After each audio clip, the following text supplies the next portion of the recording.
Doom Zone sold separately. Buy two and get a Mighty Max carpet cap free. By mail with purchase, check participating stores for details. Yo, you want to ride the string? Yo, yo! Yo, this thing. Yo, Mega! Spin it, rock it, ride it! Want to spin to win? Spin this. The Omega Fireball with super long spin power and the yo-yo with a brain that returns automatically. Yo, yo! Want to lick the tricks? The Omega Raid is your pick. Yo, yo! With its rock and roller bearing, it spins 5 times longer and faster. Walk it, flick it, trick it! Don't just yo like a pro! Yo, Mega! The Omega Yo-Yo with the Brain, Raider, and Fireball, each sold separately at selected toy stores. Yo, yo! What's the matter, Bobby? Sometimes a regular squirt gun just won't do. Introducing the Super Soaker 50. I'm back. Just pump up our powerful air pressure system, and you can soak someone up to 50 feet away. Sorry, sis. The Super Soaker 50 from Laramie. You'll be wet. Also available, the Super Soaker 100 and the Super Soaker 30. You gotta love new WWF figures with real wrestling action. Jake the Snake Roberts versus the $1 Million Man, Ted DiBiase. Yeah. DiBiase lands a $1 million punch. Match Hulk Hogan against the Macho King Randy Savage. Ooh, yeah, my elbow smash will finish Hogan, guaranteed. Hogan slams him again. Match Andre the Giant against the Ultimate Warrior. Andre'll squash the Ultimate Maniac. WWF figures so close to the real thing, it's like being in the ring. Gruesome, repulsive, hideous, disgusting, obnoxious, revolting, wretched, sickening. Blurp balls. They make you want to blurp. Captain Bucky O'Hare! Mutants and aliens and toads beware! You're looking for adventure, well this is it! Bruiser, Jedi, Blinky, and Willie to win! I said Bucky! Captain Bucky O'Hare! New Bucky O'Hare action figures sold separately. Knäck ett ägg och befria ett monster. I like your eggs. Bad eggs med slemmiga ormar och äckliga odjur. The Bad Eggs. Bad Eggs finns bland annat i dessa affärer. Bad Eggs. Make no mistake, Jack Slater is the last action hero. Jack, it's Benedict and his Rottweiler! Okay, Ripper, let's bring down the house! Whack! Whack! Big mistake. Hang on, Danny! We go up, he comes down. Now you're in the doghouse. Last Action Hero Police Station. You put it together. Figures sold separately. New from Mattel. Exploding from the pages of Spawn, America's #1 comic book. Spawn Ultra Action figures, blasting into combat with their mortal enemies. Spawnmobile versus Violator Monster Rig. Menacing Clown, Chapel, Badrock fights back. You can control the action in Spawn Alley with all of the Spawn Ultra Action figures. Figures, playsets, and vehicles, each sold separately. Spawn from Irwin. From around the globe, the Street Fighters came, bashing and banging till only Rue and Guile remain in the Street Fighter 2 tabletop game. Build your punching power before your energy runs out. Are you ready for Hurricane Kicks? Can you come back from Sonic Boom? Street Fighter 2 electronic tabletop game. Next. It's time to get real. You can bring home the adventure of Disney's Toy Story now on video with the talking and posable figures of Woody and Buzz Lightyear. My name's Woody. Buzz Lightyear. I come in peace. Cool, he's looking at stars. Meet intergalactic Buzz Lightyear. His new spacesuit protects him from evil proton rays and comes equipped with a flip-up arm communicator. Buzz Lightyear to the rescue. Firing missiles on target. Buzz Lightyear and Woody figures are each sold separately. Batteries are included from Thinkway. You say you want to be a street fighter. You're no street fighter. Not until you master the 6 world warriors of the Street Fighter 2 handheld game. 100 hand slaps and rolling attacks, fireballs and hurricane kicks are your weapons. Beat 3 in a row. Zangi, Honda, Blanca. Then we'll talk. Street Fighter 2 handheld game. New from Tiger. Batteries not included. Go! Let's check it out. Introducing the newest WWF Wrestling Buddies, Big Boss Man and Jake the Snake Roberts. Clunk 'em, plonk 'em. Wrestling Buddies want to be your buddy. Buddy, what's going on? Nothing, officer. Body slam! Hey, who's the wise guy? Big Boss Man! Murphy. What's going on? Nothing, Sarge. Big Boss Man and Jake the Snake Roberts, the newest WWF Wrestling Buddies from Tonga, each sold separately. Can our 4 heroes stop Dr. Verano's monster Calamari? My features will rule. Shark attack! Shark attack! Street shark! Time to fry this squid! They bite! They bite! They kick from within! Our heroes, Streaks, and Ravenous Raptor battle Calamari with the help of 2 new buddies. Meet Moby Lip with his flashing tongue. And Rock! Let's rock and roll! To the world of pain! Sold separately on Street Shark! Awesome! Fly. Batman returns. Batcave Command Center and figures sold separately. Some assembly required. Gigantic Gorilla Optimus Primal transforms with double cannons firing. T-Rex Megatron transforms with pulverizing claw and twin missile launchers. Each sold separately. Me? Play with a Duncan yo-yo? That's for babies.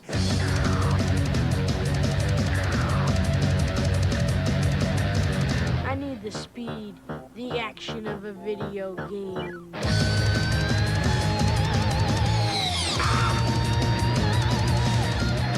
You want speed, action, excitement? Get a yo-yo.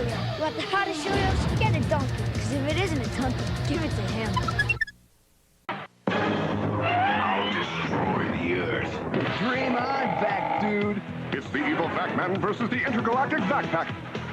Rebel heroes from the planet Vax. Stretch them and use their Vac powers to stop Vac-Man's nasty plans. Grappler grabs, Claudius crushes, and Humongor's wide. Back at you, crater face. These guys are getting on my nerves. Vac-Man and the intergalactic Vac-Pack, each sold separately from Cat Toys. It's the incredible Crash Dummies! Whoa! Some days this job's hard to face. Now the Crash Dummies have a crash test center where Slick, Spin, and all the dummies face the ultimate test. Nice body slam! There's even a place to crunch your crash car. You guys really cracked me up. Don't you be a dummy. Buckle your safety belt. And leave the crashing to us. The incredible Crash Dummies. Crash test center comes with everything shown. You put it together. Terminator is back with the Bioflesh Regenerator. In the ultimate confrontation with evil, Bioflesh suffers battle damage. Endoskeleton in position to undergo Bioflesh regeneration. Initiate regeneration program. Add flesh compound. Terminator created. Terminator's Bioflesh Regenerator. I'm back. Are you keeping up with the Commodore? 'Cause the Commodore is keeping up with you. In a world of fun and fantasy, and ever-changing news, and computer terminology, Commodore is news. Are you keeping up with the Commodore? 'Cause the Commodore is keeping up with you. Are you keeping up with the Commodore? 'Cause the Commodore is keeping up with you.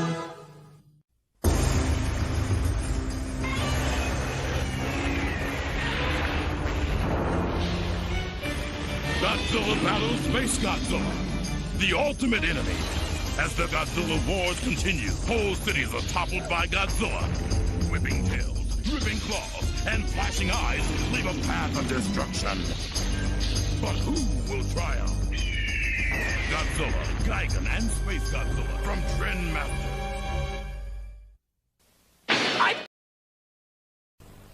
Terminator is back with the Bioflesh Regenerator. In the ultimate confrontation with evil, Bioflesh suffers battle damage. Endoskeleton in position to undergo bioflesh regeneration. Initiate regeneration program. Add flesh compound. Terminator created. Terminator's bioflesh regenerator. I'm back. Are you keeping up with the Commodore? 'Cause the Commodore is keeping up with you. In a world of fun and fantasy, and ever-changing views, and computer terminology, Commodore's views. Are you keeping up with the Commodore? 'Cause the Commodore is keeping up with you. Are you keeping up with the Commodore? 'Cause the Commodore is keeping up with you.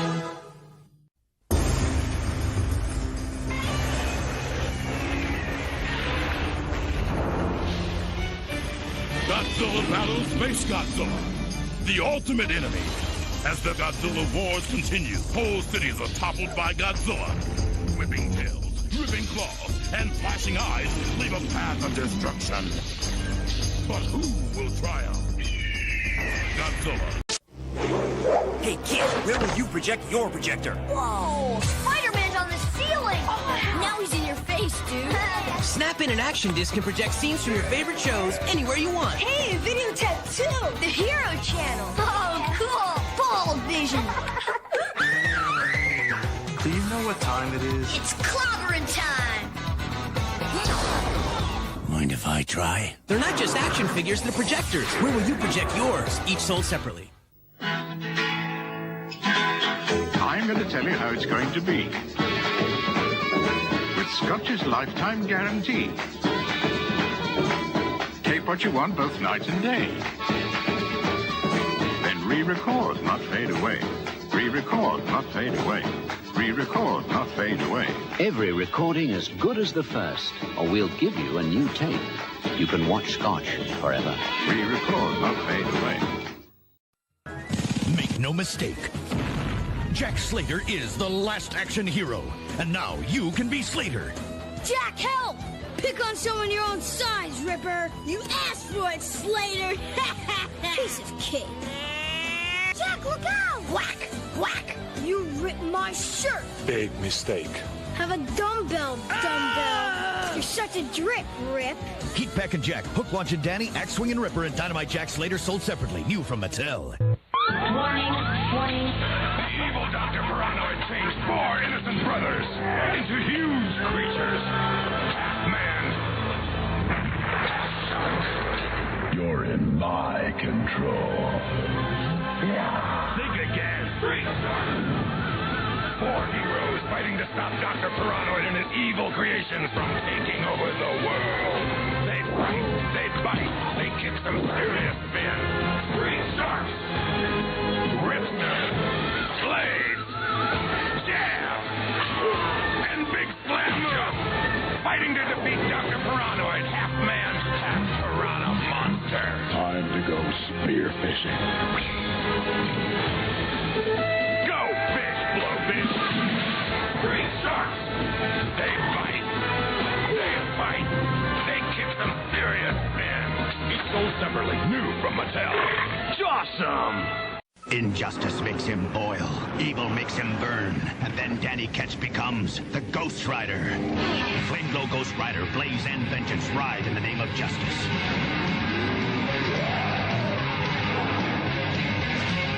Whip chains, hidden projectiles, and with flaming discs and a ghost fire gun, they destroy scum like Zarathos and Skinner. If evil makes you burn, ride with new Flame Glow Ghost Rider, defender of the innocent. Cycles come with figures, other figures sold separately. They're unstoppable! But we're gonna stop them anyway!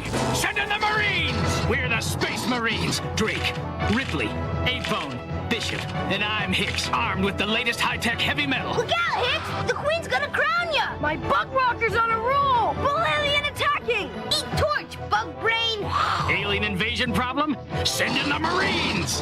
Aliens! Send in the Marines! Space Marines! Aliens!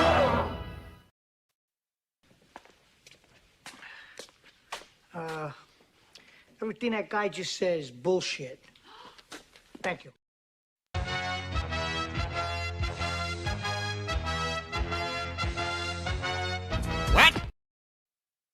Good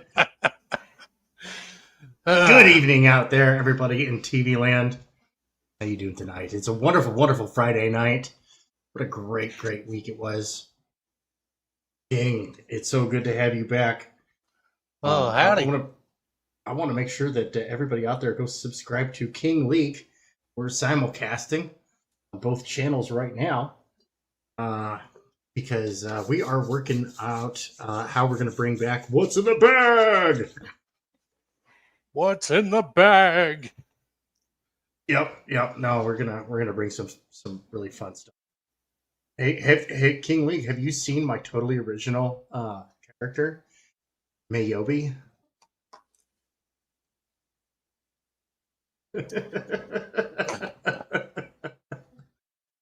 She fights crime by the ton. No. No. No. How about she eats crime for breakfast, second breakfast, and 11sies? No. How about pound for pound? She's fat. That'll work.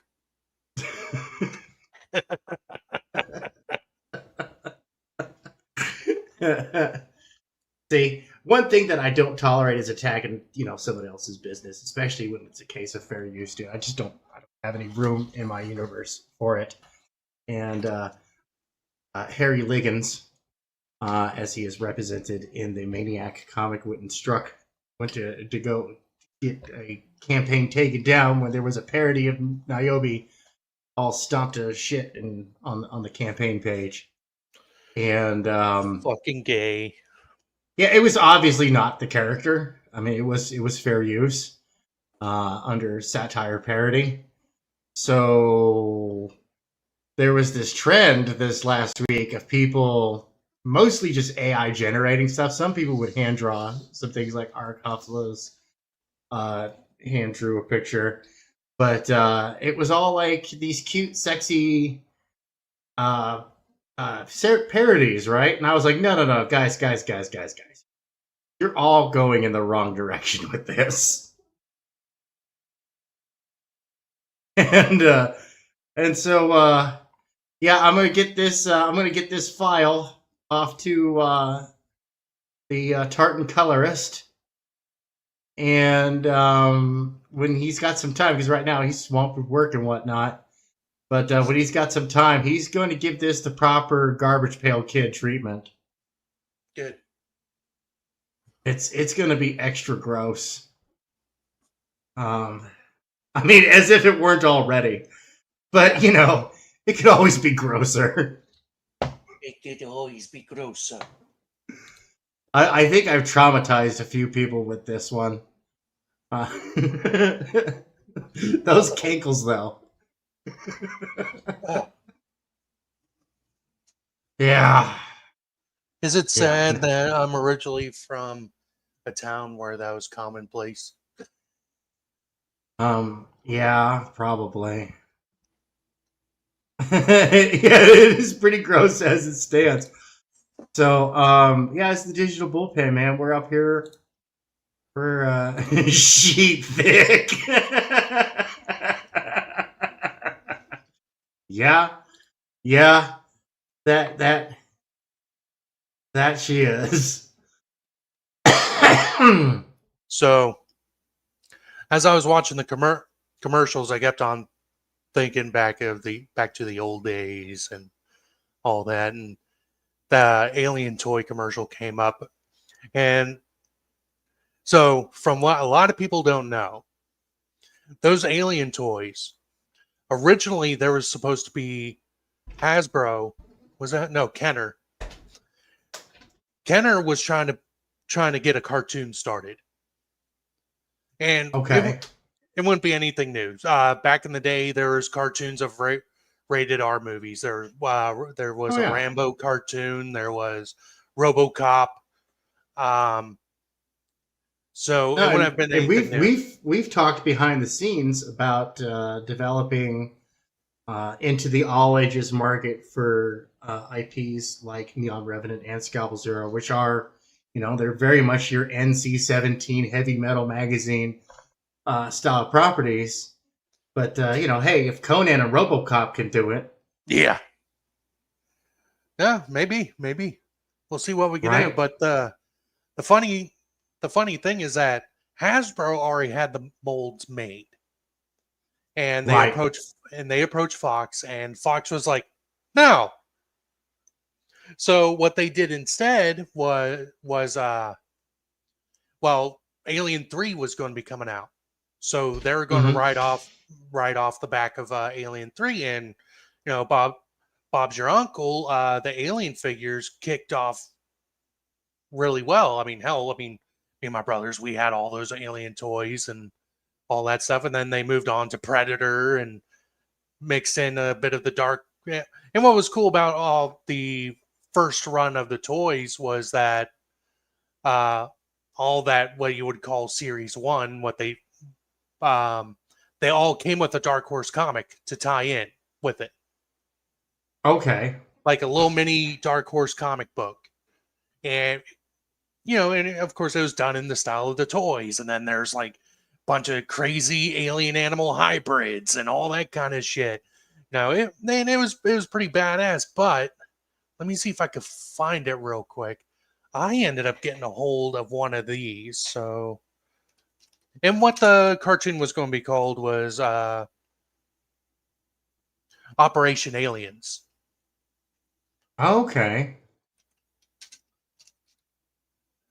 Alien. Yeah, Manticore's saying so Aldir said he found the metal melting toy called Monster Molder. Yeah, no, I'm going to bring that up here in a little bit. Manticore, you had the aliens or the Yo, J-Bot, what's up? Yeah, Diecast Factory. That's kind of neat. I don't know. I might just go to eBay once I have money and see if I can't find one of those. What's up, J-Bot? So, dude, a while back, I was in my local fucking comic book shop here, and I ended up coming across this. And what this was when they were going around trying to promote the cartoon. Yeah. So okay, let's see what we got. Those are cool. Hold on, I'll be right back. I gotta go close the door. Keep talking. All right, and so what y'all are seeing right now is basically what it was. Back in the day, they used to have collector's boxes for everyone's action, for like all the action figures and stuff. And so this was one of those collector's cases to where you would be able to keep all your alien toys together. Now, the inside wasn't anything special. The inside was just black plastic with 2 compartments to it. But still, it's kind of cool to go back and see a piece of history like that, where basically what could have been. Yeah. Let me go ahead and see if it'll let me do this. Give me one more second. Yeah. And this was pretty much just the inside the box. It was nothing special, but it was part of when they're trying to do their promo run of the cartoon with the toys. Right. So, in case you're wondering why the action figures looked the way they did, why none of them looked like the movie characters, though it was funny because on the back of the back carding, remember how back in the day action figures they would have like a little cutout to where it'd be like a trading card. Yeah, they had something that you could add to like a little collection, and eventually, like many of those companies would later sell a box for you to put your little cutout in. Like, yeah, so Joe did that. The Alien toys, with their first run, they had the cutouts of each and every character in the Aliens, and most of the time they just used like an original actor to represent the characters, since they weren't able to get the likeness for the actual the actual movie actors, except for one. They were able to get a hold of Hicks Hicks. Drake, I think his image was on there. Mm-hmm. And then their rendition of Bishop, but how they skirted around that was because Bishop in this comic line was a combat android. Right. Real quick, so we have Master Yanafui out in the audience, and I have to traumatize him. There you go. Can't unsee it now. Take that, meme master. How you doing, Mr. Yanafui? The meme master, the creator of Mayhem. I just want to show my totally original, not derivative at all character, Mayobi. The mayonnaise powered superhero. That's funny. All right, back to the show. Oh, you stopped sharing. Oh yeah, but this is what the Bishop figure looked like, and if you Can notice, zoom in on that. This one, no. Give me a moment. Yeah, see, I thought it was like super original.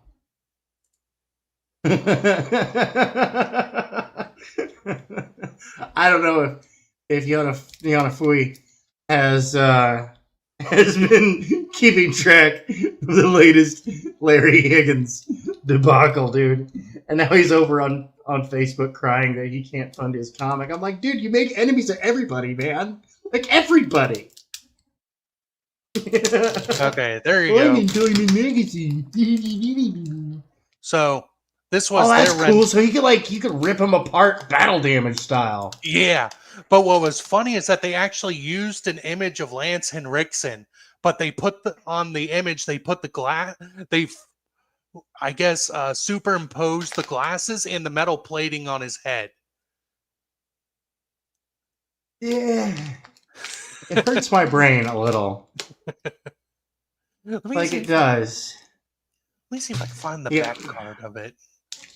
You're a proud member of the Blocked by Larry Club. I mean, dude, at this point, who is it, man? Probably half his customer base is blocked. Poor bastard.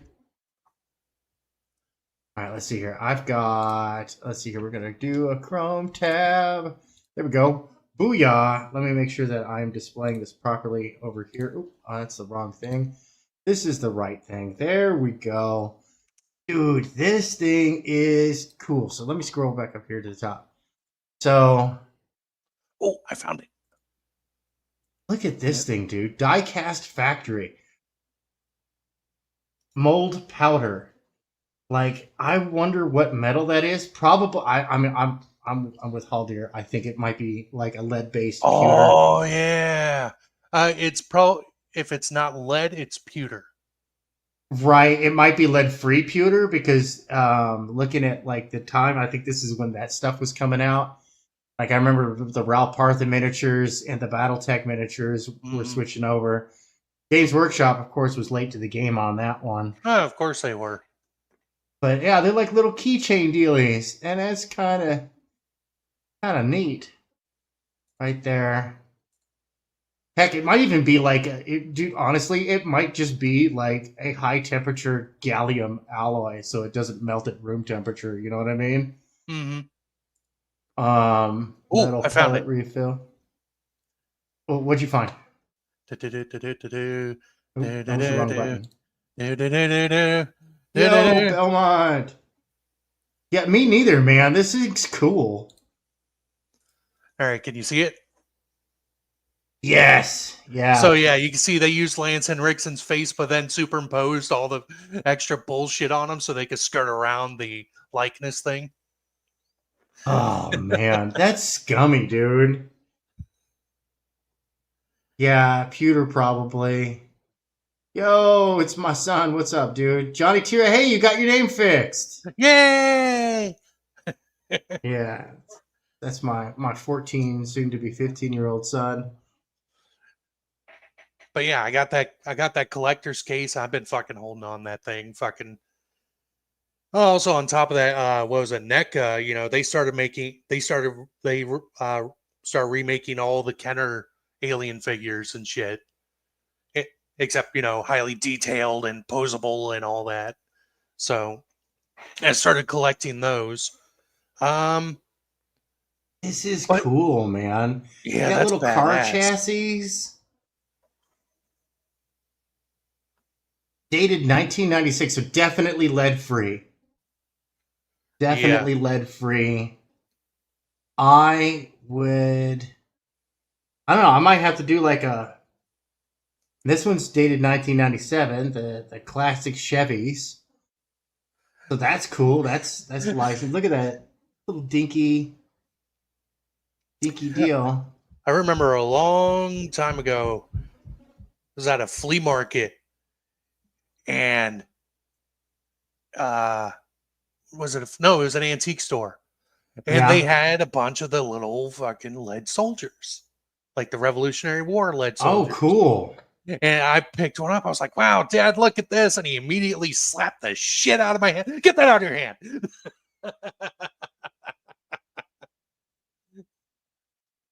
Bismuth 10 okay, cool. I figured it had to be something low temperature, like, bismuth or gallium. Yeah, bismuth tin alloy, says the old Google. Yeah, so... I'm not even going to attempt to say that. Yeah, I'm not even going to try to fucking say that. Oh, okay. Eutectic alloy. That's kind of neat. Let's see here. Yeah, right? For real though. Like me and my old man, we used to. We had the lead fishing weight kit.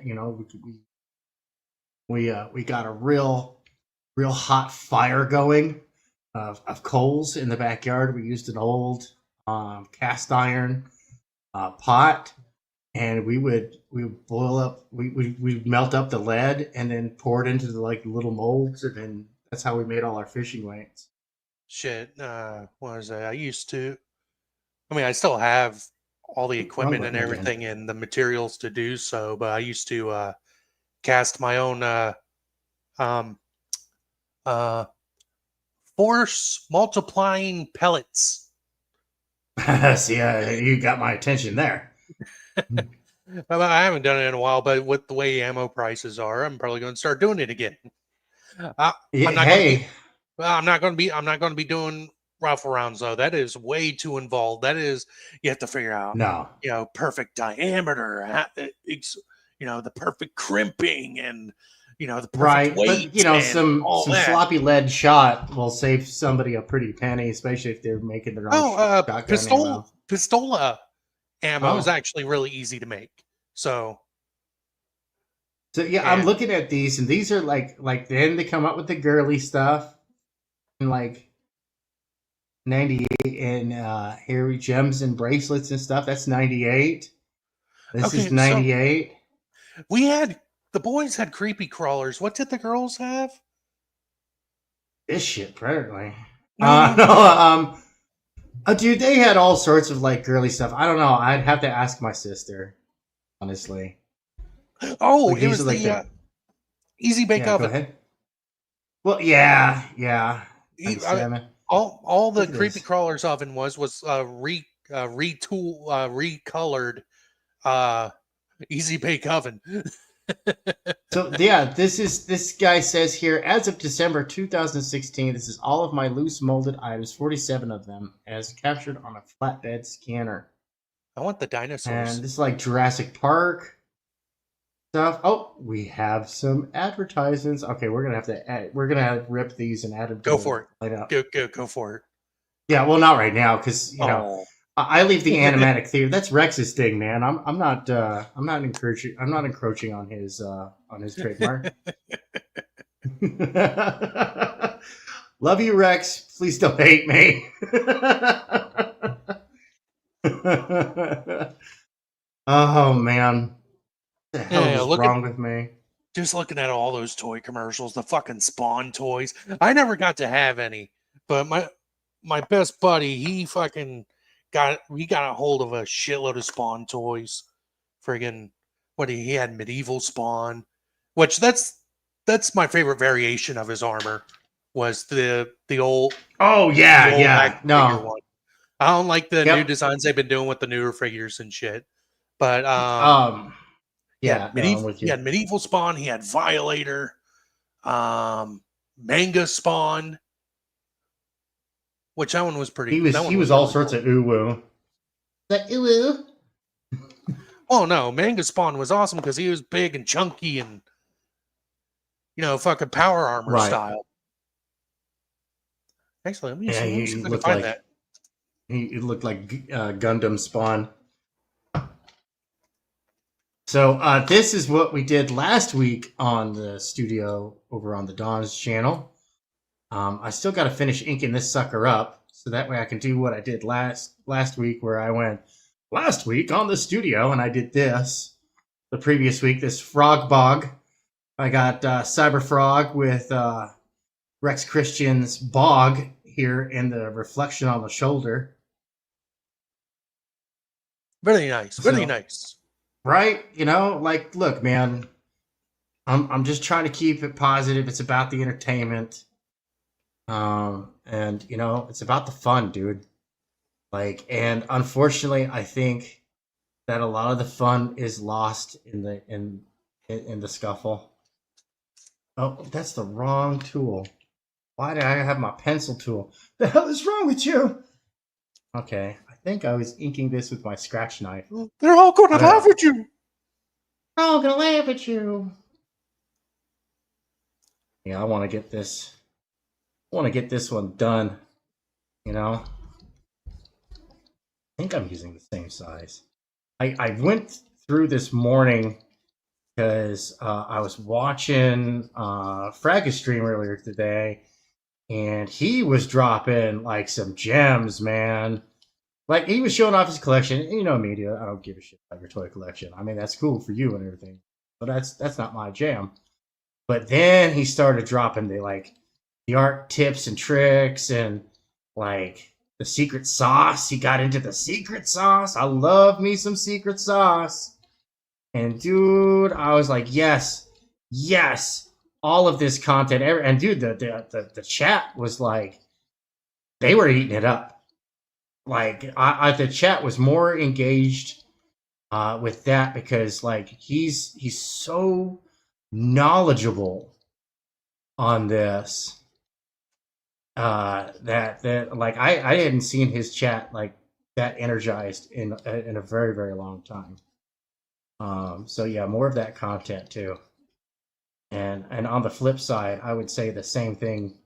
I know EDS complains that he doesn't get enough views on it, but I'm like, dude, you're just quietly drawing, bro.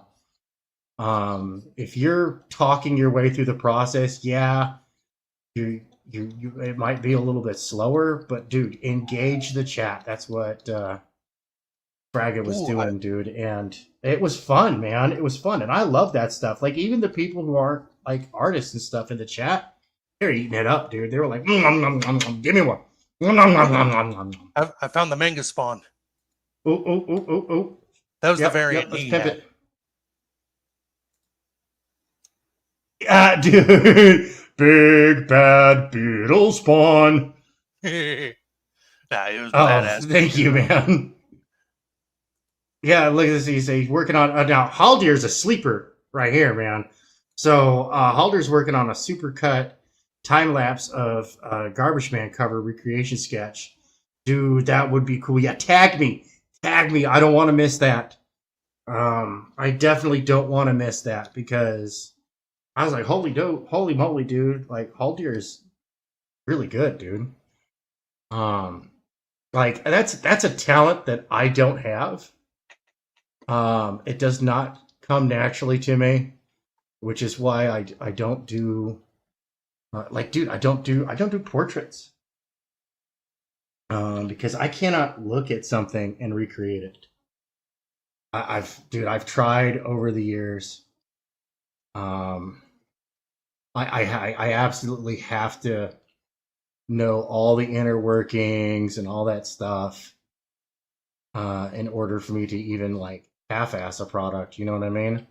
Mm-hmm. Like, I'm envious. I'm envious of people who could do that. I really, really am.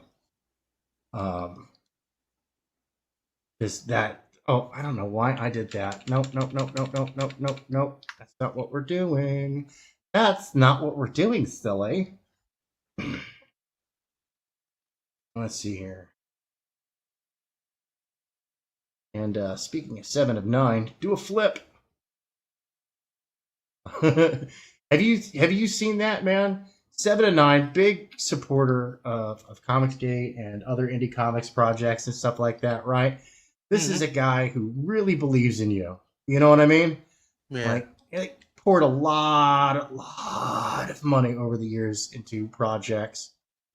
And at 60 years old, he is on a path to do a backflip for the first time in his life. No shit. Yeah, for real. And I'm like, bruh, that is some inspirational shit right there. Is he doing the DDP yoga workout? I just watched. He's been working his way through like cartwheels and stuff, and right now he's at the point where he can do a one-handed cartwheel. Oh, nice! Which is really impressive. I was like, dang, man, my fat ass can't do a one-handed cartwheel right now. It gets me like I see one of his, like, I've got my notifications turned on for 7 because I see one of his videos and I'm just like, yep, no, you have shamed me into doing a workout routine. I get it. I'm getting off my ass and I'm getting to it. Hold on one second. I absolutely have to answer the office door because I am here. It's just me and my son, so I'll be right back. While you do that, I'm going to go ahead and shill my a buddy of mine. All right, guys, I'm going to drop here in the chat. It's going to be a link. All right, so good friend of mine that I served with in the Air Force. His name is I'm going to go ahead and give his real name.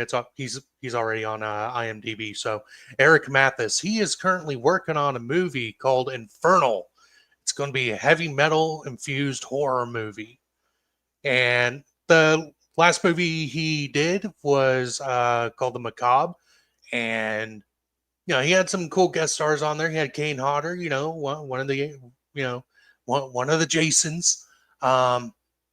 But with this movie, he is funding it on IndieGoGo, and the project is ongoing, and the funding is still up. If you guys want to go ahead and hop over there and give him a little looky-loo, I'm going to go ahead and hop over there myself, and I'm going to share this fucking screen. All right, let's go ahead and share this little thing. Let's share this little ditty. Share this ditty. I'm going to share this little ditty here. All right. I'm going to share. All right. So let's go ahead and watch this little trailer real quick.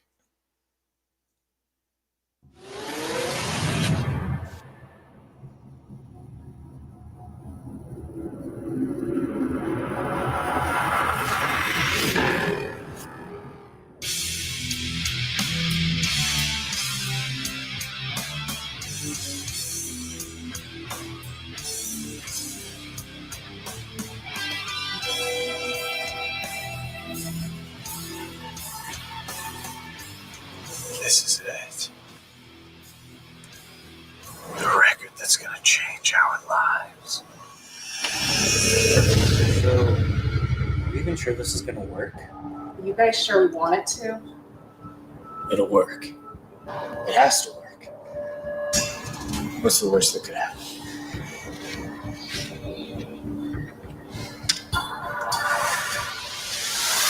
We call upon the powers of darkness. Here I believe. Ascona mocha cara mascara mocha cara mosca. So cara mascara ascona mosca.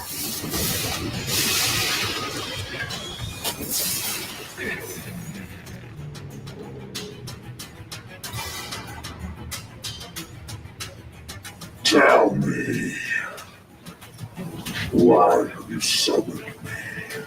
We want to make a deal. But everything has its price.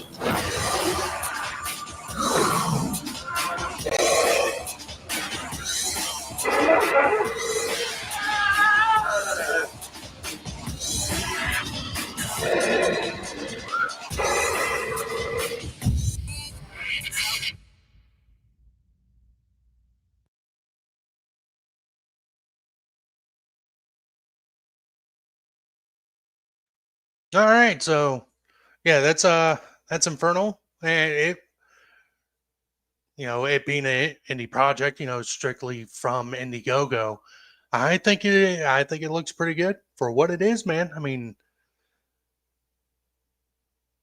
from everything I've seen, I'm not just saying this because the director of this movie is a friend of mine, but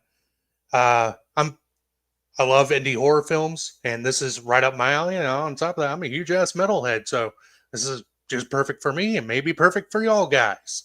So head on over there, see what you could do to give your support. I know that it says that the campaign is over, so should be able to hop on over to try to contribute some more.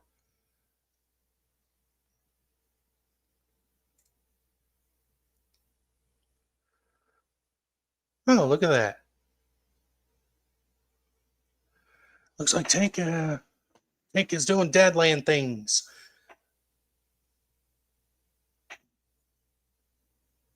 Oh shit, there we go. Haldir saves the day.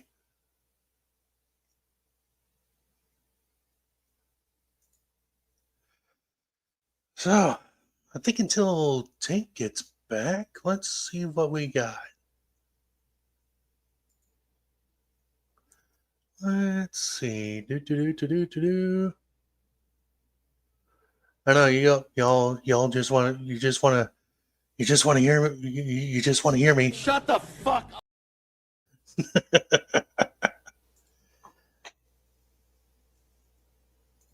So, give me 1 second. I will be right back.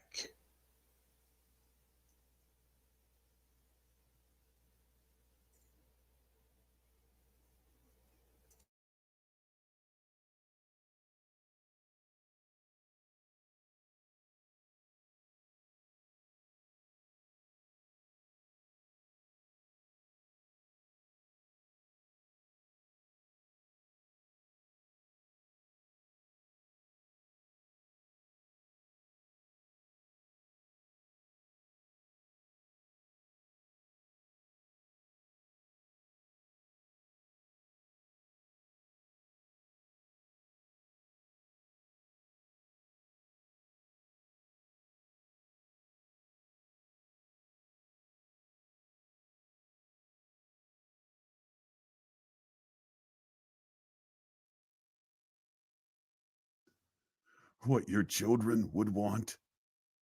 No, this is what I want.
All right, I'm back. I had to step away for a second. All right, so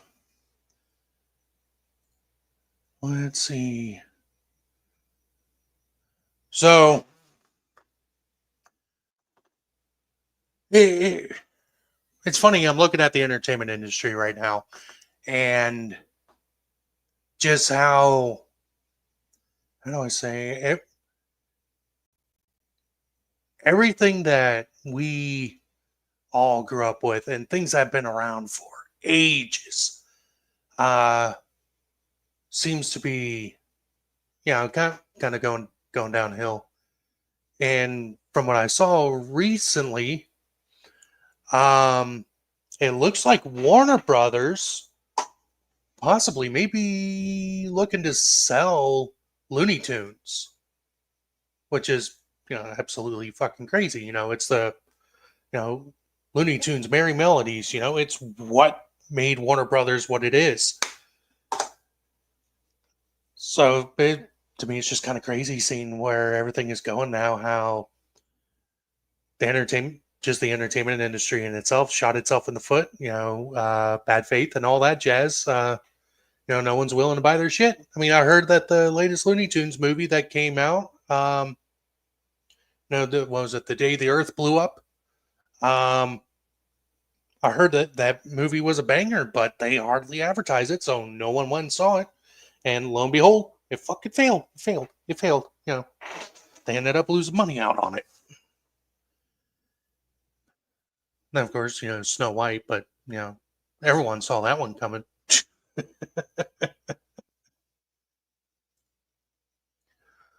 The fresh hell is this? Well, George. It's actually a whole lot of nothing right now. I'm sorry. Tank is normally better at doing this than I am, but I'm trying. He should be back shortly. He's off doing his dad things. And, the show will carry on. So for now, it's just going to be my random ramblings. Now, as for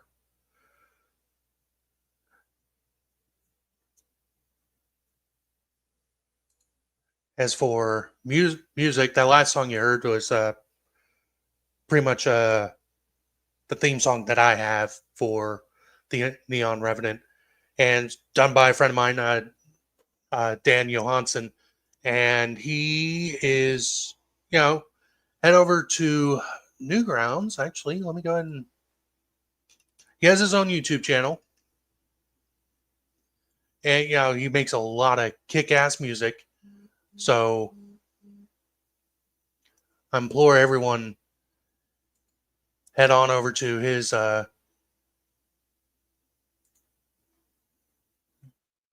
YouTube channel.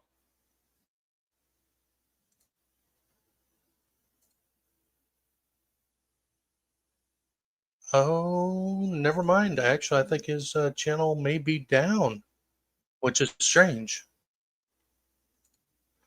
Well, other than that, I mean, he originally started putting music out on Newgrounds, if y'all remember that website. You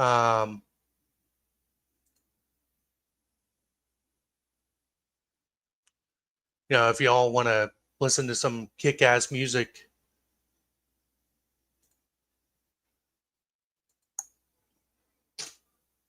I'll go ahead and drop that link into the chat. And great thing is that a lot of the music that he has on his Newgrounds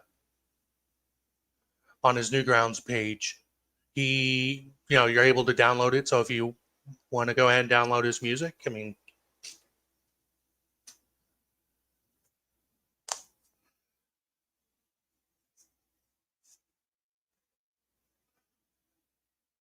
but I do plan on getting in contact with him again to do some more stuff for me. Like the one story I'm working on, Indigo Knight, Crusader of Justice. I kind of have a cool theme going on in my head. Growing up, I was a fan of a really goofy ass cartoon called King Arthur Knights of Justice. And to me, it has like one of the best intro songs, very power metal-ish and whatnot. So hopefully I get him on board to go ahead and get that going. Try to get a song made for Indigo Knight.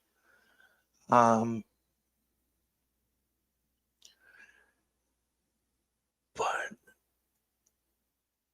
let me see. Dang nabbit. I'll be right back again.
Hey, welcome back, everybody. Sorry about that. I got kidnapped into Dadland. I had to go throw another pizza. Yeah, that's some old music from Legion Zero. You've got a bunch of new stuff going out, coming out, man. I've got my secondary channel, Tank Parts. That'll be all pre-packaged, short form content. So that's where I'm going to be putting up shorts and like speed drawings and stuff like that. Because, you know, YouTube hates it when you change stuff up. They don't like it. They're like, you do one type of content and one type of content only. Ugh. But let me go ahead and get some fresh shout outs to the chat. Let's see here. Who showed up while I was gone? We got Overglitch. Yeah. I think I already said hello to you, but I'm just going to say hi again. And first, Justin Belmont, great guy. George Peter Gatsis, man, he's so awesome. I'm like, dang, man, why you gotta be so awesome? Yeah, a lot of great people out there. Gnarly looking character. That is Arachnus. Let's go ahead and zoom out and take a look. So yeah, I got to ink this up. This is something I did on the studio last week. The studio Saturdays at 7 p.m. Eastern over on The Dawn. Let's see here. I don't know if I have that linked in the description. I really need to upgrade that. I kind of did this last minute. We were gonna do regen cycle over on Red Valkyrie, but right now they're out of internet. And then what? But I missed. Oh, nothing. I'm just back for a minute. I was talking about the Dawn, the show, the studio over on The Dawn. Alder, if you're still out there, could you drop a link to that just to make sure that we got that, so people go over there and subscribe, because tomorrow night we have very, very special guest, Dan Panosian, and we are drawing profit. It is going to be awesome, man. No, it's a growing show. It's the channel is growing, the show is growing. That and Hump Day are just taking off, man, and bringing solid quality entertainment to everybody. There we go. Everybody make sure that you go subscribe to The Dawn. The Studios stream Saturdays at 6 p.m. Central, 7 p.m. Eastern. Here only on YouTube. Well, actually, I don't know. Does he also stream to X? I think he does. I don't know. I have to check it out. I'm not sure. Anyway. But speaking of tailends, sorry, go ahead. I'm glad you're back, man. I was boring everybody. Good. It was all part of my evil plan. So I've got to get this thing done. This is for Tailend Studio. I'm gonna rework a bunch of stuff on this and clean it up quite a bit. I learned some things today when I was watching. I was watching Braga, because I love watching him draw, dude. And like I've said before, I don't care. Really just don't. So stupid. I'm here for the art. I'm here for that. That's what entertains me. So, and like he was dropping some pro tips that I was like, bro, I hate you because you make it look so damn easy. Like you, Aaron Blaze, and dang, I just had the guy's name. Yeah, now it's escaped me, and he's got a YouTube channel that's like full of tips and tricks that is absolutely amazing. Oh my god, this is bothering me. No, we do not. No, we're not. We are not. We are not. No, I have to go look it up. I mean, the guy's a legendary illustrator. Let's see here. He's a legendary illustrator, dude, and now it's killing me that I can't remember his name. Like, dude, for real. I can't even remember his name well enough to go looking for it. No. No.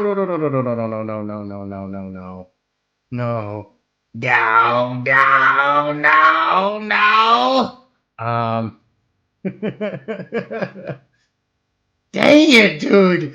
What the hell is wrong with me? No, that's that's a pardon me.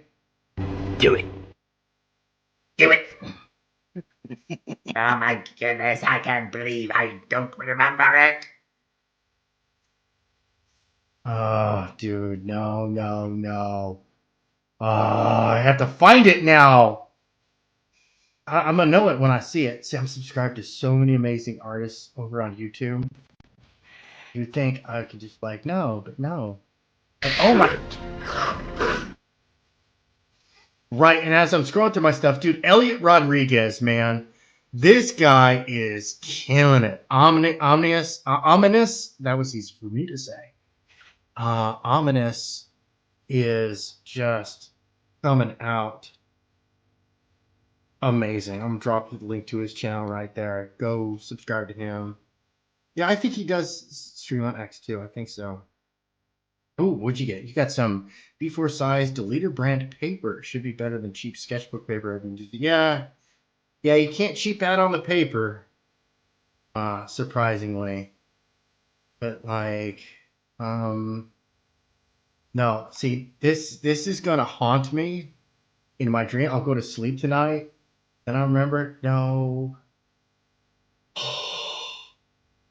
It's brutal. And he does like all the. Oh my god! This is not okay. I'm not okay with this. Live, watch Take for It delve into insanity. Well, I mean, to be fair, it's further into insanity. Shut up.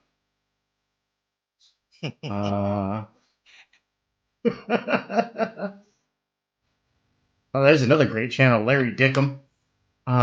He's the ghetto kung fu master. Fuck up.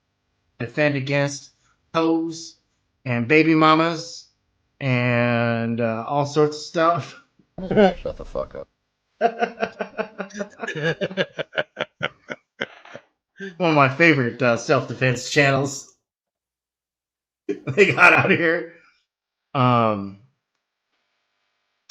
Yeah, I like McJojo Life, but he's just been mostly focusing on Chester's hiding in the martial arts world, and that's fine. That stuff needs to get out there, and these people need to be like plastered because I'm sorry, that's behavior that removes you from society.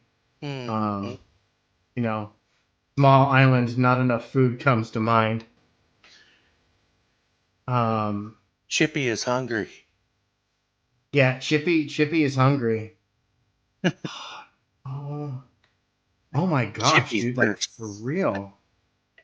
Like this guy is Stark of Iron. That's another great channel right there, man. Really enjoy. And he's cooking up something that's a lot of fun. And if you're a fan of Space Ghost, David Finch, yes! Thank you, Haldir. Thank you. David Finch. Wonderful, wonderful channel. Now this is to link to Stark of Iron. Everybody go check out that channel. It's absolutely fantastic.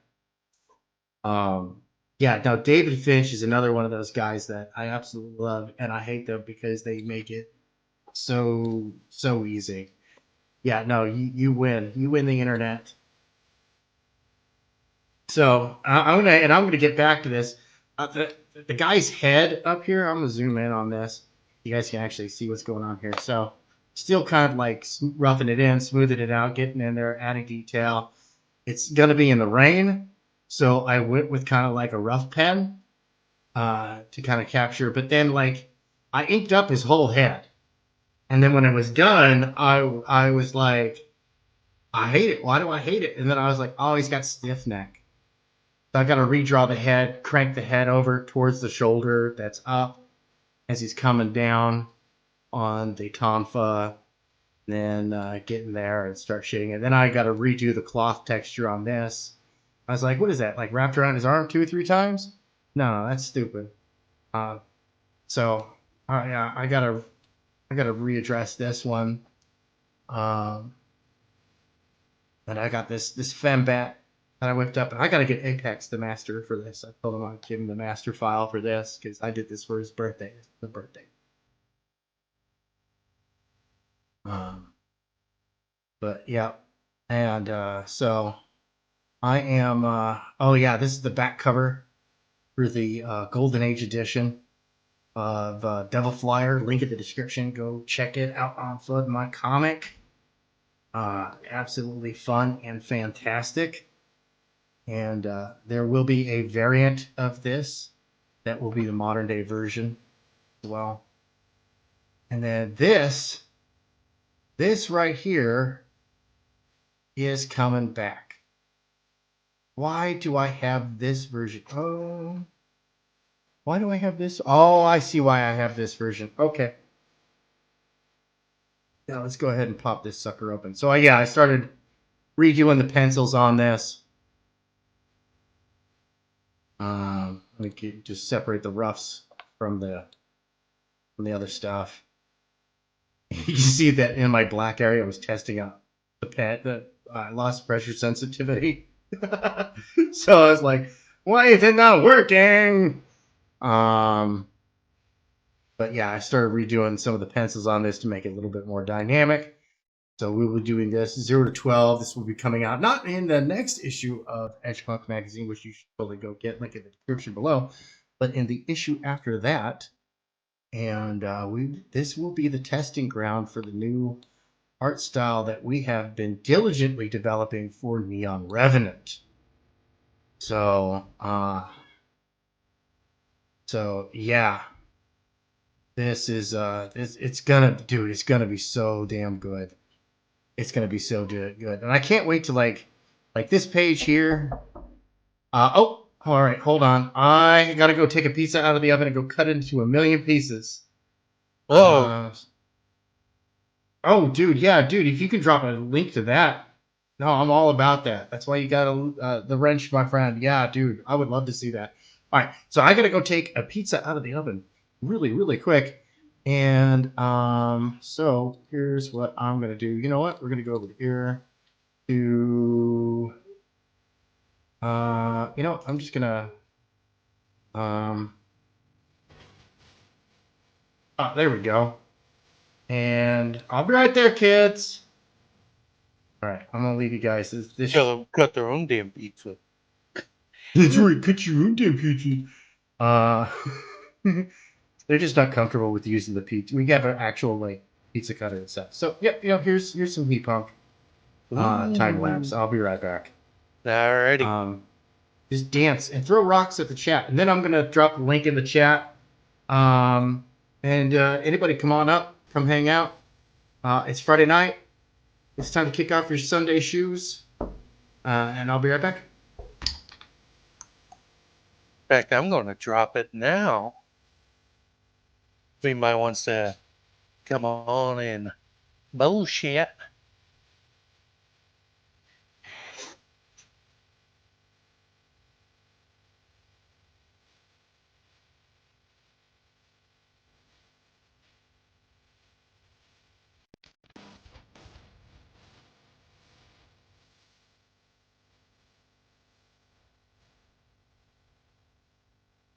Really? Is it the best you could come up with? That's still pretty badass. Ouch. Actually, let me see. This is going to let me do it from here. No. Give me one more sec.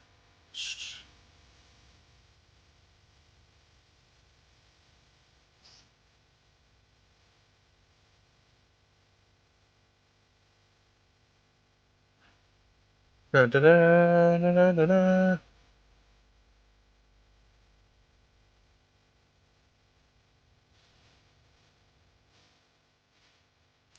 There we go. It's pinned at the top of the chat. Anybody ever wants to jump on in?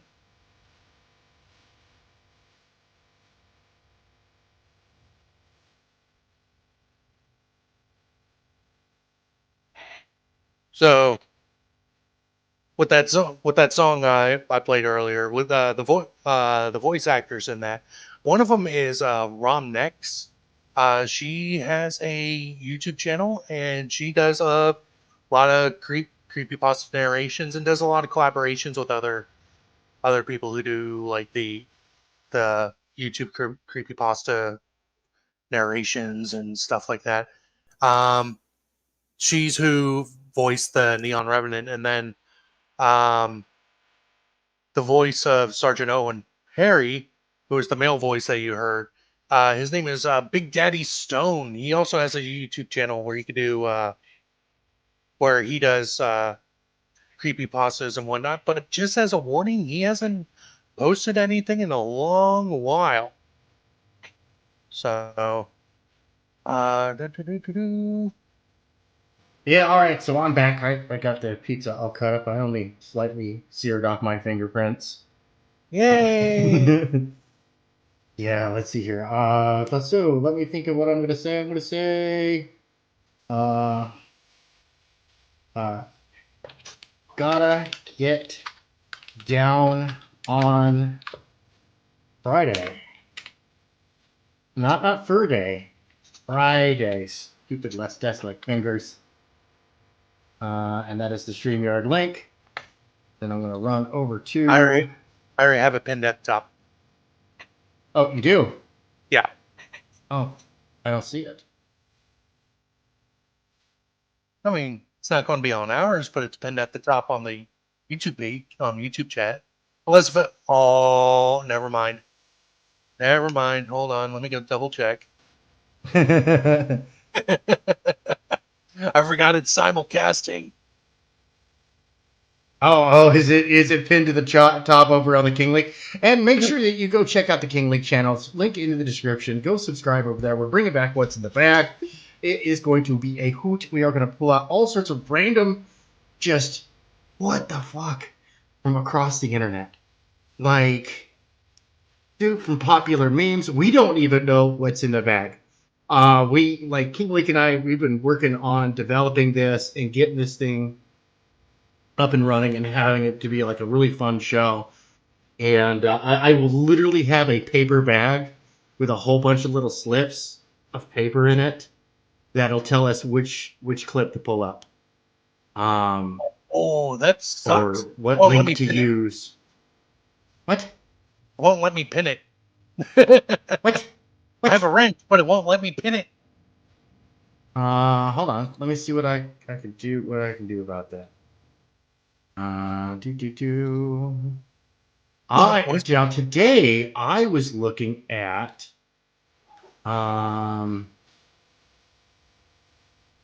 there we go. There we go. Weird. Hold on.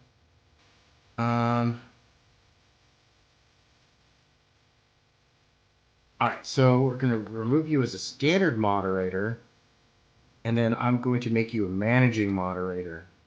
You gave me as much power as our anti-weeb friend? Yes. Yes, I did. Now you and Mighty Mo Biggs can duke it out in the chat. Just timing out everybody.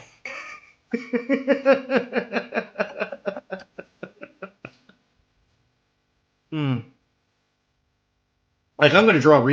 back over to this. I'm going to redraw this page.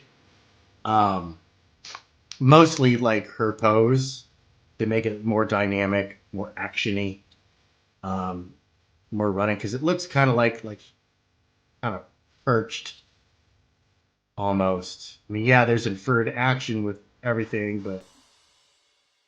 You know, and I haven't added in any of the sound effects or text boxes, and all of that's, like, completely fluffered. Because, like, I no longer have some of the text files and stuff. Plus, I've got the new title that I'm working on.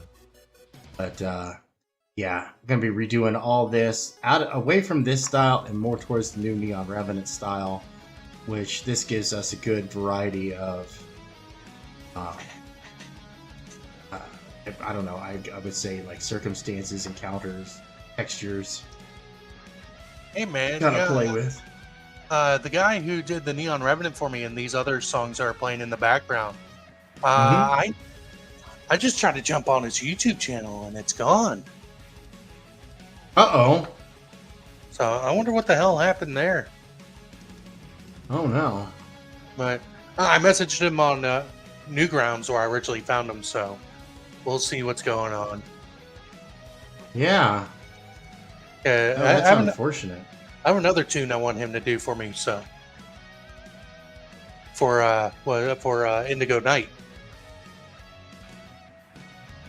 Okay. So yeah, so all of this is getting a fresh makeover. The we're gonna do because the textures that we've got with the new style that's been in development are way better than this. Same thing with like the depth of field, or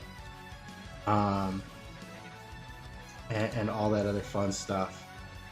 So I'm glad that some of these pages weren't, and of course, like that's all blank because I got to redraw all those panels. And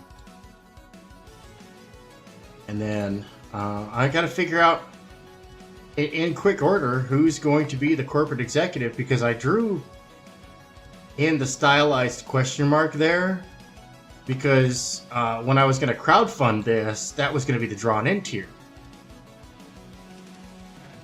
You get to be the corpo, and this is not going to be crowdfunded anymore. This is going straight to publication. So we'll see with what goes on with that. I got a dad joke for you. Oh no.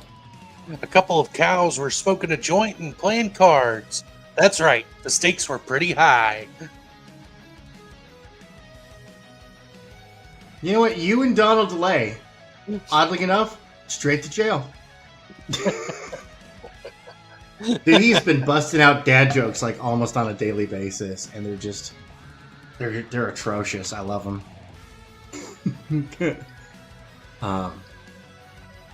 Yeah, no, I think that we need to have a new. I think we need to have a new Pun Olympics.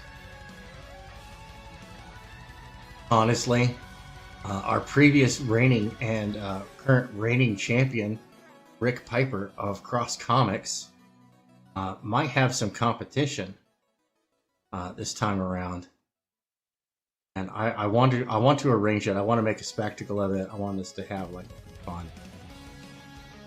All this,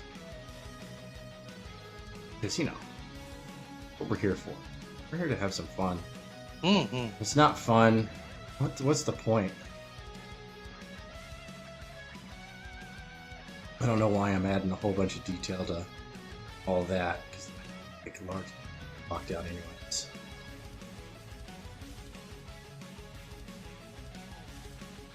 Whatever.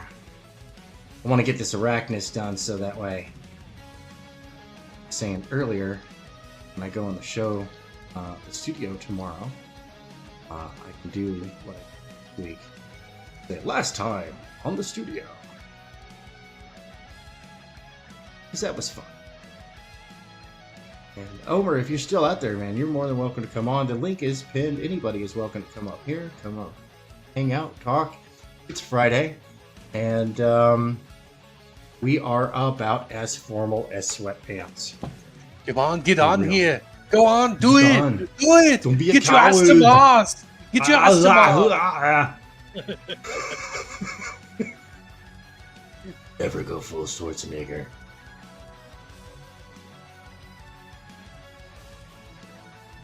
Now this character was a lot of fun to draw. I really like him because, like, dude, how much more 90s do you want? He's got way too many muscles. He's got chrome and pointy bits, and he's super edgelord. And we had the creator of one of the co-creators on with us, and that was a lot of fun. He was going to go to Kickstarter. We're like, dude, not F that. Fun of my comic, man. Go to Fun of my comic. And I am biased towards FMC. I'll admit it. I absolutely will. I am absolutely biased towards FMC because you know what? Over there, they're not going to shadow ban you.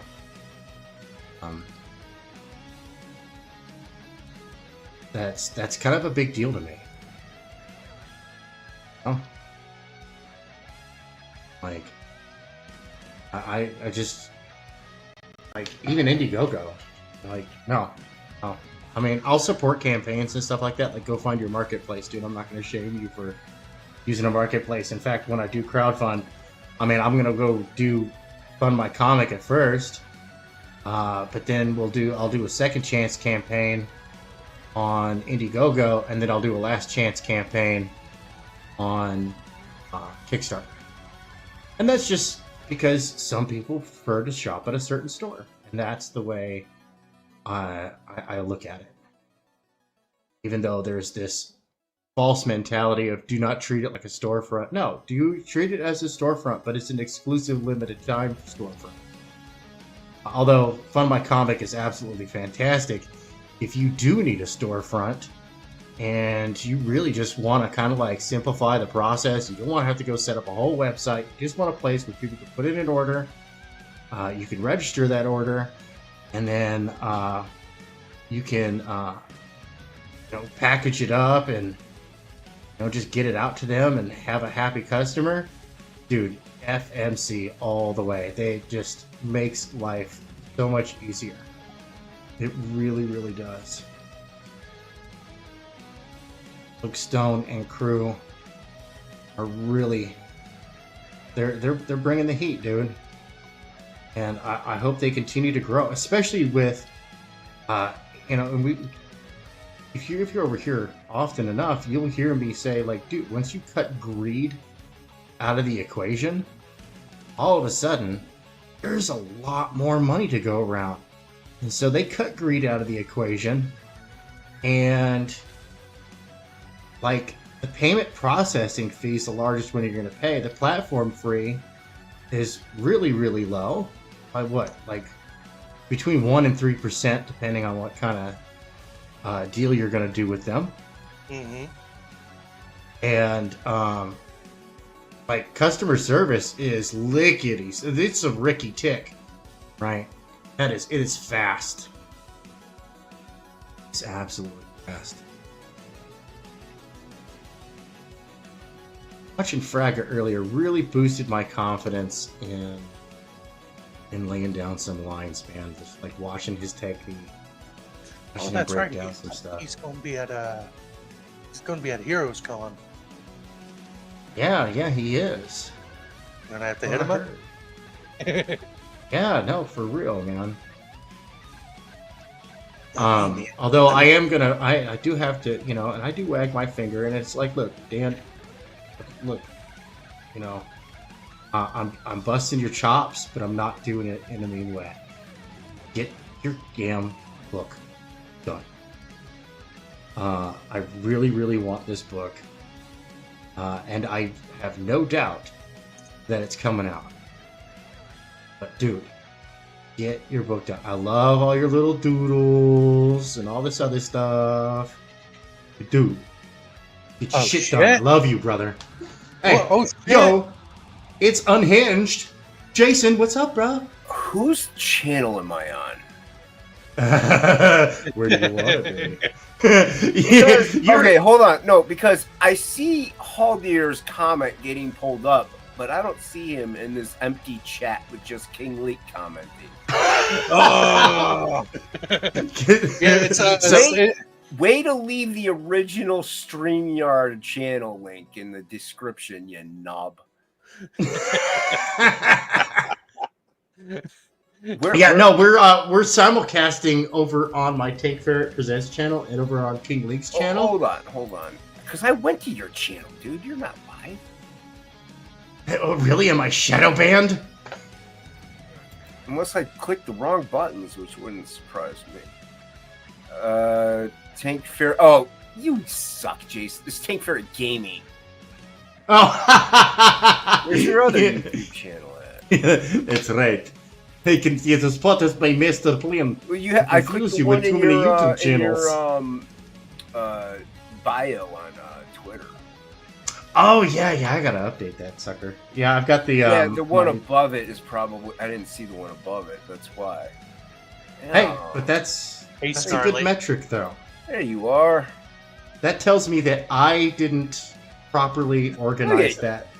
You got Scarlet Fever in your chat. You got Hall Deer in your chat. You got good people in your chat. Dude, that's what we try to do around here, man. Terrible people in his chat because it's just them. What's that? It's like King Leak has terrible people in his chat because it's just him. Yeah. We're working on that, though. Right, I'm gonna give you a Make like. sure you go. There you go. Make sure you go subscribe to King Leak. Get good people in his chat. Get him out of there. Scarlet Fever was live earlier. Yeah. Oh, was she? Dang, I missed that. Yeah, I caught a little bit of Bancroft's stream, and I was today. I caught a Fragga Draw stream. I love Dan's. Yeah, draw streams, unfortunately, he does those. Like I wake up for work at 10:30, and he goes live at 10:30. So I wake up, shower, and go into work. And by the time I'm at work, he's ending within like 5 minutes. So I got to catch the replays. But yeah, dude, his streams have always. I always love the Couch Duo streams where it's just drawing and teaching and learning and fun and excitement. Yeah, they're always a good time. Yeah, like he was breaking. He was dropping some bombs today, and it was absolutely awesome, dude. Yeah, he's filming. And I was lamenting. I was like, that's how I originally discovered like Ethan's channel was when he was doing that type of stuff, and I was like, dude, just upload some tips and tricks, man. That'll get tens of thousands of views. That's what sucked about his old Couch Duos channel getting destroyed, but when it did, because that's what all that was. Like it was like his videos he had up because he didn't go live before. It was just videos, right. And so it'd be like, what was he calling them? Like be an Imagine Ninja or something like that, and like he teach you tricks and tips and the tools of the trade. And I was following that long before any of this other stuff. So, and I was catching his Instagram live streams, and it was the same thing. So, but yeah, that's the great thing about Fragga is also like if you ask him, hey, how do you do this? It's like Shelby, hey, how do you do this? Where do I go for this? They know, like, and they'll answer your question. They're not like, oh, it's a secret. You know what I mean? And I've had heard people like actually do that where it's like, oh, that's my little secret. It's like, just tell me. Yes, shut up. Only I shall know. Yeah, it's like I have the internet. I'll find out eventually. Right. Yeah. No, I absolutely love it. And that's one thing that I do. I do positive reinforcement of good behavior. And that's what I want to see. I want to see more of that. Gimme. Yeah, that's what I like. That's what I like. How you doing, man? Dude, Frog G. Yeah, I know that name. Dude, that's looking so hype, dude. Thanks, man. Yeah, dude. I would say a good 75% of that is because of ink. He's destroying it with his colors. They look fantastic. Yeah, but I'm one of those guys, and not only do I want like a color copy, but I want a black and white too. I love ink spots. I love his colors. That would be cool. It would be interesting to like it's something him and I have talked about of doing like kind of like an artist edition almost, where one like it wouldn't be the entire book, but like, or maybe even if it is, it would just cost a lot of money. But one side of the page would be my inks, and the other side would be his colors. Ooh. So that way you can see like how much he actually adds, because a lot of the times I'm really just doing the foreground, maybe some mid. So like a lot of the colors that he puts in the background are just like not just colors, but actually him making up stuff. And that's why we do it the way we do it. Because a lot of the times the colorist, like I'm not bashing colors in the slightest here whenever I say this, but it's kind of like a paint by numbers in a way. Like, oh, here's the orange, you paint the orange. Oh, here's the apple, you paint the apple red. Blah blah blah. But with me, like, I'll draw like somebody holding something, but that something is empty. Now ink gets to not just color it, but he gets to like paint it. He gets to draw it and decide what it is, which then makes it a true collaboration. So that's why a lot of the times I leave the background just blank, or I'll leave like half the panel empty. And just let him go haywire, and it makes it more fun for him because he is an illustrator as well. He's a very good illustrator. He shines whenever he paints is the thing. Right. So yeah, this way it gives it that little combo. So that's why like a black and white would be cool, but there'd be a lot of empty background, a lot of empty space. Even in Bug Book 1, there's a page that's just the swamp. I don't know which page number it is, but it's just the swamp, and that it's like that whole page is ink. There's no, I didn't do anything with that. Oh page. wow. So yeah, it would be like, okay, well, where's that page? It's like, well, there's no black and white version of that page. Like you would see maybe his version of it. So yeah, a line edition would be cool, but it would just be very interesting to see, and people might be like, oh wow. You know, ink actually does a lot more than what I thought, and he does. People are sleeping on ink spots, and dude, I don't understand it. I don't understand it. I don't get it. Dude, the guy's absolutely amazing, and he's been amazing for years. Yep. One thing I know is what it is that his personality is a little particular. Okay. You know what I mean? Like his sense of humor. He's a little crass. He's ink spots though. That's what I like. He's honest. He's upfront, and he's having a good time. He's having fun. So yeah, that's what I like. That's why I hang out with you guys. You know, we all have fun. You know, we're having a good time. Yeah. So yeah. You know, speaking of which, you know, I've been teasing you and via the chats because like I was in the kitchen cooking one day, and I was watching one of your videos. Where you're going through the process, and my son comes in, and he's come to check on lunch, and dude, he is enamored. Like, you have a mega fan right now. Awesome. He's 11. He's gonna be 12 this year, and he's an aspiring illustrator, and he's putting in the hard work. Like, gosh, I don't know if he's listening to the program, so he might be. I don't know. Hopefully not. But well, I mean, it's after midnight on my end. It's almost 1. Yeah, it's almost midnight here, and on Fridays, if all their chores are done for the week, stay up late. Okay. Yeah, I reward them with stay up late time. Nice, because they work hard for it. I work them hard. I want functioning adults. There it is. No, that's my final product. But yeah, I'm getting him.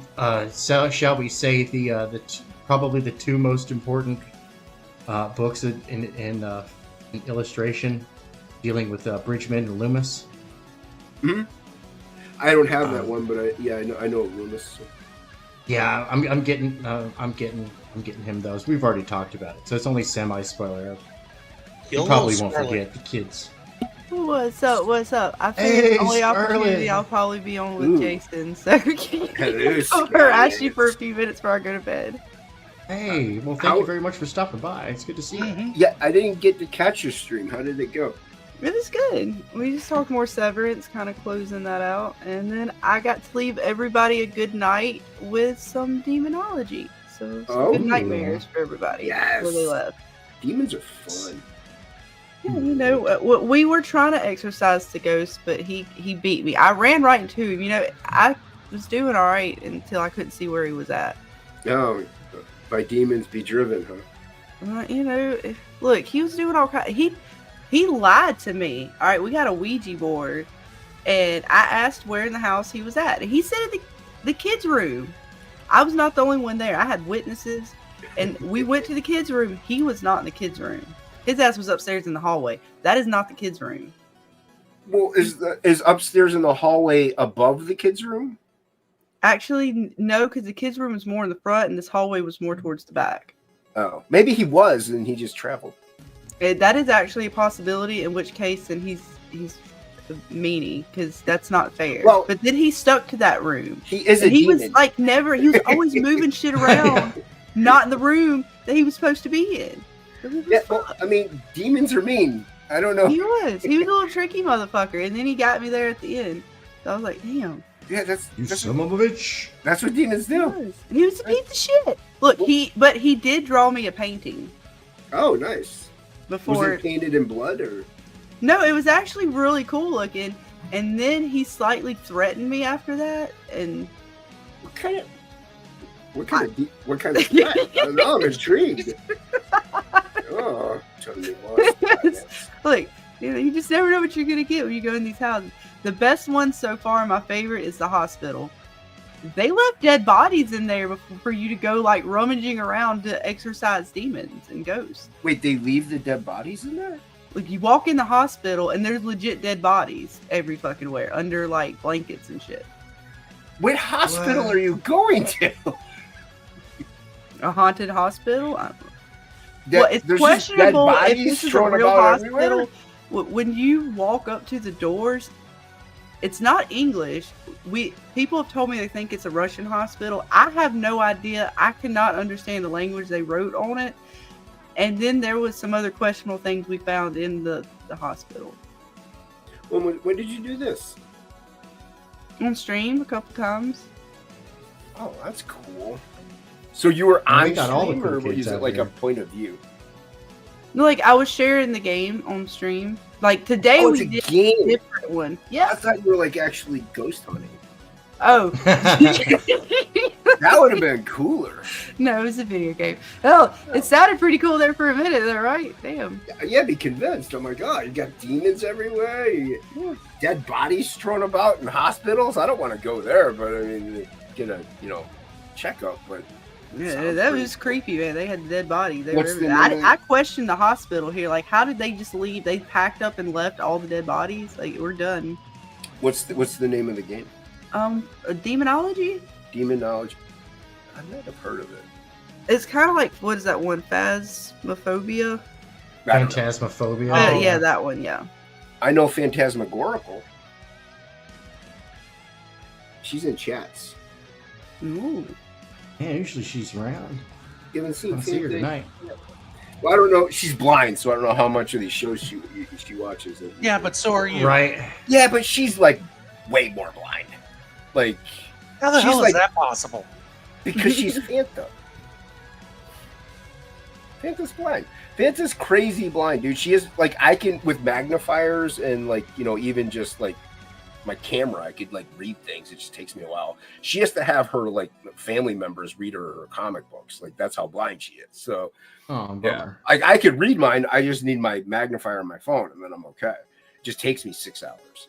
But yeah, she's way more blind. So I don't think she plays too many video games. I don't really play video games either, though, because I'm blind. So, yeah. I mean, that's fair enough. Yes. Yes, it is.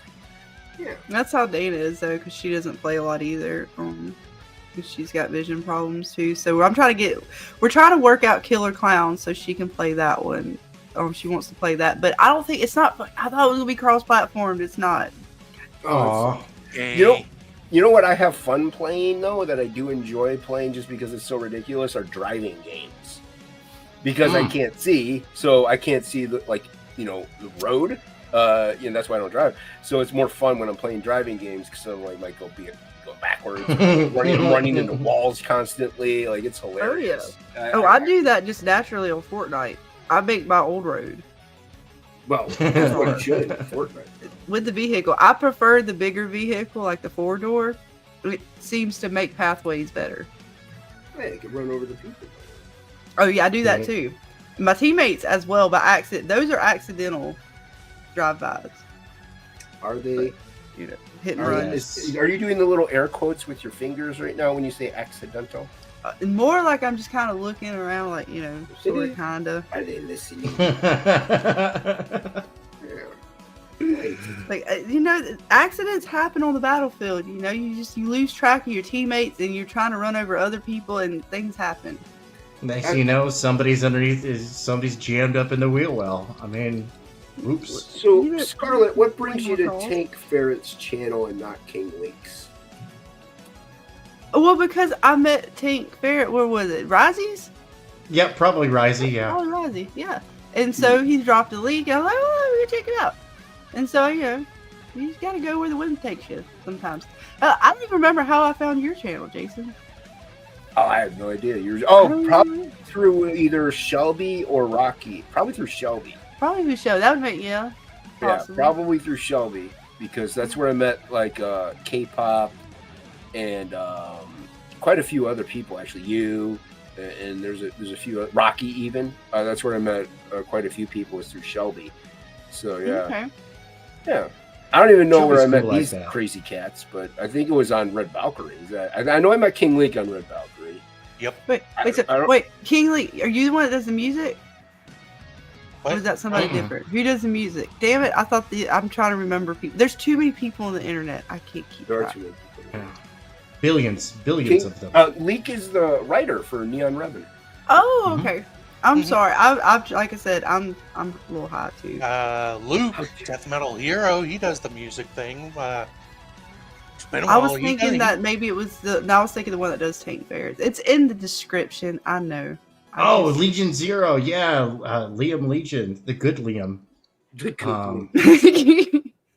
Yeah, I've told him all about it. He's like, dude, no. As soon as he has time, he wants to come on and redeem the name Liam. I know Kate and Orlando's really into the music on your There's channel, also Kate. Lord Liam who's in chats. He's a good Liam too. But good. He's not on Twitter or anything like that. He really I just see him on YouTube chats. So because whenever he buys stuff from me in auctions or whatever, I have to email him. I can't like he's not on Twitter. He's not on really any other social media that I know of. So but he's cool. Lord Liam. If you ever see Lord Liam, I think 5 or 4 or something like that. There's it's like IV or VI or something like that. He's a good guy. Yeah, he's really good. I like that. That man. Yeah, and I know, like I said, I know I met Leak because of Red Valkyrie. Tank, I can't remember where I met you. I've just been around forever, lurking. You know, I occasionally get onto other people's channels, and then I say probably controversial things. I don't know. My mouth writes checks, and my fists have very large bank accounts. I mean, it's pretty controversial over there at Rozzy sometimes. You can't get too much crazier. No, and it was really funny is over there, I get a chance to be the tame one. Right? Like, I'm the voice of reason, and I'm like, dude, when I'm the voice of reason, you know you went wrong somewhere. I've been having fun though, Rozzy, man. We're having a hell of a time playing games. I legit think I made him. Well, he didn't piss his pants, but he had to get up from the game and go to the fucking bathroom. That's great. He got his ass scared in that game, the demon game I was talking about earlier. Yo, we got Omer Glitch. Yo, Omer, what's up, Omer? Hold on, let me What's going on, everybody? Hello. What's up, dude? I think I have another. No, that's all right. You know what? We're gonna make you bigger. There you go. That's what you got going on. Look at that, dude. Nice. Big and 8. This is for Haldir. Yeah. This is nice. an anime manga character called Cherubim from Eden. It's the Endless World or something. I don't know. I don't know new manga anyway, or any manga really. I know like the generic ones, but I know the '90s ones. Right. Yeah. Akira. Yeah, like Ninja Scroll, Bubblegum Crisis, Vampire Hunter D. Yeah, all the cliches that are dope. But that's cool. No, Haldir's a dope artist too, though. So. Yeah, no, dude, for real. This guy's got textures, just gorgeous textures. Rex is trying to get me over on his stream. He's like, "Come over here." Oh shit! Yeah, I saw he was live. I have him up, but he's just muted. Yeah, I've got him over. To stream over him. No, he just went live. He just dude, it's the internet. You're streaming, but also there's no loyalties in streaming. You stream whenever you want, whoever wants. I was gonna go live tonight, but I'm like, man, everybody's live. I'm like, I just Plus, I just uploaded a video. Help each other out. Jump on. Yeah, we were good. Hey, Tank.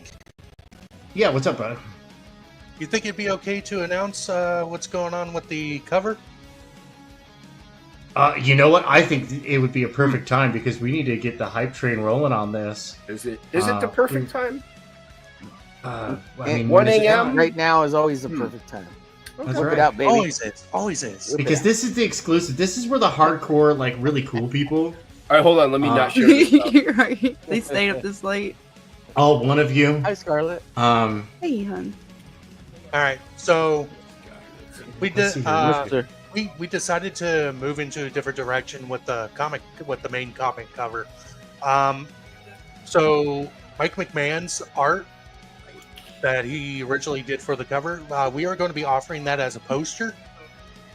And we ended up getting a different artist for the cover.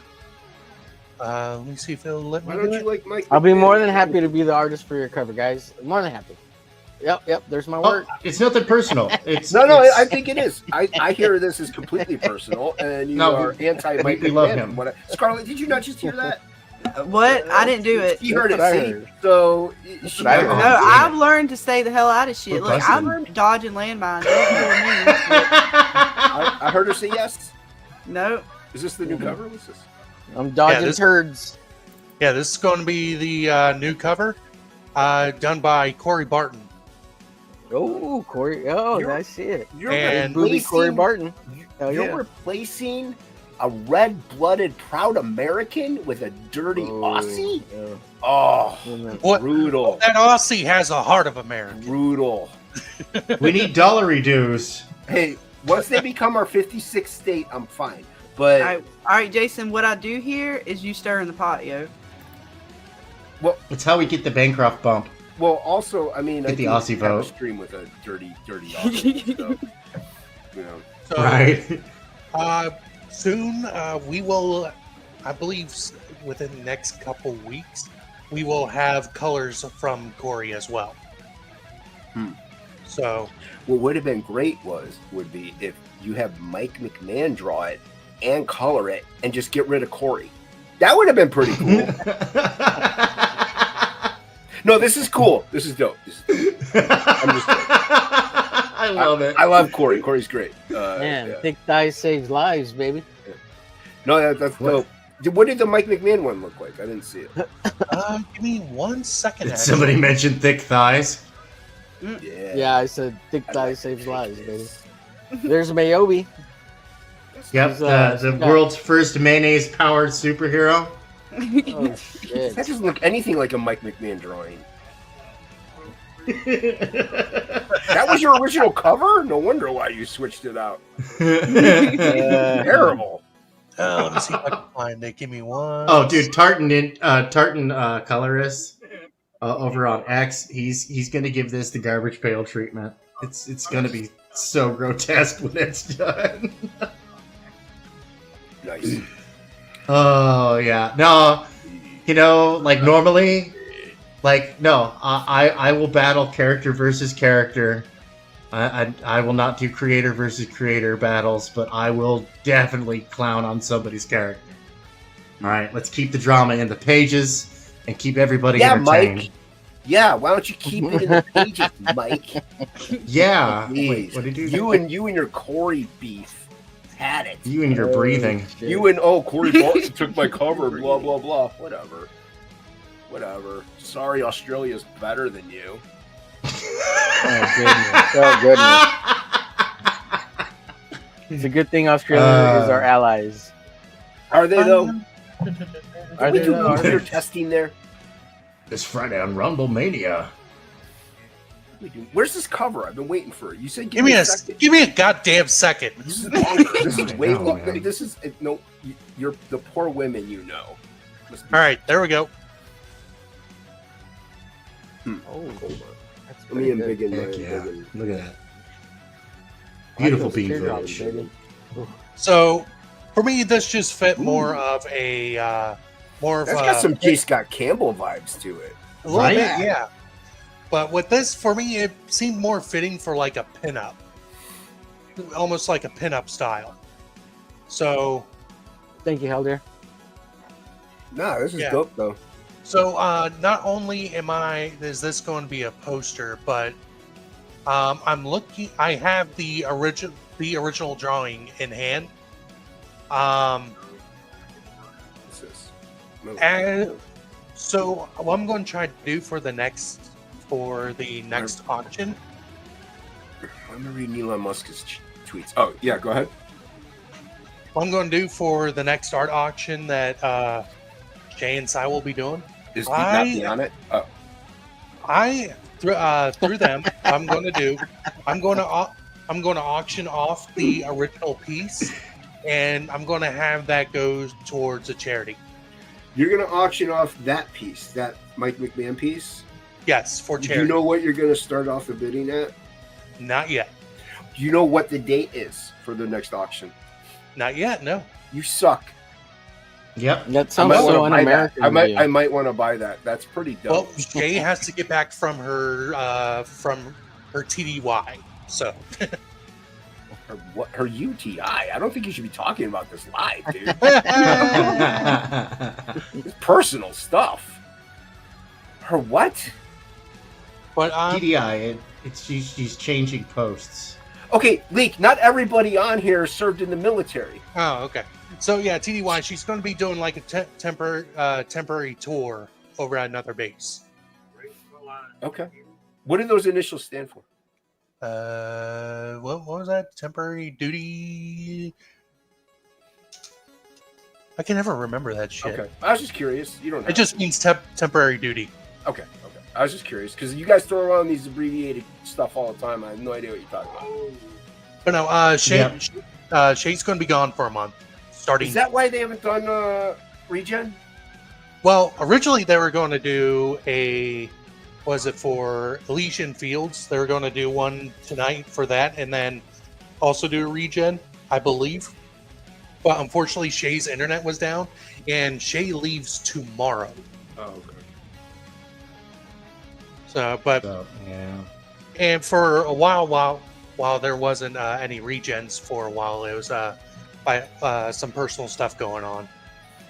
The UTI, you mean? Sure. I heard they were moving. Did they finally get moved, or she moved, or something?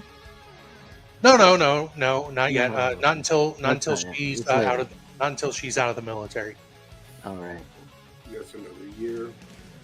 But yeah, so, no, she's got that countdown days. What is it, like a sign, right? That counts down the days for her. Yeah, I know. Is she at that point? She got the short timer syndrome?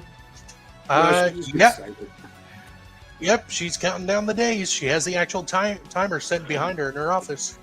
Dude, that is so cool. So, Scarlett, what are you going to be backing the Neon Revenant when it comes out?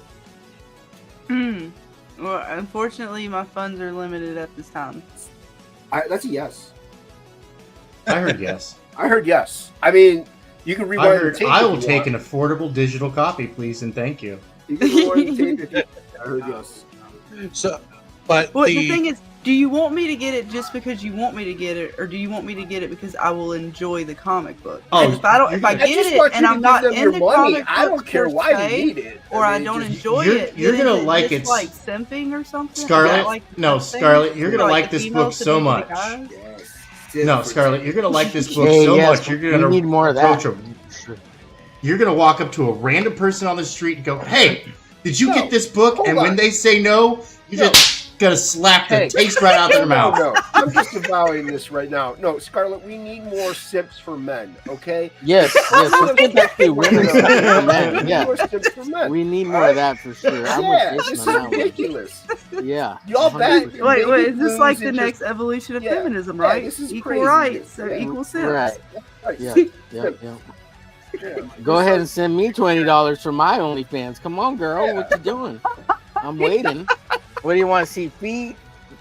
Butts? I don't know. What do you want? I aim to please. I'm just saying, Wieners? What do you want to see? Wieners? What do you want to see? He's got a whole pack of hot dogs. He's got them right in the fridge. No feet. I'll be right back. I'll paint them up, whatever you No, want. oh God, please! If you send me feet, I will never send anybody any money ever again. She will send you $20 to not send her feet. Oh, yeah, exactly. Simple way, That's baby. dope. I will send you feet pic if you. And that's not like a personal thing. That's just feet in general. I'm good. No, I know. My ex-wife was so against feet too. She was like, I don't even want to look at my own feet. What you think I want to look at your feet? You walk around them like I don't care how clean something is, man. The feet just seem dirty. I never understood the foot. Yeah, I don't get it either. But whatever, I don't care either. Hey, Scarlett, if ultraviolet vengeance is up your alley, you'll like this book. Look at him trying to sell him your book. You got no money. What are you doing? That's all women. You got it right there, King. That's all women. You heard her say They there was a love demon ultraviolence above her kids' revenge. rooms. She got to exorcise the demons. Okay. Hey, King. Nice to meet you. I'm Omer Glitch. Just FYI. Nice to meet you. That's not your real name. I hear you get this comic book called Neon Reverend. That's not your real name, Omer Glitch. You liar. What's that? You said your name is Omer Glitch. Your name's not Omer. Well, it's Omer Garcia. So. Well, there you go. Why you're already starting off on a lie? That's not a good way to first. Well, my comic is called Glitch. At least my comic book is called Glitch, and my first name is called Omer. So I'd smash those two things together. Omer Glitch. At least I'm up front, and I'm unsure this is my name.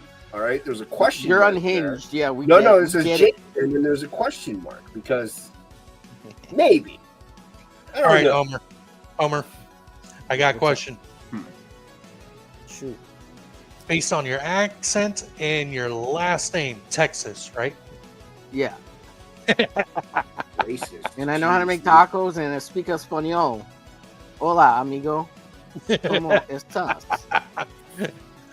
El huevo está bien podrido en la biblioteca. El queso está bien podrido. Los compro en la zapatería. What is this? What am I on? 656's channel? What's going on? Yeah, those guys are from El Paso. I've been there. It sucks. Yo, bro, no hablo Taco Bello. Órale ese, what you talking about, vato? You want me to go crazy on you? What? I pull out the cuetes, man. I regret clicking that link. Chale, vato, no vales verga. You're ruining her buzz, man. What? No, I'm fine. She's like, what? No, I'm good. I was She's literally. like, I'm taking notes, Jason. I'm trying to learn a different language. I'm taking note out of Rosie's book. I'm checking on my fishies right now. I'm adding fishies to my aquarium. Nice. Get those bubbles. Yeah, I like to smoke my fishies over the slow flame. Nice. Slow rotisserie fishy. Oh, what's up, man?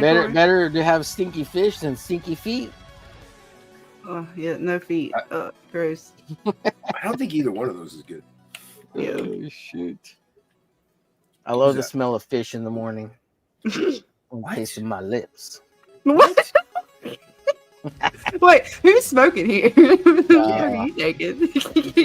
I wish you I might was. need to give some. I to wish Jason. I was too. He might want to take some. I don't know. I don't, but I'll let Jason test it out. Hey, Jason, you going to Heroes Con? I had emailed her like a few months back, like 3 to 4 months back, but I guess she's just now getting back to people, so I re-emailed her again today because it's like one person handling all of it. Ooh. So if I'm a guest, great. If not, maybe I'll try to go just to go, get some signatures and stuff. But it's just so expensive that I don't know.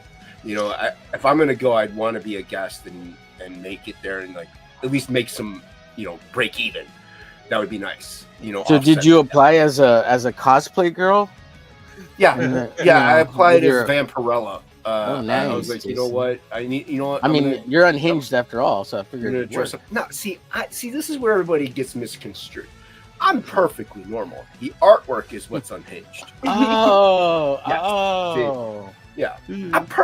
Come on, you see me on streams. I'm totally normal. You're drinking that aspartame bullshit and getting Dye Red 23 all over the place. I mean, yeah, but it keeps you sound a little unhinged to me. I don't know. No, a little, nuclear Mountain Dew is Stop fine sending for me those everybody. feet pics. That's right. AAT all day. It's fine. It's good for the immune system. It builds you up. It builds it. It builds that immune system. That's not what California tells me. What the hell does California know, man? Shit.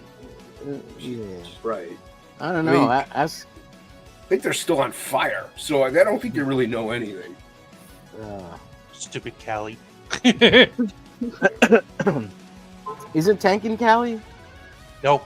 No, Plagel's in Cali. Plagle, Billy, Jason Krager. I believe Mike is. Who is? Mike. Oh, Mike McManus. Okay, Mike is. Well, I mean, there's quite a few people in the indie scene that are in California, but a lot of them actually are like East Coast-ish. You know, like Common Cali. Yeah, that's why Eastern Standard Time is usually the time everybody streams by. Yeah, Eastern. Yeah, that's the standard U.S. time, and that makes sense to me because the capital lies in the Eastern time zone. So I'm like, yeah, no, that totally. The only right time is Texas time, baby. Get right with it. I don't know as much as like population density, but come on, the way America got colonized, it was started on the East Coast. They bought Mexico, and now it's California. And No, that was a little bit later. Yeah, like we first took over. We know where the Pilgrims landed. Look, we all learned about that. Yeah, exactly. Plymouth Rock. Yeah. So, yeah, but it still was from First East to West. Thanksgiving. Yeah. We brought them Thanksgiving. They should be thankful for it. We know how they brought. I learned about that Thanksgiving dinner, and it's not the same Thanksgiving dinner we have down here in the South. It's delicious. Ours is better. What? We beat the Pilgrims. You tell them, girl. You tell them. How's yours better? What do you do different? They didn't have turkeys like we have turkeys. We got the birds they had were not the same kind of birds we got. Them motherfuckers look nasty and greasy. Wait, what kind of birds do you have? We got like nice butterballs down here. Like we like raised turkeys now to be delicious. They found some wild ass turkey. I'm telling you, it was not as good as the turkeys we raised. Oh, you mean back then? You don't mean like now? Then. I'm like, I'm talking about the Pilgrims, like the first Thanksgiving. Yeah, but how do you know they could have been delicious? That's not how they told the story. I can tell you stories all day long. Don't make them true. It's a pigeon. They were eating pigeons. I mean, it was pretty believable. They showed the pictures. You show me the first Thanksgiving. You show me how I'm wrong. You show me your receipts, I'll show you mine. Hey, wait. Now we're talking. Got a little more interesting. What are you smoking? Can I have some? Jeez. My socks are coming off. Jeez, what's happening? Whoa! No, it's about back off. Joke. We're gonna take some pictures of some feet. Get those feet photos going. That's right. Get that OnlyFans money coming in. There you go, guys. Hey, Scarlett, this is why I have no tact. I don't have a woman because I don't know how to talk to them. You're fine. I know feet are gross. That's you I was totally. If there was any fire like going in the room, you totally just put it out with feet talk. Yeah. Get a whiff of feet higher. Get a whiff of feet. That's how you get put in the friend zone. That's how you get put in the friend zone, man. I'm sorry. Yep, and the way you talk to a woman. All right, now hear me out. It's the same way you talk to a guy, but with 30% less jerkness. Depends on the woman. It does depend on the woman, but most women, if they're cool, they have a sense of humor and they know how to take a joke. But you can go too far a lot faster with a woman than you can with a guy. That is true. So you treat them like a dude, but 30% nicer. You're just a little bit nicer to women. Because I don't really want to treat him like a dude. I kind of want to treat him like a woman. Because treat him like a dude, which is 30%. I'm not saying intimately. Okay. You know, a little smacking around works or goes a long way. Oh my god. I don't know how you treat dudes intimately, but not. I'm kidding. Personal experience on treating men intimately. Well, guys do tell. You know why men are like tile? Because if you lay them right the first time, you can walk all over them for the next 25 years. Yeah. Once they know how to use the power. Yeah, no, I grew up doing tile and cabinetry, and so I have all the bad jokes. Like, you know why lesbians and carpenters don't get along? Because lesbians never want 12 inches to a stud. They always want it tongue and groove. I thought it would have something to do with. I thought it would have something to do with rugs. I thought it was maybe like wood or something. They never want hardwood. It's always They carpeting. never want hardwood. Yeah, Yep. just pure carpeting. That's true. Yeah. Oh hell, that is true. Because I hate carpet. It's just a piece of shit. Even in my house, I don't fucking like the carpet in my house. Carpet's You know how nasty. hard it is to take care of that shit. But I'll take the hardwood all fucking day long. I can clean that. This fucking carpet's a piece of shit. Go on. Tell me more. Talk to my husband about it. He'll let you know. You can get. He's not here right now. I don't care about your husband. You want to get intimate with someone? Yeah, Jason's not the jealous type. I'll be fine. Oh my goodness. Man, it went real dark. Now I won't say dark, but it went real left real quick. I've listened to your channel. I know. No, you piece of shit. I went to your channel. I don't know what you're and talking you totally about. outdid anything I did on my channel. I have no idea what you're talking about I will right go. now. Don't make me clip this shit. I will go clip it. I will show you some receipts. The clipping wars have begun. There's no receipts. I don't even shop where you shop. So I don't know how you have You receipts. had things on your channel. What? Where? All right. You know what? She must be talking about what's his face drawing the. Little, see, yeah, they were witnesses. No. She said I had things. I had nothing. Okay, No, it was on your fine. channel. I was drawing a You frog. talk about the things I talk about on my stream. But what about the I am things not you let in go spots. on your stream? I am not in That spots. was I like don't take responsibility that was for his like that was actions. fucking X-rated, yo. Yeah, I don't take responsibility. I didn't. You have allowed anything on my such stream. depravity on your streams. You I are have no. controlling your house. I don't believe in censorship. Well, that's fine. But then again, don't say that shit didn't happen because it I'm happened not saying all it in didn't and happen. I'm around saying- your house. I'm all saying up I in your didn't house. have anything on my stream. You had displayed Ink things. Spots had something on my No, stream. you Two totally displayed different that things. shit, and Two then y'all totally talked about different it. Oh, things. you talked I didn't about do it, it. man. You were She all did it. about it. You was like bowdy about it. I didn't about nothing. I didn't even know You he was all doing about. it. You was I'm all blind. up I on didn't it. even see what he was doing. I had no Yeah, idea. no, you saw it because I didn't know. I was I'm just gonna making. get the I was clip. making a Jason big can't followed see. by He's her. blind. Come on, after. give him a little bit of. I don't even know where I'm at right now. Little leniency. He can't see.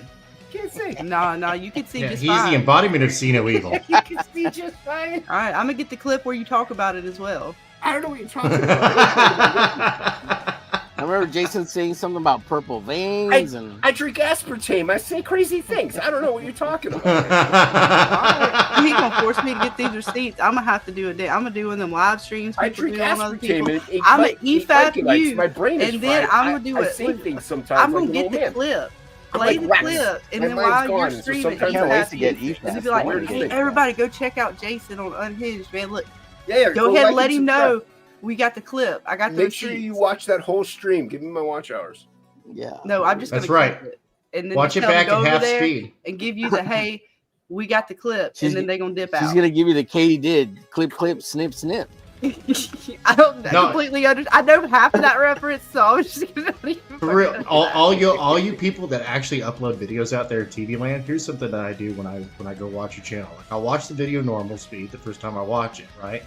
Then I go jump on one of my alt accounts, and I throw that stuff on in the background while I'm out of the office, and I have it playing back at 1/4 speed, which gives you quadruple the watch time for the one. No, it doesn't. Yes, Shut it up. does. No way. Yes, it does. Nope. Spiffing Brit blew it open and broke YouTube. Spiffing Brit's broke YouTube a few times. You Well, gotta watch his series. How long Yeah. ago was this revealed? Well, I mean, dude, YouTube still hasn't fixed it. That's what my question was gonna be. What if they fix it? Yeah, it was a while ago, and YouTube still hasn't changed it because So it doesn't. are you saying if I watch everything at 2x speed that people like upload?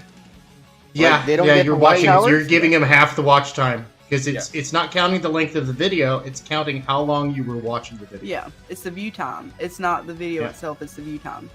So if you watch it slower, then that works too. Then because you can't have Yeah, it both so if- ways, right? At least, Well, yeah. I mean, if you could, put it right? on slow mo and you let it play for 6 hours, something that was only like 3 hours, then yeah, you're gonna get the 6 hour view time. Shit, I'm gonna go Yeah, do that. so to all that's my why I videos. watch. That's why I do when I do a second watch. I'm actually not watching it. I'm just, I'm your friendly. I gotta go find all my computers. Let's go. Let's go. You don't do it for the fun chipmunk voices and stuff. That's what I do it for. I like to watch it on fast forward for the voices. I usually see if it's not somebody that in my local community, that I'm watching it super fast because people talk slow. And, that's what I was gonna say. I sometimes, even if I follow them, like them, whoever, if they talk just so slow or they take them forever to get a word out, it's twice the speed, or even 1.5. I can't do it. And I'm like, I think that's why I started watching, doing the second playback, where I would just line it up on a playlist of, okay, this is stuff that I want to boost the watch time for the channel. This is a smaller channel, and I want to really boost their watch time, help them out a little bit.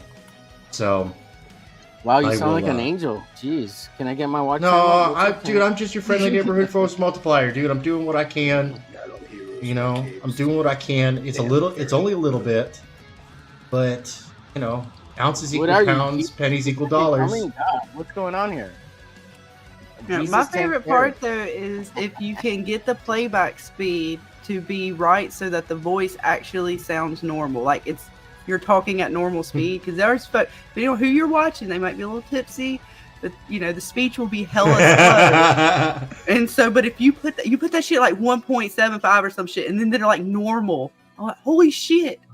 All right, that's cool. And then of course, if you got somebody normal talking, you put them up. Well, it's like those slow talkers, like they're talking insanely slow. You put it at 1.25, they're like almost there. You go to 1.5, like perfect, and then they're like talking like a regular human. Oh god, especially when it comes to like tutorials, dude. Like tutorials, I absolutely endorse people talking nice and slow, breaking it down Barney style on tutorials.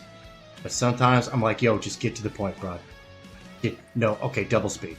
Yeah. Oh, finally. All right, like I particularly do it on Jason's. Yeah. Hey, I don't care. Give me half the watch hours. I don't care as long as I get the watch time. I'm just fucking right. No, with my son being one of Jason's super fans now, like, dude, we'll go back. He's like, I want to go watch that one video again. Yeah, make sure he only watches the videos. Don't let him watch your live stream. Yeah, no, right? Yeah, I already told him. He was like, because we all know what goes on Jason's live. Because, like, on the family television, right on the YouTube, that's all my accounts that are signed in. So that way I know what my children are up to. Right. And he's like, and I have good kids, so they'll ask like, "Hey, can I watch this live stream?" And I'm like, "Who is it?" And I'm like, "Oh God, no, you may not."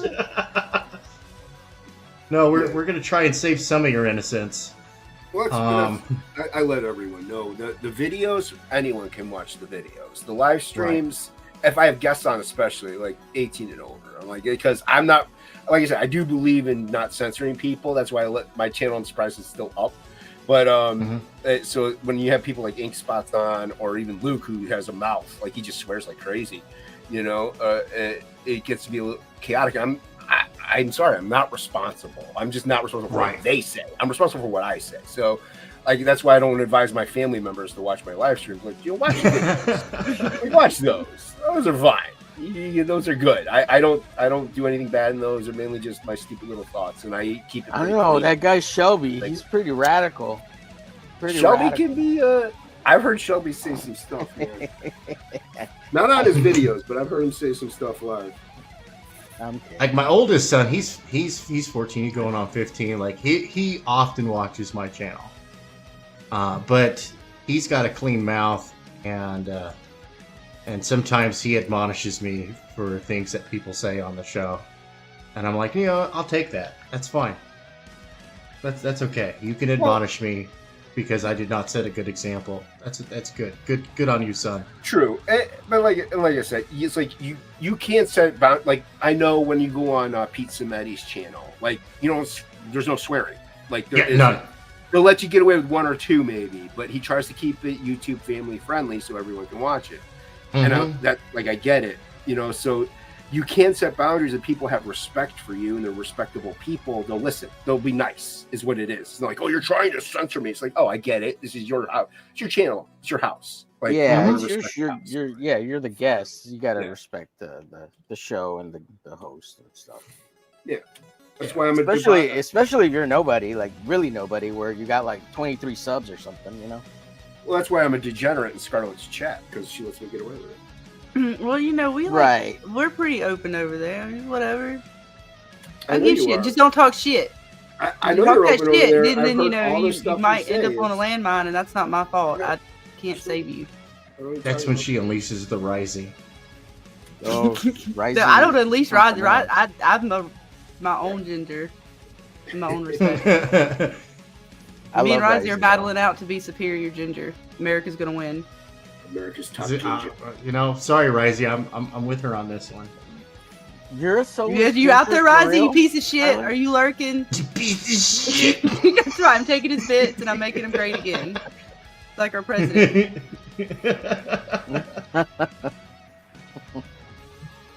No, Rising and I go back all the way to when Manny Correa was working on the Unbreathable Skunk Girl in the very, very early days of CG. Skunk Girl. Yeah. I've been talking to him, and he's got plans to bring her back. He spent a whole year making that 88-page book, and he fulfilled it. And he was like, "Look." He's like, I got a real job, and it's a really good real job, and I've got my son, so I'm done with comics for a minute. I'll be back. He's getting to the point, and so, you know, like any good nerd, he started building muscle cars. Nerd. That's what it does. Yeah, as one is wont to do. Nerds don't know how to build muscle cars. What are you talking about? That's like jock territory. What are you? Where do you live? What? They're all nerds. They're just a different flavor of nerd. Yeah. Oh, yeah, so this quarterback, he's got a completion rate of blah, blah, blah, blah, blah. Nerd. Oh, my God. Look at his feet. They're Did you see that pitcher's ERA? Ooh, look at his on bases. Nerd. You actually know what ERA is. You're a nerd. Oh, I make no illusions that I'm otherwise. Nerd.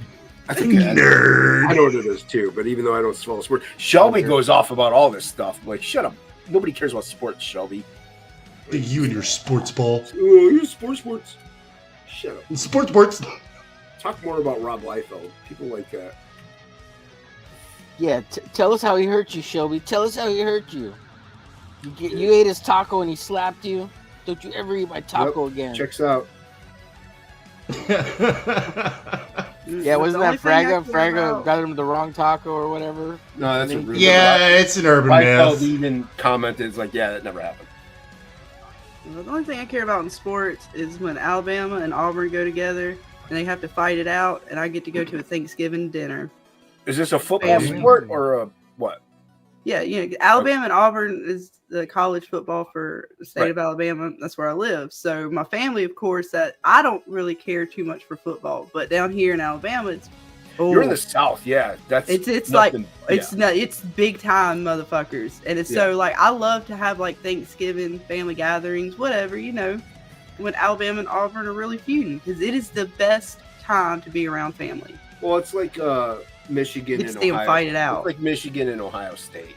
Like that's a rivalry that never goes away. And even though I'm not into sports at all or football, like I know about it, I hear about it. My family's into it. You can't not hear about it, right? You can't not hear about it. Like, you know what I mean? Then you have to enjoy the battle. You just I'm just like, sports. Well, my whole thing is who's winning and who won. Like that's it. I don't care. Like what's the score? Who's and who won? That's it. That's all I need to know. I don't need to know who caught the ball. I don't need to know how many touched blah blah blah blah. Like you just need to know who won and what's the score during the game and who won after the game. That's all you need to know. I just want to know that Auburn wins, so that when I go to that family get together, I can let them know. Yeah, Auburn won another one, huh? You talk about stirring up the family.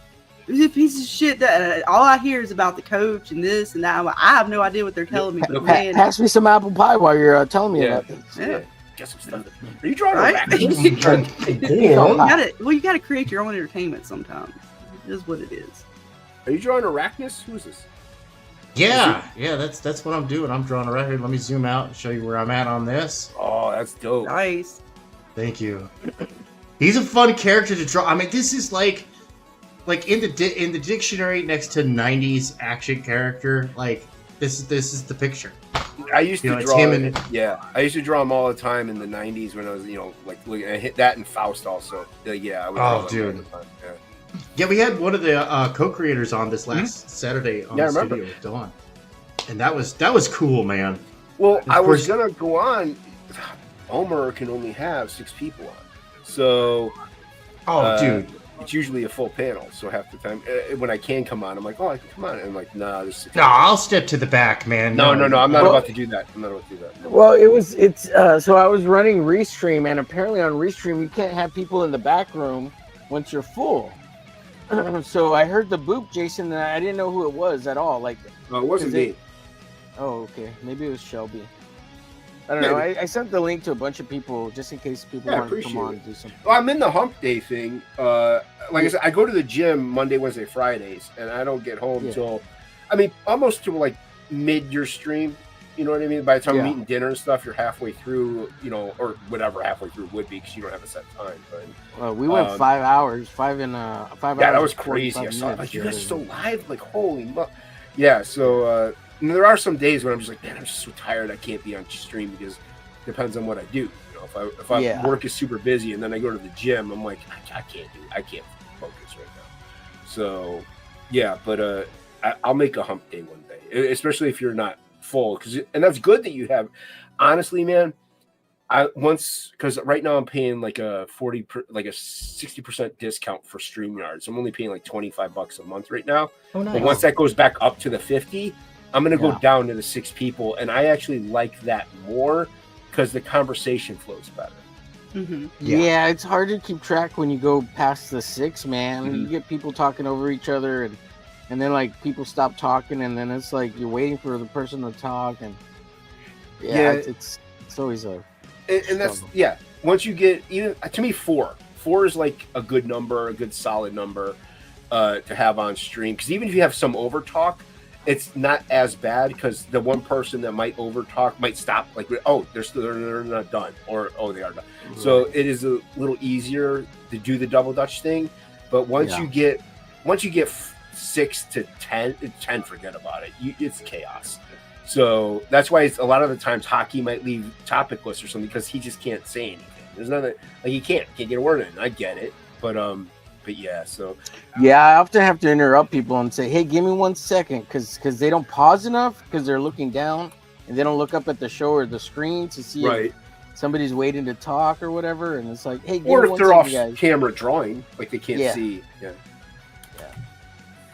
And there's. often... Go ahead. Sorry. Oh no, you're exactly. This was a perfect example of what I was leading into. There's a little bit of a skill that is acquired.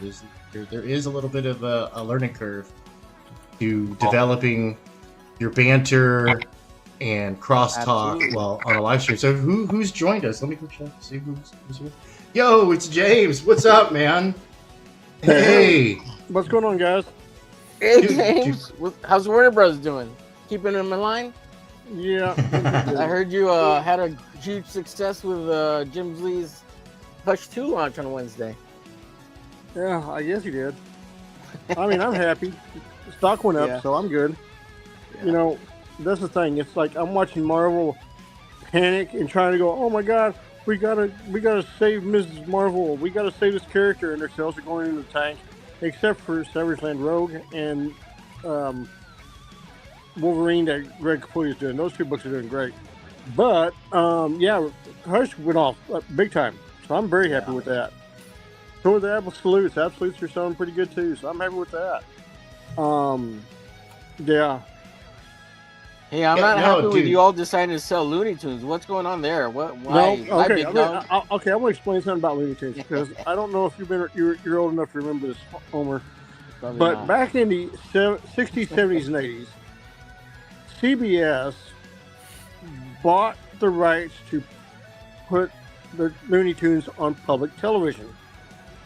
And so what happened is nobody was watching them at all on Max.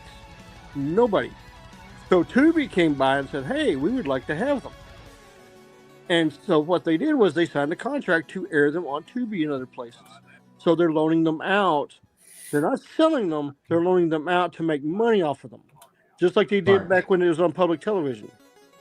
No, that makes sense. Remember Tank? Oh yeah. No, my kids, they're into that stuff, man. So Tubi, and I gotta give hats off to the Murdoch, the founder of Tubi, because he basically built Tubi off of Disney's money. You know what I mean? No, explain. Okay, so when Murdoch sold Fox to Disney, Disney paid him a whole lot of money. Right. And what he did was, and he kept Fox News. And so what he did was he ran over and built Tubi. And his model is Tubi's free. Advertisers pay him to be advertised on the shows, and they just put program after program after program on so people can watch everything.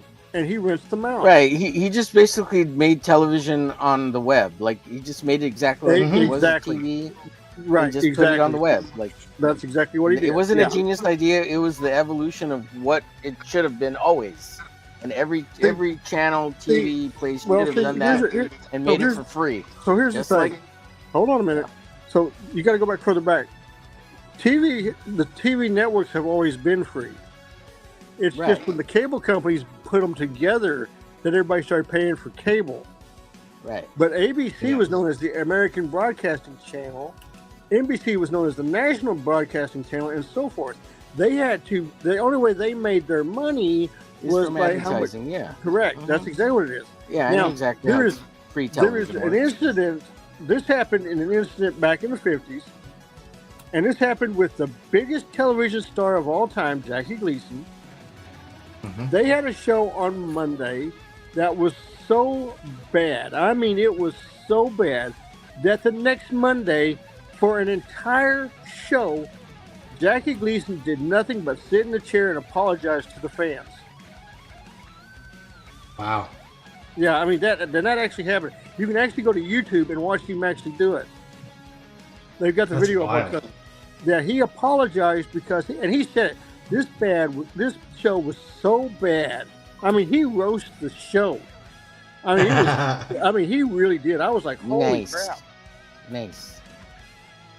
So yeah. All right. Can we bring that? Can we bring those days back and have Disney roast their shows and their movies and shit? Well, I think that's what YouTube's for now, anyway. So Okay.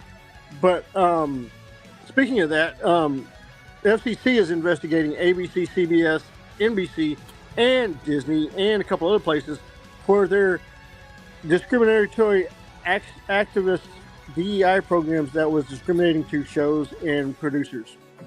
Nice. It's having the reverse effect now. It's going back the other way around. So yeah, there's trouble coming. So, dang man, look at that, dude. Reverse that is looking great, Omer. Oh, nice. Oh, thank you guys. I appreciate it. It's a little slanted, so it looks a little distorted. Oh, it's crap now. Then never mind. Okay, yeah. Thanks, no. Jason. I knew you. That's it. I'm just gonna burn the computer. I knew it. Got to erase all evidence. Yep. I'm burning the internet. Yep. I need a scrubber. Can we get a scrubber on the web? Right. You need Dark a web. Where are you? You need a rubber. Scrub you me. Need a rubber. That's what they call erasers in Australia and England. They call them rubbers. Yeah. So, no, I got some good. I got some kind of. I'll be right back, guys. I have to go use the little ferrets and train. All right, you do that, so. Don't forget to change the sandbox. Don't forget to flush. No, I just poop in the corner. Make sure you wash your hands. Fix it on Thursdays. Wash your hands. So, I will say there's a new trope. Well, I think it's been around for a little bit, but so I picked up the new Silverhawks comic book. Okay, covers looks great. And I had to order them, mail order.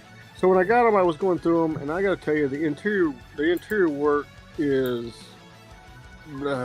there's hard. I mean, it's a try to look like Western comics but manga, and it doesn't work at all. So you're saying it sucks. Yeah, and then Space Ghost actually looks really badass. It looks really good.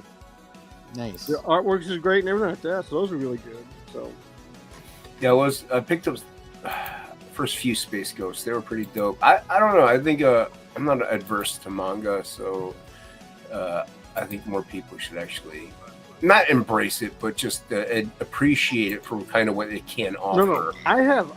Believe me, I'm big manga. James is big on manga. He lived in Japan for like 5 years, 6 years or something. Nice. Okay. Yeah, so, I mean, I've got the original. He's been with the Japanese women, if you know what I'm saying, Jason. He knows about that sideways myth. What? No. So, jeez. No, when it comes to manga, yeah, I've got a whole bookcase full of manga. Nice. So, I'm just saying the artwork of Silverhawks, they need better artists in that one, badly. Hey, Jason, James has all the omnibuses of everything. Nice. No, in manga it's called box sets. You see? That's tomato. James is a good guy, man. Super cool. Yeah. I'll take your word for it. And don't even get me started on anime. You're gonna be here for hours and hours and hours on anime. I don't know all that much about it to get you started on it. I've been collecting anime since like 1988. So I've got like 1,000 different titles. Chat. What's up, Matt? Didn't mean to derail you, dude. I just want to say hi to Matt. James, you sound a little bit different. Are you using a different setup or something? I'm on my phone. Oh, okay, gotcha. Yeah, I'm on my phone. But no, yeah, I mean, there's been some good manga, and they're doing something that streaming services should do. So I'm gonna explain. So tomorrow is the last episode for this season of Solo Leveling, and next week they're gonna launch a brand new series of manga to continue the slot. What's Solo Leveling? I don't know what that is. You haven't seen it? Oh my god, dude! That's like the ultimate in the mangas and stuff right now. That's like number one. Is that on? What is it on? What right, it's on Crunchyroll if you want to go see it. Oh, okay. Yeah, it's only 2 seasons in, but manga wise, it's huge. It's out of Korea, but it's really good. Yeah. Yeah. Hey James, have you met Scarlett? Hi Scarlett, how you doing? I'm here. I'm listening to you guys. What's up? Nice to meet you, James. Hello, Scarlett. Nice to meet you. I'm here. I swear, sweet. No, I did. I listened, and I actually agree with what you guys were talking about with Toomey. No, I listened, and I do think that he's right. Yeah, it's the next evolution to just regular TV on the internet. Those bubbles got to you. Now, can we work on the ads on the internet? That I have. Like, this is ridiculous. You're paying all this money for these streaming services. Yeah, no, this is out of hand. Yeah, no, it does. It hurts my bottom line as a YouTube streamer who does TV content. I don't appreciate my TV shows. First of all, what started it pissing me off was Evil, right? Because it got better when it went on the streaming network, but why couldn't it just be good on CBS or whatever when it first originally came out? When it was on regular like TV, you could just watch it. You know, you didn't have to have like even cable, I think. Right. Yeah. And then all of a sudden, oh, it's popular. We're going to move it over to the streaming network. And now we can do whatever the hell we want to do. But you're going to pay out the ass. Mm-hmm. Well, it's like when NBC started Peacock and shit, and then they started charging like $5 and $10. And well, what? They made me like, mad. I'm gonna tell you exactly where streaming services went wrong. And I'm going to use Max as an example. Okay? So, Max puts out Game of Thrones. Mm-hmm. Okay, here's the problems with HBO Max, right? Yeah, HBO Max. Okay. Well, it's now Max, so HBO's gone. Yeah. Oh, okay, it's gone. Wow. Yeah. So here's the whole stick with this thing with Max. So you have Game of Thrones, and instead of having 24 episodes per season, or at least 12 episodes per season, they did 10, then 8, and so forth. But they had nothing to go past that. And what I'm talking about is this. So imagine this your streaming service, you watch all of Game of Thrones, and you know it's going to be a whole year before they get back to season 2. What's the first thing you're going to do? You're going to cancel your subscription and then pick it back up. So this is what I proposed last shareholders meeting. I actually sent the letters in and everything for this. I said, okay, we're going to do a type of games with those things. We can go buy the IPs for Flash Gordon, for Dungeons and Dragons, and for Buck Rogers. I said, we get those 3 IPs. The Game of Thrones, which is House of the Dragon, it goes 10 weeks, it stops. Well, you pick it up with Flash Gordon for 10 weeks, that stops. Then you pick it up with D&D for 10 weeks, it stops. Then you pick it up with Buck Rogers and go 10 weeks, it stops. You're right back to Game of Thrones. You got to give somebody something to watch all year round. You cannot just give them 10 episodes and then expect them to sit there for the next, 8 months.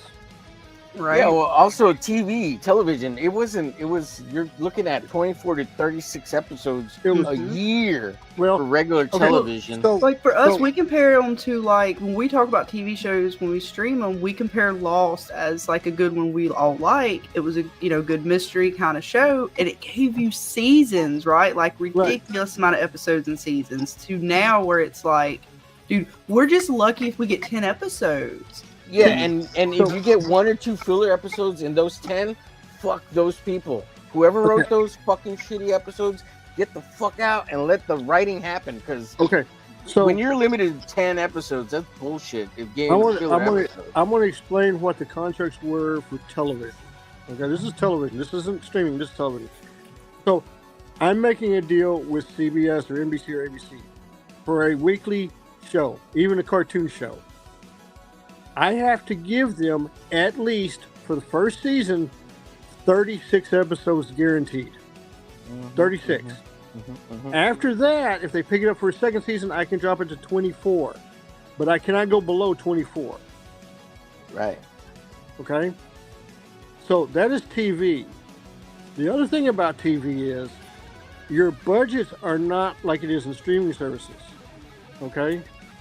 Because if you go look, and I'm going to give you some shows to go look at.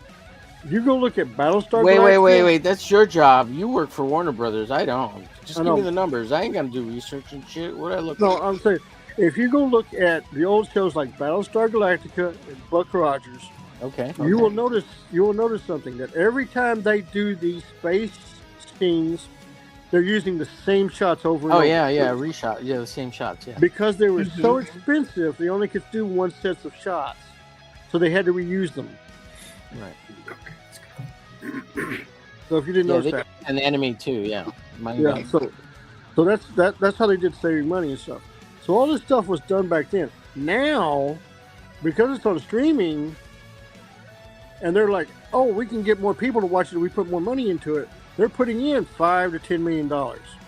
Now, per episode. When you go nuts and you do something like the complete failure of the Acolyte that put $23 million per episode. Oh my God, yeah.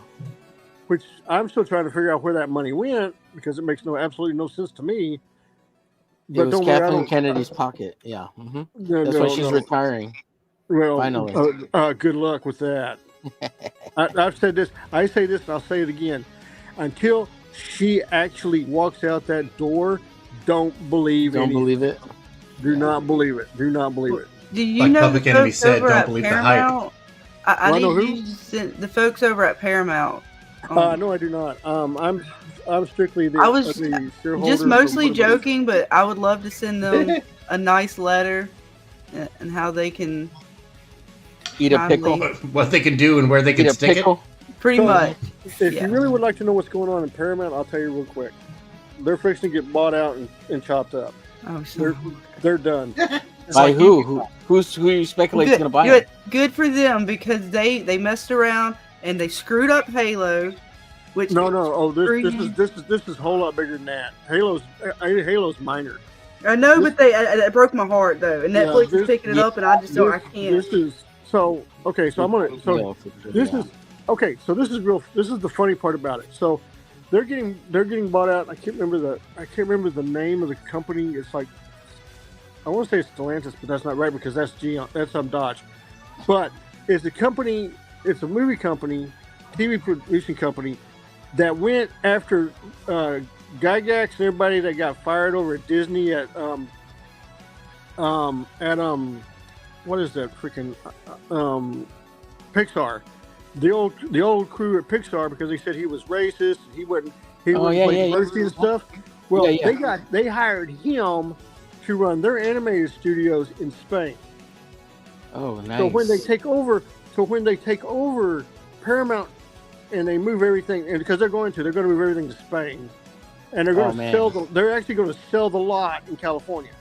Oh so my Paramount's goodness! Going bye. Yeah. Oh, this is brutal, dude.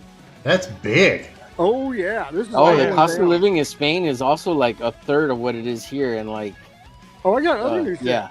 You want to hear another one? How about this one? How about Warner Brothers is wanting to sell all their properties and move to Las Vegas? Yep. Oh, I can believe it. They're trying to sell Looney Tunes. No. James threw that up. They're not selling Looney Tunes. They're leasing them. They're leasing them out like they did back in the 60s, like 60s, 70s, 80s with CBS. You remember that? Yeah. Yeah, it's the same process. Well, you know what? It makes sense though, James, because like the audience and the people who pay and buy HBO Max or whatever you want to call it now, or whatever they're adults. They're not kids. So and they don't advertise that they have Looney Tunes very well, so they don't know to look for it on HBO Max or. Yeah. But there's a lot of stuff going on right now, and big corporate shifts, huh?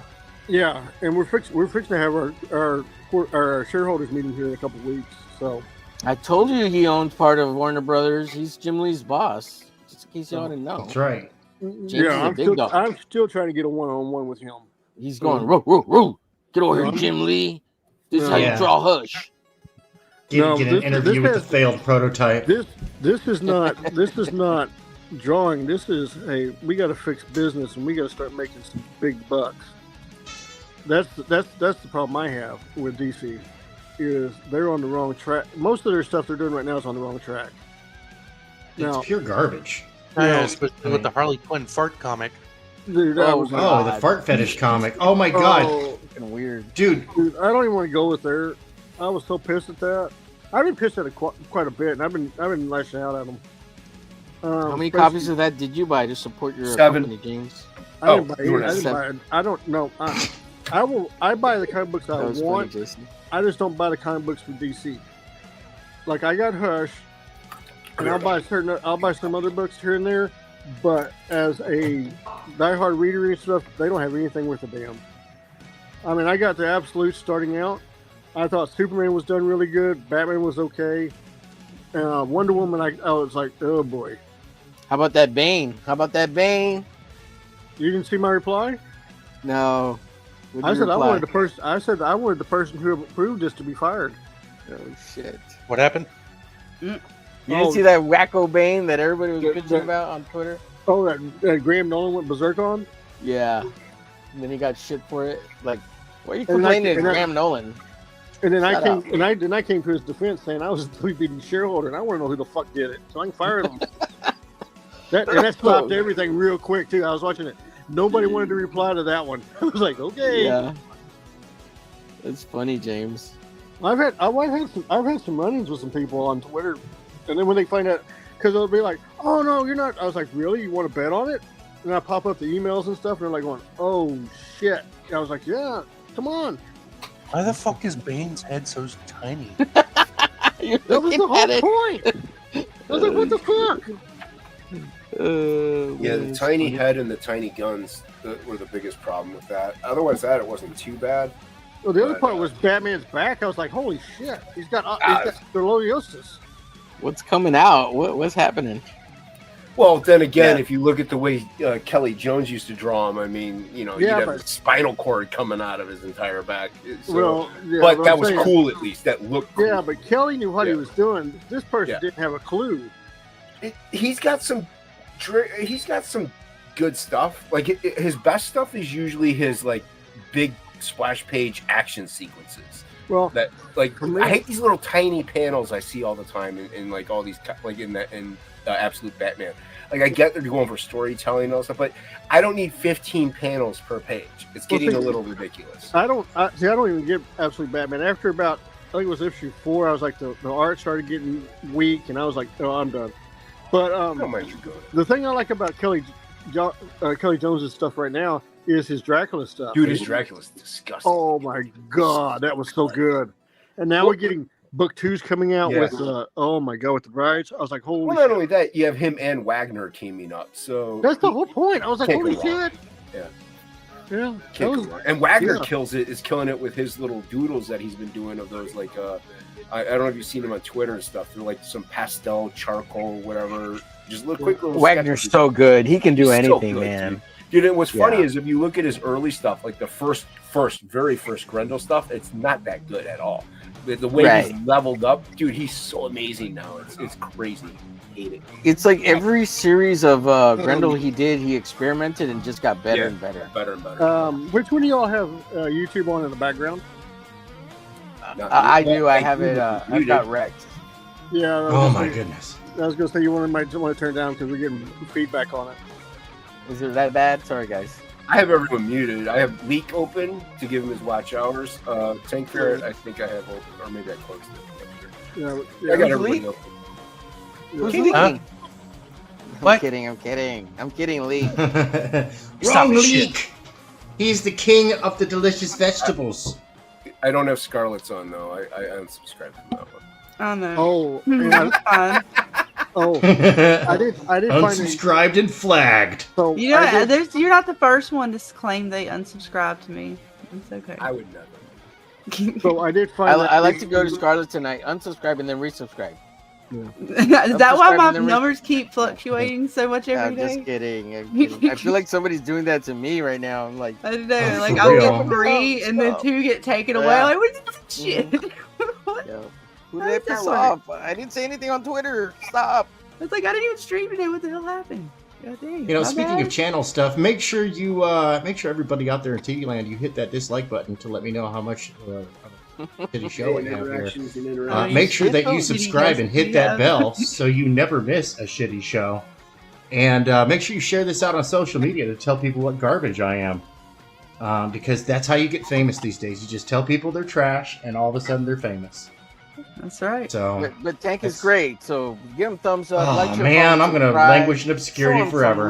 You know, give him some hugs and kisses. You know, squeeze the bear. Do you know how much Risey I'm gonna have to do after this just to repair with the damage you just did right now?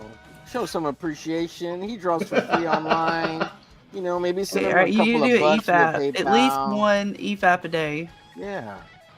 Unload your load. You know what I mean? Yeah, that's right. Oh, yeah. What I'm here for.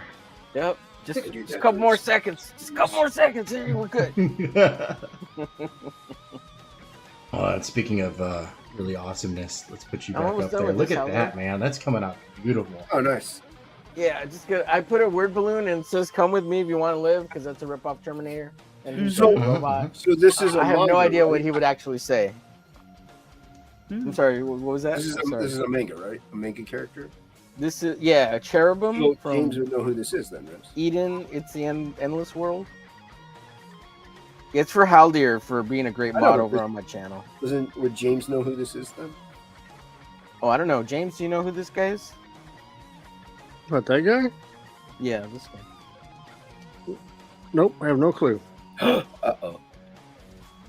James knows a lot, but taking away his manga card, man. I'm taking it away now. Like, I was clueless who this was too. I didn't know that was possible. I didn't either, but we just found out it is. Well, he does own Warner Brothers and not, Gimli Studios. Hey, man, I could own Warner Brothers. I would say this: if I had the money right now, I would make a play for Fuji TV. For real? Fuji TV? I would be going after Fuji TV real quick. If I had the money television producing company? No, okay. So Fuji TV, if you don't know who they are, Fuji TV used to be one of the biggest broadcasting companies in Japan. Oh, They produced 78% of all anime in Japan. But because of what happened last year, they're fixing to crumble into oblivion unless somebody buys them. Tell me more, James. What happened last year? Well, see, so I got to go back about 10 years ago. There was this boy band. Please do. Okay, and I don't even know who the name is, so I'm having to go by what I know. What happened? So their lead singer, the band broke up. Their lead singer got a posh TV programming deal with Fuji TV, and it had some unannounced perks to it. Well, the perks got out that they were forcing some of their female employees to go party with him. And awesome. That's great. That's cool. Yeah. No, that's not good. That's not great. Oh. Yeah, because they were getting forced to do so. That doesn't sound perky, though. No, it was perky for him, but not for them. Oh, but were they really forced? I mean, he's kind of famous, right? No, they were really forced. Oh shit! Okay. Yeah, this is Japan. This is not here in the United States. This is Japan. This is Yakuza style. You go or you get Yakuza. That's basically what happened. Right. Yeah. Well, it went public, and so when it went public, instead of Fuji saying they made a mistake and all that stuff, they doubled down trying to protect the company. Right. Deny. And when that happened, 95. Was it 95? Hold on, let me look. No, 98% of their advertisers pulled their advertising on the same day. Wow. Whoa. Wow. What? Yeah. How to crash a company in like less than 24 hours. Oh man, if I was an advertising company, I would have doubled down. Like as soon as they dropped, I would have like, I buy. How cheap? No. You understand? Because you didn't want to be associated with it. Correct. This is honor bound. This is honor, and they pulled everything out. Man. And I mean, this is like the biggest nightmare, dude. This is bigger than even if Iger got caught with kids in the bedroom. This is bigger than that. I mean, this is like the ultimate. They went samurai style, honor and and death, So that's what I'm saying. Because I am gaijin, Westerner, I could easily slide in and buy the whole thing and come out smelling like a rose. Yeah. But I don't have that kind of money. Oh man. Can we start a GoFundMe for you so you can get that kind of money? What do we do? How do we help you out? We're talking, dude. GoFundMe ain't gonna get that kind of money. I don't know, man. I've seen some ridiculous GoFundMe campaigns. Some ridiculous GoFundMes. Would you like to know how much? I'm sure it's a few million. A few? Just a few. 100 million. Probably. 100 million is a few million. No, it'd probably be around between 750 million to $1 billion. That's what I said, a few million. Yeah. Yeah, what's a few more million to make $1 billion? Yeah, absolutely. Come on. Yeah. So, but no, that's what. If I had to go make a move, it would be go after that instead of Paramount. Now Paramount is getting liquidated for about $20 billion. Damn. So I got a question. Wow. So what happens to the shows that may be affiliated with Paramount? They will become the property of the new company. And it's up to that new company whether or not they want to go forward with those shows. Like I like Ultimate King, which is on Damn it, I swear to God, they take away another one of my shows over some bullshit. I have had to invest hours into season. No, look, they did it to us on Evil, right? They just decided, I don't know if it was COVID or whatever. They're just like, no, we're not going to do Evil anymore. So screw it. And they had to the show had to figure out how to end the show, right? Because they expected to do a few more seasons, and they gave her the Paramount's like, well, we'll give you a few more episodes to finish it out. We got 2 or 3 episodes, right? We were pretty pissed. The first show I remember them doing something like that was the show called Kindred. I've heard of it. No, this is doozy. So Kindred was supposed to be a summer filler show. That means it ran for the summer to take a spot of the shows. The problem is that it was so popular because it was 100% based on Vampire the Masquerade that it did gangbusters. So it got renewed to come in on a regular 24 episode regular season run. But just before they were going to start shooting, the main actor, the hunk, the Prince of the City vampire, got killed in a motorcycle wreck, and they had to shut everything down. Yeah. And it totally just the whole show had to shut down. They didn't go forward with it. And they had the slots, they had the advertising, they had the money, everything, and it just completely collapsed because of his death. Yeah, it was very unfortunate. Yeah, I was one of the top players and organizers in the Camaria live action fan club at the time, and so I was neck deep in that culture there. Something like that to me is a little different than like them getting bought out. You know what I mean? Like that sucks. I think a little more when there's like, yeah, we're just not going to renew it. That's a tragic loss of a human. Well, being. we kind of get that a little more. But if you want to look at another buyout, I would say when Marvel bought Malibu and killed took all those comics and shut them down just so they could get the colorists. Mm-hmm. Yep. And same thing Pure happened. evil. And I mean, I was going to say CrossGen, but CrossGen was a little bit more complicated because they fucked up the financing on that whole company. Yeah. So nice frog.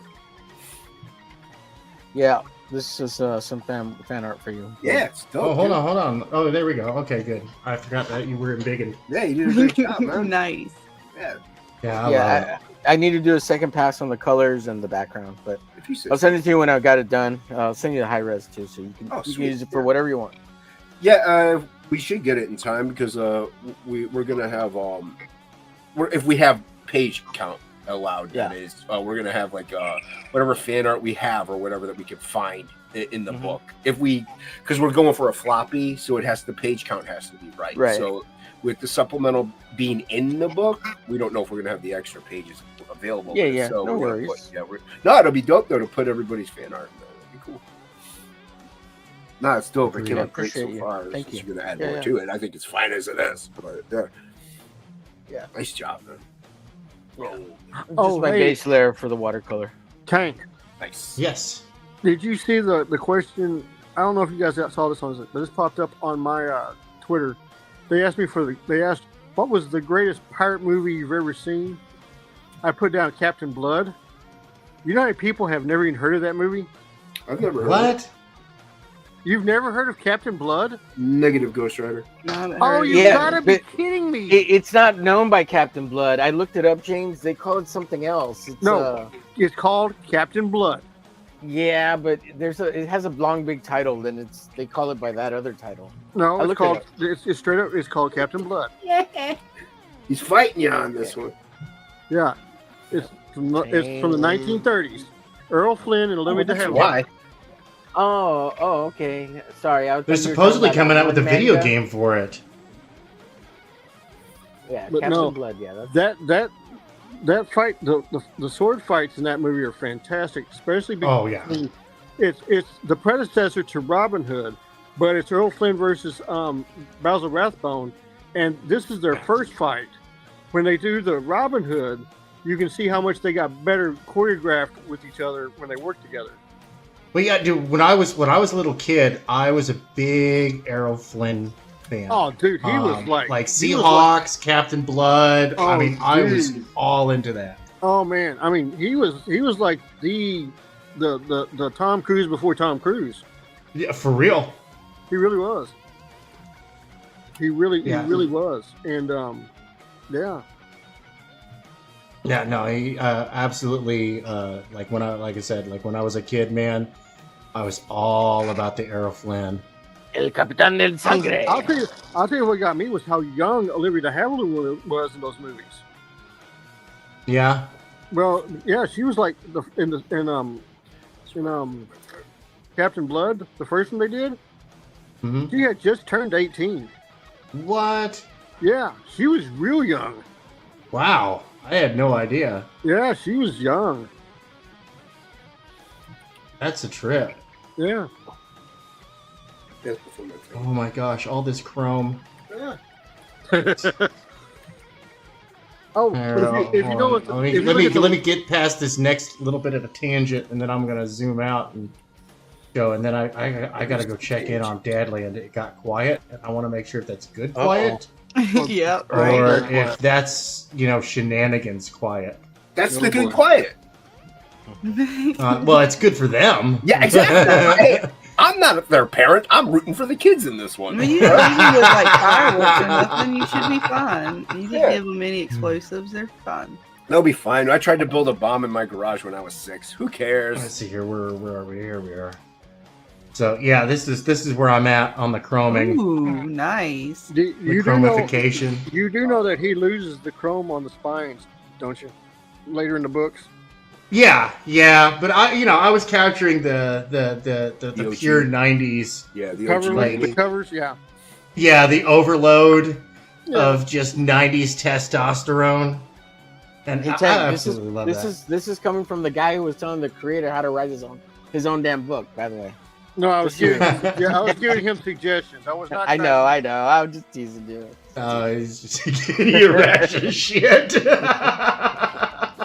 I'm just kidding, James. You're awesome, dude. What we do.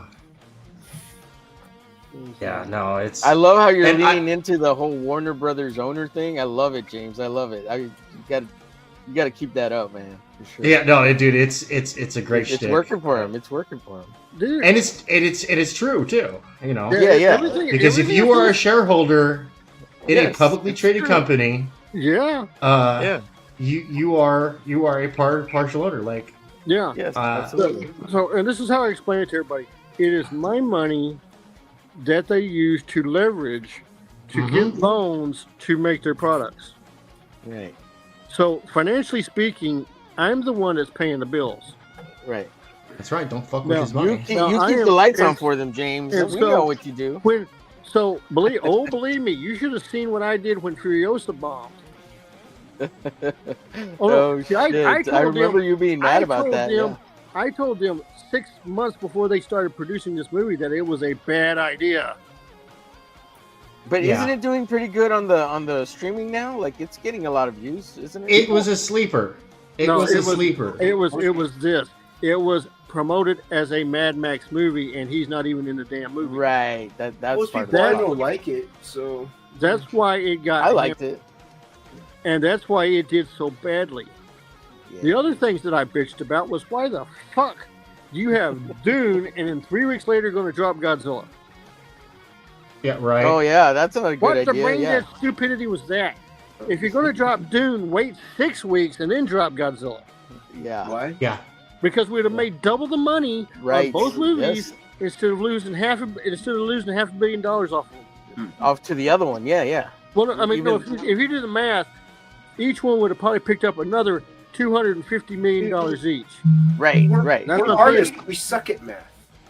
Yeah, if you gave them enough space, that way they didn't compete against each other from the same company. Yeah, absolutely. That's right. They're both companies.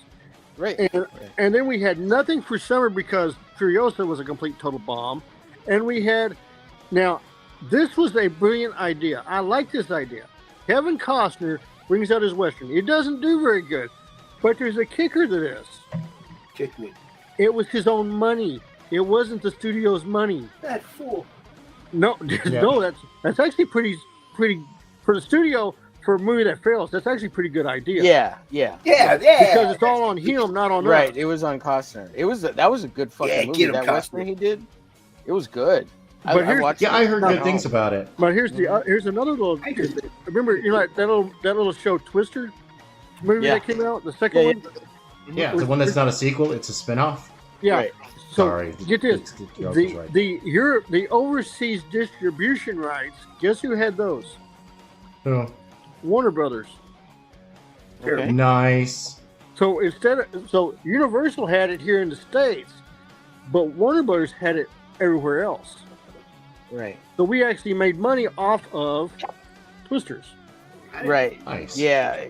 That was a summer hit because it was a cheap movie to make, and they made like 4 or 5 times its turn in gold on that one. Now, then we get Beetlejuice. Now, Beetlejuice was actually in a pretty good spot, and it made good money. It really did. It was I fun. haven't watched it yet. It's a good movie. It's fun. Yeah, It's two movies in one though, and they really cram it in, and it gets a little awkward. But and everybody happy. And another thing, basically they pulled a lot from the cartoon as well. Yeah, they did, and I like it. Even though they did basically say the cartoon is not canon. Well, yeah. Which, whatever. Whatevs. And then we had the debacle of the Lord of the Rings cartoon. Hey, let me ask Haldir a question real quick. Hey, Haldir, is it cool that I put the word balloon, come with me if you want to live, or should I leave it off? If you want me to leave it off, I'll leave it off. Just let me know in the chat. I would leave it off. Yeah, I could put it in digitally too, or whatever. Yeah, I would do it digitally if you do it. Yeah. But I'm good at hand lettering and hand word bubbling. So I will. Go ahead, Jim. That's when you put in your own spin. Follow me so you don't die. So I will say this about animated. If you're going to make an animated movie, number one, take your time putting it together. Mm-hmm. Number two, your animation needs to be spot on. What do I mean spot on? If you go back a few months before this, Overlord's movie came out. It was fantastic. The animated movie, it was fantastic. If you want to go look at a piece of cinematic beauty, go look at the Japanese movie called Belle. Yep. That movie that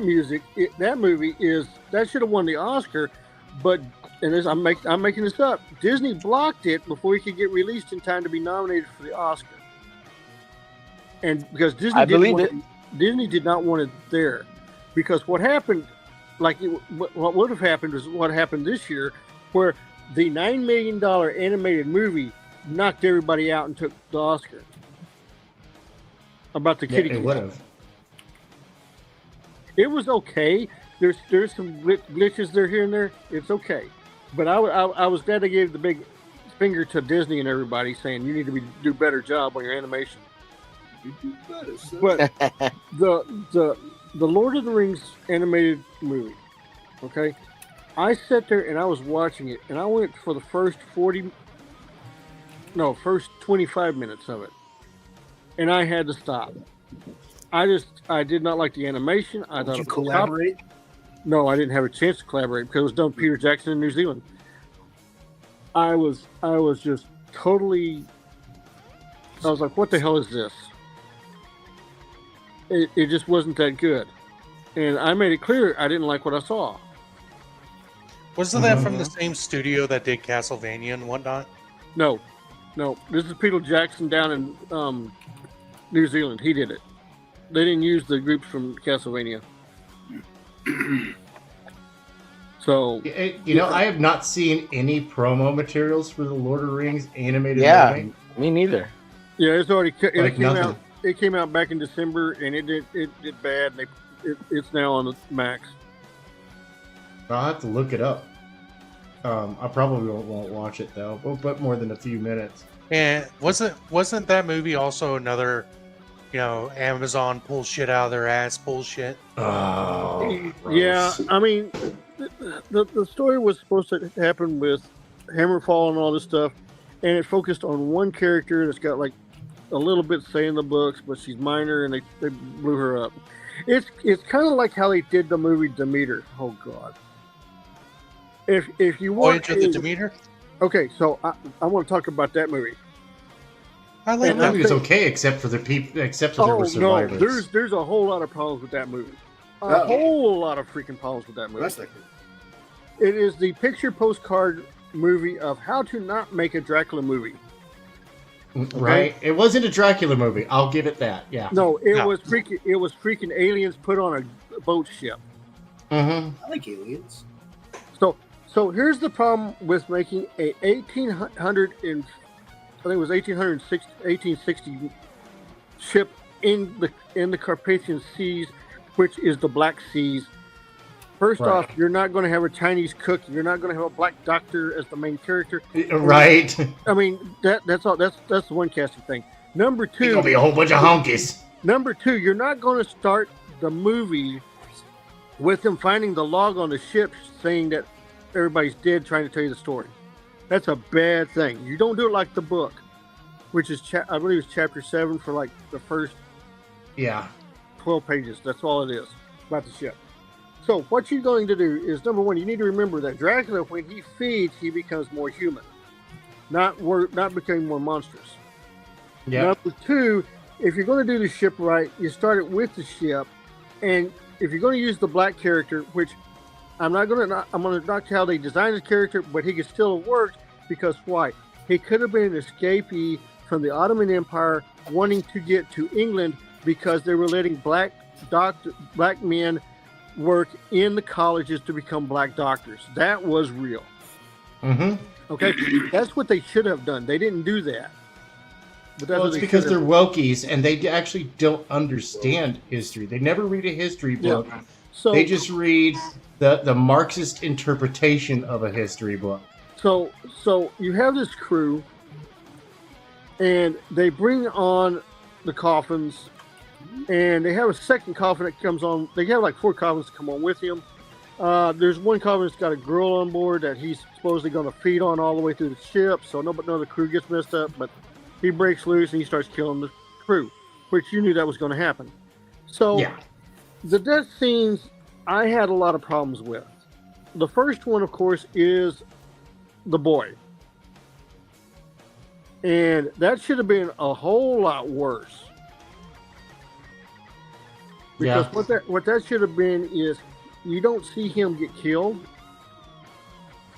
but as the crew starts looking around the boat, they find his corpse strung over with his throat ripped out and blood coming down. Oh no! Right. I'm a horror author. This is my forte. Ah! So, and you have to see, when you write good horror, and I'm gonna explain writing good horror. You have 2 sheets of paper. Okay? Sheet 1, all those people who are going to survive. Sheet 2, all those people that are going to die. You must plant the deaths in a correct way, correct position, and the way it happens to push the story forward. And in this story, they didn't do that. They just threw them in. And that's why this movie did so bad. I mean, I was really looking forward to it. I was like, oh, great, this is going to be great. You know, the whole thing. And first 15 minutes, I was like, you're not doing this. You're really not doing it. Yes, you are going to do this. Okay. And it just got to the point, because the way I'd ended it would have been the black doctor gets off the boat with another guy. The other guy is the nephew of Van Helsing. Okay? Because Van Helsing's not even in this thing, which I don't understand. Yeah. It's going to be the doctor that's going to hurt Dracula. And he runs into Dracula on the coast, on the coast, because he's the only one to survive. And he swears to go after Dracula, and Dracula taunts him and leaves. That's how it ends. But what I would have done was had the 2 doctors and Van Helsing meet up, have a confrontation with Dracula. Dracula escapes, and they all decide that they're going to join together to go kill Dracula. Because that would lead the rest into the book, because it's Van Helsing that goes after him. Okay. You know, and that's when Harker and everybody comes in. That's what they should have done, but they didn't do that at all. So there's a lot of this movie was so bad. Oh my God! It only made $16 million at the box office with a $35 million budget. Yeah, I mean, to be fair, it was on in the background while I was working, so I never really actually paid attention to the movie. It did not grab me. I was like, all right, well, you know, that was good background noise. Okay, on to something else. That's why I was like, yeah, it was okay. And the one thing I did like was how the girl dies, because that one I was like, okay, that one makes sense. Dig it. No, she's been bit on and fed on so much that by the end of the movie, she's a vampire. Sun comes up, cooks her like a you know. Oh yeah. Cooks her like a turkey. Yeah, a jive turkey. And some of the people that he bites and stuff don't die. They turn into vampires and they end up getting burned in the sun and stuff like that. So you know, it's one of those things. But yeah, it's not the greatest vampire movie of all time. So I would recommend a vampire story known as The Fearless Vampire Hunters, or, pardon me, sir, Get Your Fangs Out of My Neck. That is an actual title of a movie, and it's extremely good. And when you watch it, you're going to say, there's a lot of resemblance to this movie to Van Helsing. Okay. Almost all the way. Almost, huh? What? Go ahead. The movie? No, yeah, go ahead. The Fearless Vampire Hunters, or, pardon me, sir, will you get your fangs out of my neck? All right, what's it about? I love the title. Yeah, and it stars the tragic Shannon Tate. Oh, okay. So yeah, it's an older movie. It's one of the movies that she made before she died, before Charles Manson killed her. My my mother-in-law was her neighbor. Oh, jeez. What? Yep. During the Manson slayings? Yeah. Oh, jeez, dude. That's crazy. Yeah. Isn't that a trip? Crazy. Yeah. No, she lived like right down the street, went to the same school as her, and all that stuff. Wow. And which is funny because like her dad was one of the lead engineers on the Skunk Works program. And the thing is Shannon Tate was, I believe, 7 months pregnant with a baby girl. Oh yeah. Yeah. Yep, she was very pregnant. Yep. Yeah. But no, the movie's really good, and yeah, you do see her with her clothes on. Yay! Yeah, this is back in the '60s, so That's our favorite type of movie. But I will say this: there's a bunch of stuff that happens in this movie that you can see where they took it directly into Van Helsing. Like the ballroom scene where she's dancing with Dracula. Mm-hmm. That's taken directly from this movie, almost to the exact same dress. Oh wow! Okay. Yeah. So yeah, it's really good. It's a really interesting movie. Yeah, it's kind of a comedy, but it is a fantastic vampire movie. One of the best vampire movies of all time. Okay. I have to check that one out. And it does have a twist ending. Okay. So it's really good. So much chrome. So much chrome. Yeah, he's turning out really good. Indeed. And I still have a lot more chrome to go. Like, I've only done like one side of the chrome shading. I haven't even come back with the white pen and done all the separations. Yeah, it's separated. But he's coming out good, y'all. Yeah, and you still got a couple more arms to go, don't you? What's that? You have a couple more arms to go, or you're gonna just cover like that? No, I've still got. I still have more detail. I just got to get the spikes and you still got one, yeah. Yeah, and the spike dispensers. That's what I'm calling them. That's the technical term. Sounds right. And then I still have to do like the back, because I'm just doing like the simple like 80s 90s chrome where it's like I'm not doing the EDS thing of drawing a reflection map. Yeah, I'm not doing that with this. He didn't do that either. So it's not like that in the book either. Yeah.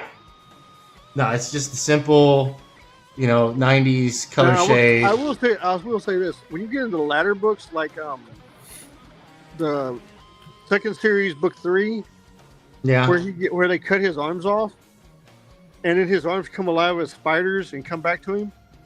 Yeah, that was pretty cool. That does sound really cool. That was really cool. And then in series 3, they only did the first book, but you really get to see the Arachnus, the creature, right? And the fight that he has with the creature. And I was like, "Oh, dude, this is awesome." But that's cool. I mean, I really like the premise of the character. I mean, I was already sold on the looks. I was like, bruh, for real. Yeah, when I saw that in the comic shop, I was like, "This is sick." Right, I'm sad that I never picked up a copy back then.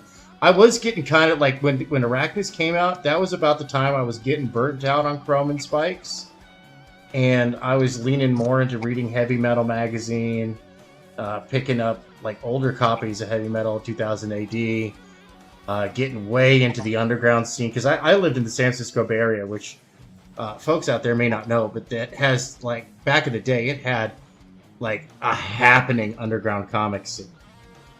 And so I was really getting into that crowd, and I got in with the bad crowd. They're into comic books. Bad way. In a bad way. Yeah, but see, Yeah. San Francisco back then and San Francisco now are two different places. Yeah, no, I was, yeah. So, 'Cause you had- you had I San just got Francisco- tired of, like honestly, kind of what did it for me was the Spider Clone Saga. I was like, yeah, that's cool, I'm done. I'm done. Yeah. Yeah, goodbye. that killed it for a lot of people. The ending was so lame. I mean, you had me up until that point, like, you know.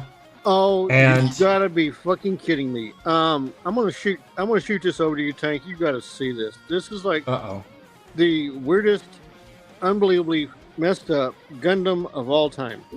Oh no. Oh yes, you gotta see this. You sending me it over on X? Yeah. Okay. How anybody came up with this idea is beyond me.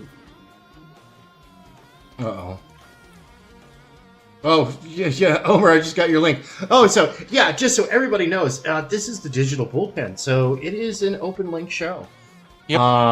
Okay, so go. So I just tweeted it to you. You got to see this. Okay. And All right, Tank's I'm waiting gotta for share it. Yeah, hold on, I'm grabbing it.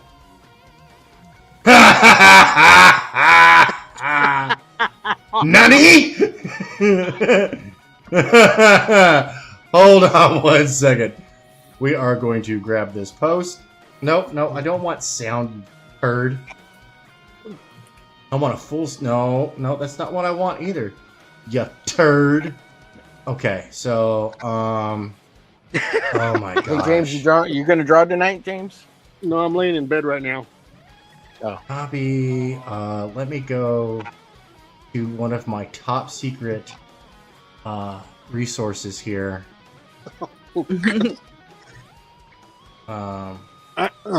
Let's see if I. I think while you're doing that, I'm gonna dip out because I gotta get some sleep. But it has been a Scarlett, pleasure. always Thank you wonderful to guys. have you around. Yes, hang out with you, Scarlett. I'll see you guys around. Have a good night. You too. You have a Good night, wonderful Scarlett. one. Have a good one. Take care. So, did you read why they did this? All right, now let me see hold first. To celebrate on. the 40th and 45th anniversaries of somebody's in there. Gundam and Hello Kitty. Bet Burke. Oh yeah, hey, Metals, Movies, and Brewskis. What's up? What's up, guys? Can you hear me? Yeah. What's Yes, up, sir. MB? So this Sorry, is what, James. yeah. So you, All yeah. right. No, we it's- did- yeah. This No, is this one is going in. Yeah, I'm adding this one to the roster. yeah. This one's doozy. Yep. No, it's uploading right now. Yeah, it's And, good. I was like, how the hell they pull this off? But they did it. Yeah, no, Buck. Yeah, I remember seeing this too, and I was like, "Oh yeah, no." All right, everybody, hold on to your butts because it's about to get non-Newtonian up in here. 何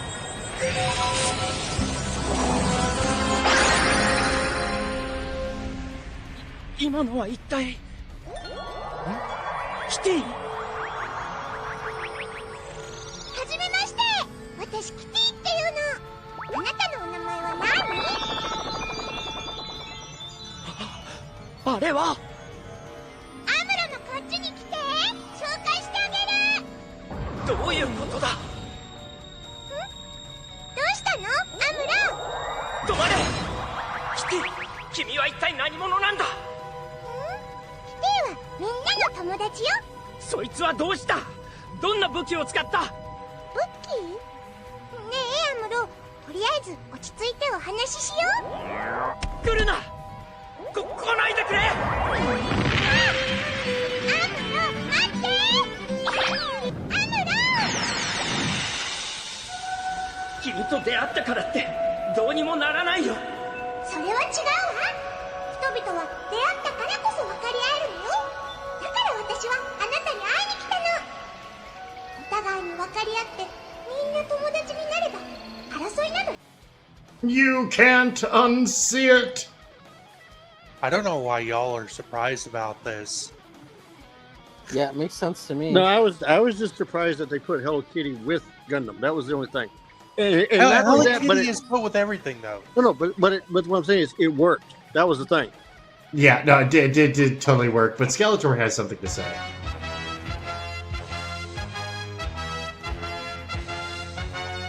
What? What?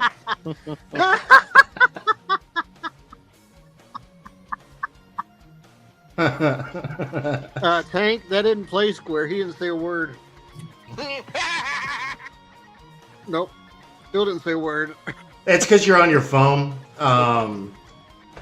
StreamYard is some of the most unoptimized software I've ever run across. And this is StreamYard. Fuck you! Oh, okay. I see what they did. So when you get muted, you have to hit tap for sound on the phone to hear it. No, that's weird. Yeah. Maybe.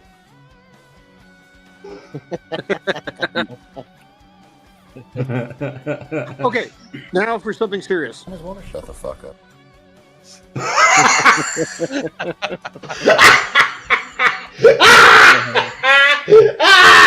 Oh God, you're killing me. See now. Can you be so obtuse? What did you call me? Sorry, go ahead, man. I was just thinking of Monty Python right there. Now for something completely different. A man with 3 noses. Yes, yes. Oh, nice marmot. Nice marmot. All right, let me get to my next. All right, what were you saying, James? Okay, so Omer and Tank. Mm-hmm. Yes. I need original characters. Oh, yeah. Shit. It's on my list, man. Yeah. I do. I've been meaning to. And it needs to be a new, to talk to you about it. It's a new character. Okay. So we can talk openly about it. Yeah, go ahead. Gosh. So here's my sketch for it right here, James. It's this guy right here. I can't see. Yeah. Hold on. Let me embiggen. I can't see. It's this guy right here. Marshall, the Marshall.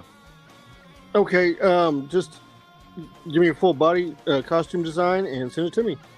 Okay. Okay. Okay. With some kind of background, or do you want me to make it up? Yeah, I'll give you a little write-up. Okay. All right. I gotta do it. So right, Holly, I am gonna attempt to color this. There are only like 2 or 3 color references for this guy, and they're really crappy half versions where you can't really see what he looks like. So I am gonna attempt it though. I know this is red, and the rest is kind of a blue-gray. Maybe yeah. I'm gonna try it. Ruh-roh. I'll go light, but I'll scan this in first before I do any colors. So we'll have a nice scan of the black and whites. Black and whites. Black and whites. Ah, God dang it! I was on the wrong layer. I hate when that happens. How long have I been on the wrong layer? For a You know while. what? F it. Keep going. Keep going. There do are it. no mistakes. There are only happy accidents. Okay, I gotta pull out some paper and I gotta do this Nice. character for James. I'll do that right now on stream. And I'm gonna do an actual character sheet. So I guess Everything that guy just says is bullshit. Thank you. Checks out. yeah, the Utes. It's the Utes. It's the Utes. The Utes. To you. I fucking love that movie. You know, they're actually there's Ralph Macchio is actually talking about doing a part 2. You can't. Oh, that would be great. My cousin Vinny. Yeah, but you got to get Joe Pesci and Marissa Tomei. Marissa Tomei. Yeah, back. You got to get them two back because they made the movie. Oh yeah. Marissa Aunt Me. Marissa, yeah. It's good. Marissa on me. I'll allow it. What are you doing, Matt? I'm working on some page right now. Yeah. I just saw. I heard you guys chilling, and I saw the Tank was doing a live stream, and then Omer was talking about a call-in link. So I figured, hey, you know what? I'll come in and jump on my phone and say what's up for a spell. See, I saw King Leak was doing a live stream call-in show. See, Who's this King Leak that everybody talks about? I don't know who this guy is. Infamous. Does he know who I am? Infamous. He knows who I am. No, I'm just kidding. And well, because of that. Oh God. Brutal. Let me come back in like John Malin and give me the proper applause that I need when I come into a stream, guys. Okay, I'll be right back. I'm just kidding. I ain't gonna leave now that you brought me back, sucker. Ha! No. Huh. What is boy, can so you much say what you're Chrome. working? What page you're working on for, Matt? Hey, Tank. Oh. Yes, sir. At least you're not like Duck Bacon. I had to make his character. Oh, really? Oh yeah. So you want to hear what you got before you do your characters? I better tell you what we have so far. Yes, please. That was one of the things I was going to discuss with you. It was so like, okay, so what we got? So first we have Don's character, which is this. He's like a Venom character, but it's all techno. Uh-huh. And it kind of eating on his brain a little bit as he keeps using the equipment and stuff. Okay. So he's escaped from a Pat Labor lab. Okay. And he runs into basically it's the classic warehouses. And he runs into Duck's character, who's a grizzly old vet that loves to smoke cigars. Uh-huh. And his right arm has got an Omni gadget attached to it, like a gauntlet with his hands free, but it takes up his whole forearm. And by his mentally thinking, he can change into different weapons, like blasters, laser cannons, swords, whatever he needs at the time. And so he's not happy with the guy busting into his place at this warehouse. So they kind of get into it, and then all these guys that are chasing them break in. And so they end up having to take off and run, and they come out into this area that's on the other side of the warehouses, and they run into my character, which is that female fire elemental person. Oh, yeah, the one you sent me the picture of. Yeah, the one that's got all the little minions and stuff. Yeah. Yeah, they run into her. So that's as far as I've got. Because That's James' version of Witchblade. That's what it is. No. But Dark Child. Whatever. He's like, damn it, he got it. Dark Child. Brutality. No, he's got more restrictions than Dark Child. I'm just messing with you, James. So she can only have so many fire elementals out at a time. And if she gets the big one out, she can have the little ones out. That's why I keep her wet, James. You know what I'm saying? Yeah, she fry your bacon. That's metal. So at that point, that's where I'm at. So it's everybody else's characters. There's only going to be 24 pages of this. So that means with 6 people, that means basically 4 pages each, drawn by each person.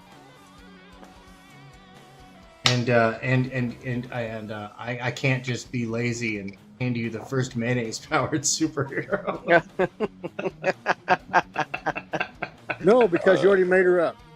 It's true. Yep. See, sorry, Larry. No free press for you. You're killing me, Larry. You're killing me, Larry. Oh, Tank, I got an idea for you. Yeah. Okay. So, how about a little girl that carries a gigantic pink teddy bear? Okay.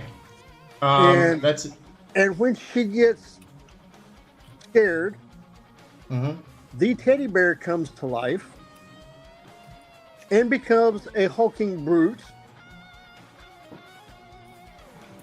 Kind of like, gosh, what's her name from League of Legends? Annie. Have you seen my bear Tibbers? And the only way you can get this creature to chill out is by making the little girl happy. So so it's basically like a what do you call it? A familiar. It's on the wrong side. I screwed it up. What'd Thank you do? goodness Control Z exists. Why'd you put it on the wrong side? I'm a jackass. That's why. Why did you put it on the wrong side? I'm a jackass. Tank. He didn't notice. He didn't notice. He didn't notice he put it on the wrong side. Till after he did it. Yeah. Yeah.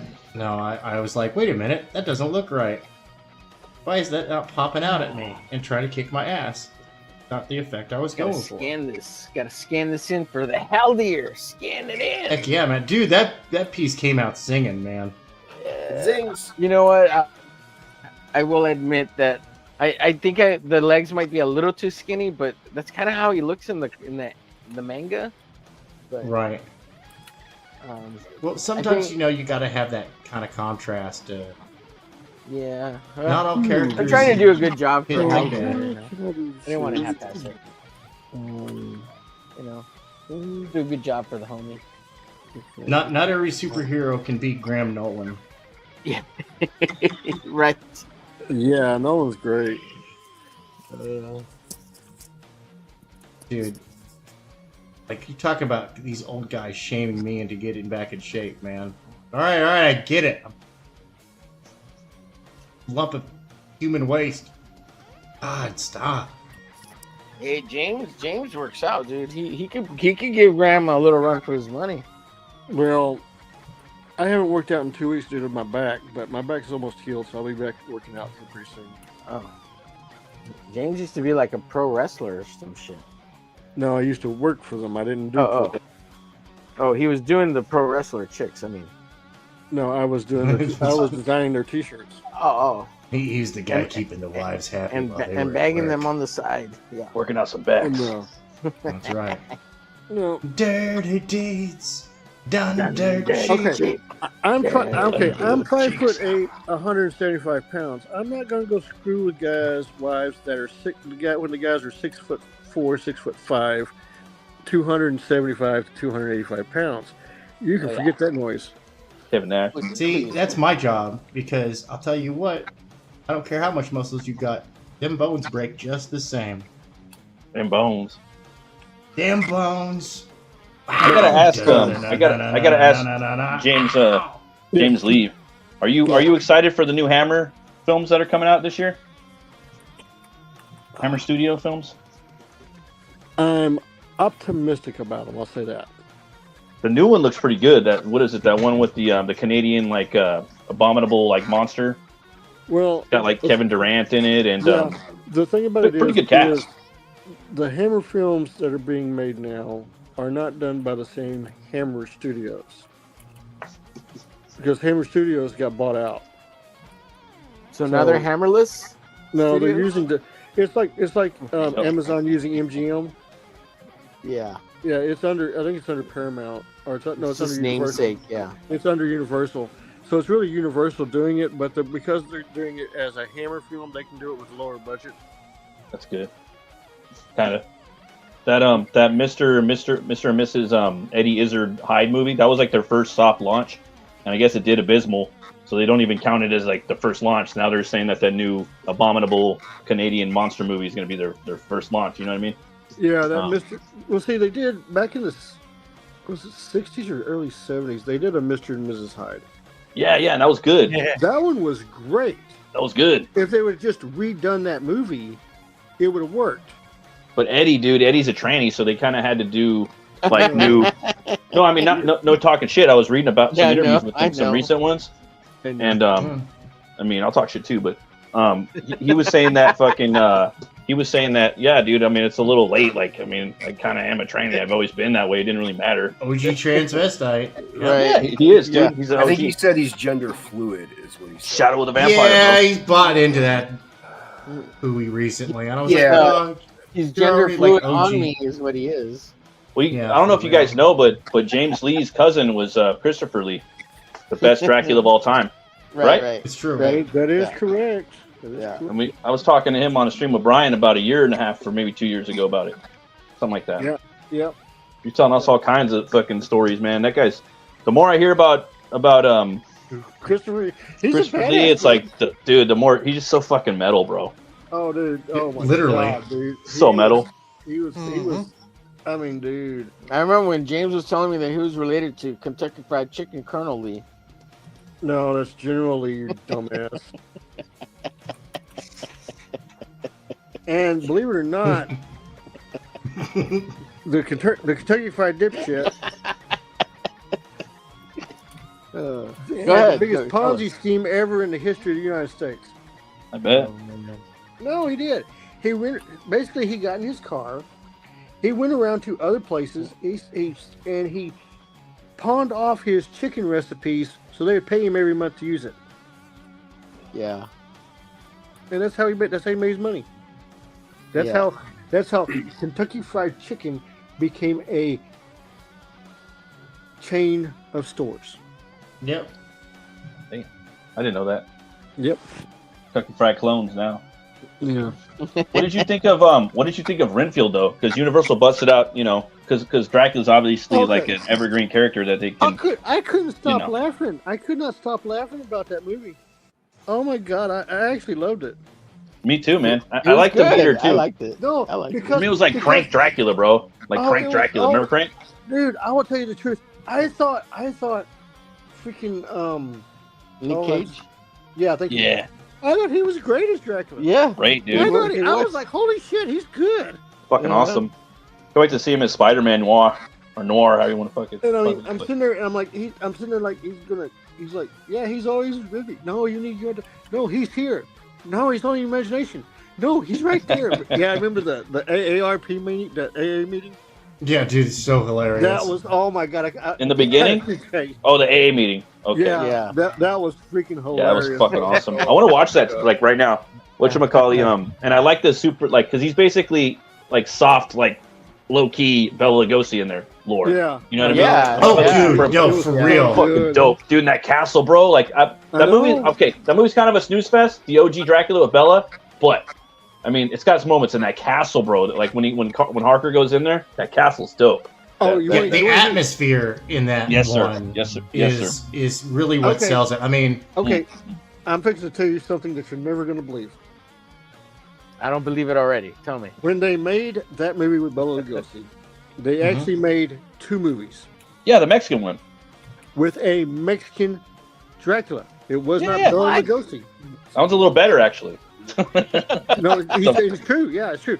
Yeah. But now, going from the Dracula movie to the Frankenstein movies, all that stuff they used in the 1930s Frankenstein movies, all the lab equipment, oh yeah, they used in the Young Frankenstein. Yeah, that's how, dude. That was my gateway. Like, I like But did you hear how they got that equipment?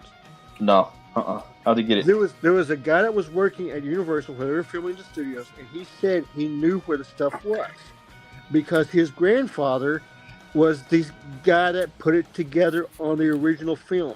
So it was all stored in a storage unit, and they got it off. They unpacked it, set it up, and it all worked and everything like that.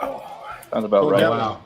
But here's the creepiest one of all time: the Bride of Frankenstein is the head harpy that comes in to the Darling family's house in Mary Poppins to complain about the children. Oh, that's hilarious. It's the same actor. He's kind of unrecognizable, right? Her and the witch from Wizard of Oz. She's got her red hair and everything. Yeah, she's she's a looker, I think. And then the witches from the Witched Witch of the West from the Wizard of Oz original movie, and Witchy Poo from H&R Puffin Stuff are sisters. Oh, wow. Small world, man. And they actually showed up on screen together at a Halloween special on ABC. That's cool. That's crazy. I know, there's a lot of crap going down. There's another, what is it? Remember Luc Besson? I know that guy that did, Besson? Besson, he did like Lockout and Valerian and what else did he do? He did a bunch of big action movies. Fifth Element, that's the one. Okay, I knew there was a bunch of them. So he's the professional. There we go. Okay. So he's doing a Dracula. He's filming a Dracula movie right now. Did you hear about that? Yeah, No. Yeah. Well, see, the thing about Dracula. Dracula is free to use. Oh yeah, he's the dude, man. I got 2 Draculas I want to make, 2 different stories. So, and I'm going to drop something here because if you haven't read my books, The Steins. Yeah, I gotta pick that up. It's not available yet, right?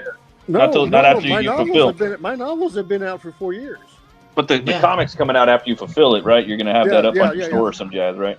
But the main villain of the novels, the lovely, despicable, rotten, evil Carmilla. Yeah, the OG. Yeah, my main bad bitch. She's the OG, dude. She really is the OG, though. Carmilla. Carmilla actually outdates Dracula. Yeah. If you go back and look at the books. And Varney too, I think. And Varney's pretty old too. Varney from the Penny Dreadfuls. But Carmilla is before Bram Stoker's Dracula. Yes, sir. Yep. Is she Lilith? Yeah. Carmilla is. Yeah, she's first. Here's the Carmilla right here. And the story about Carmilla is, I'm not making this up, this was written in Ireland in the 1800s. Not only is she a vampire, but she is a lesbian vampire. Hooray! That's the best kind of vampire. I mean, it kind of is. It kind of makes sense, too. You know what I mean? It just, a lot of people think that Stoker was taking Arbitrach or however you say it, the dwarf vampire, from Ireland. That guy's interesting, bro. They buried him upside down. He kept coming back. Well, I mean, that chieftain. Cúlahan is Cúlain is the original Red Hulk. So But going back to awesome. the book, Carmilla is the first bride of Dracula. Nice. And also in my book, you get a pre. In the second book, you get a pre-story before my count, Vladislav Vicious von Kampfen becomes a vampire, where his army actually goes and saves Prince Tepesh from the Turks, and they actually meet each other before both of them become vampires. I got a pretty cool take for a Dracula book that no one's done that I can really think of. I think Marvel might have done it like a few, maybe 40 years ago, but they didn't really go that deep on it. Okay. But no one's done the concept in recent years. But I was going to ask you, man, have you seen the the Bloodstone movies? Or is that what it is? Bloodstone? No, Subspecies. The Subspecies movies. Oh god, the full moon vampire movies. Yes, sir. Have you seen those, James? Yeah. You like any of them or no? They're all right. I mean, hit or miss, or well, vampire movies are basically 99% the same. I mean, you're going to get the story. It's basically the same story over and over again. It's just like werewolves movies. They're basically the same. And no, I'm not talking about Twilight. That thing can get burned down, scapegoat, and fall over. It's a ripoff of Underworld, bro. It's a bad ripoff. What? Yeah, it is. They took the Romeo and Juliet archetype that Underworld did first and kind of just made it, team bopper shit. But what I did like about Subspecies is just like it's got that medieval like vampire horror, that you don't really get in movies that much. Even though some of it's kind of cheesy, like the whole dynamic he has with his mom, and she's like this old witch that's alive. And I know it's cheesy, but the second one, I really like that one a lot. And then we get, what was it? Rise of the Lycans, the third Underworld movie. I thought that was cool. Just the whole medieval like monster horror movies. You don't get really that many. That one was good. It answered a lot of questions. You know what I'm saying? Oh, I like the underwear movies. Underwear I love movies. them. They were good. I love the only thing Guilty pleasure. the only thing Yeah. that really got me was the last two movies. The last one, bro, I was like, the CGI was just really I watched bad. the first one and the second one, and I enjoyed it. When they came out with the third, I think I took one look at the trailer for it. Was like, you know what? I'm gonna keep the happy memories. Well, I like the third one the best because it's medieval. The fourth one's where the CG went bad. Yeah, a little bit, right? And Especially they with Scott thought- Speedman, right? Well, what I'm saying is, the money was they got lower budgets. Is what happened, and it felt like the fourth movie they stopped halfway through making the movie. I could see that. Because I was For like, sure, because dude. it was an hour and 20 minutes long. I was like, what the fuck? Well, dude, and then like Scott Speedman wasn't even in it. Michael from the first two movies, you Yeah. know, he didn't want to fucking Well, do it, so no, they he didn't- CGI'd he- him, and it was bad, bro. It Oh, wasn't. It was like I know. And it wasn't then like The they- Crow where like they got, you know, and it was then- fucked then- up. And then the fourth one, oh, this is the guy that killed him. And I was like, what the fuck? Yeah. And you know, the fourth one to me was better than the fifth one was better than the fourth one. I gotta go back But- and watch that one. But Yeah, again- it was kind of, but yeah. Again, in my view, and they had gotten what's his name from Underworld, from Game of Thrones, the guy that Charles Dance. Yeah, they got him. Charles Dance Yeah. is great in everything. Yeah, he Fuck was yeah. phenomenal. Family Opera right there. Yeah, but TV. I liked what they did with it. It's just, again, the story was choppy, and the movie was too short. For the final one, Blood Wars. Yeah. Yeah, see, For me, this I- is a conversation that I wish my wife was here, because for over 20 years she was an editor and ghostwriter, and one of the big things that she did was dark horror, urban fantasy, urban horror type stuff, and she knows all this stuff you guys are talking That's about. my shit, dude. That's why I love talking about I this. keep trying to tell her too. I'm like, dude, get on this, like, for real. Like, James, no joke, man. You and her could do a weekly show for real, and it would be the best horror show on all of YouTube. See, the thing about horror for me is this. Okay, my goal is to scare you enough that you're frightened, but not scare you enough that you're going to put the book down. Right? Yes. Okay, but I also have to tell you a story. And the one thing that I really wanted to try with the Steins, and I did pull it off, was I wanted to have the horror, but I wanted to give you a good romance all the way through. That's cool. And when I put that, and I was trying to do this, when I started writing the Steins, I would get to a certain point in the story, and it would just completely crash. Oh, that sucks. Because the girl was, at the time she wasn't the main character, but she was dying. And I could not have her die. Because she wasn't even on the list for that. Right. You had to give her a little bit of plot armor. So, or I should say, a plot life insurance policy.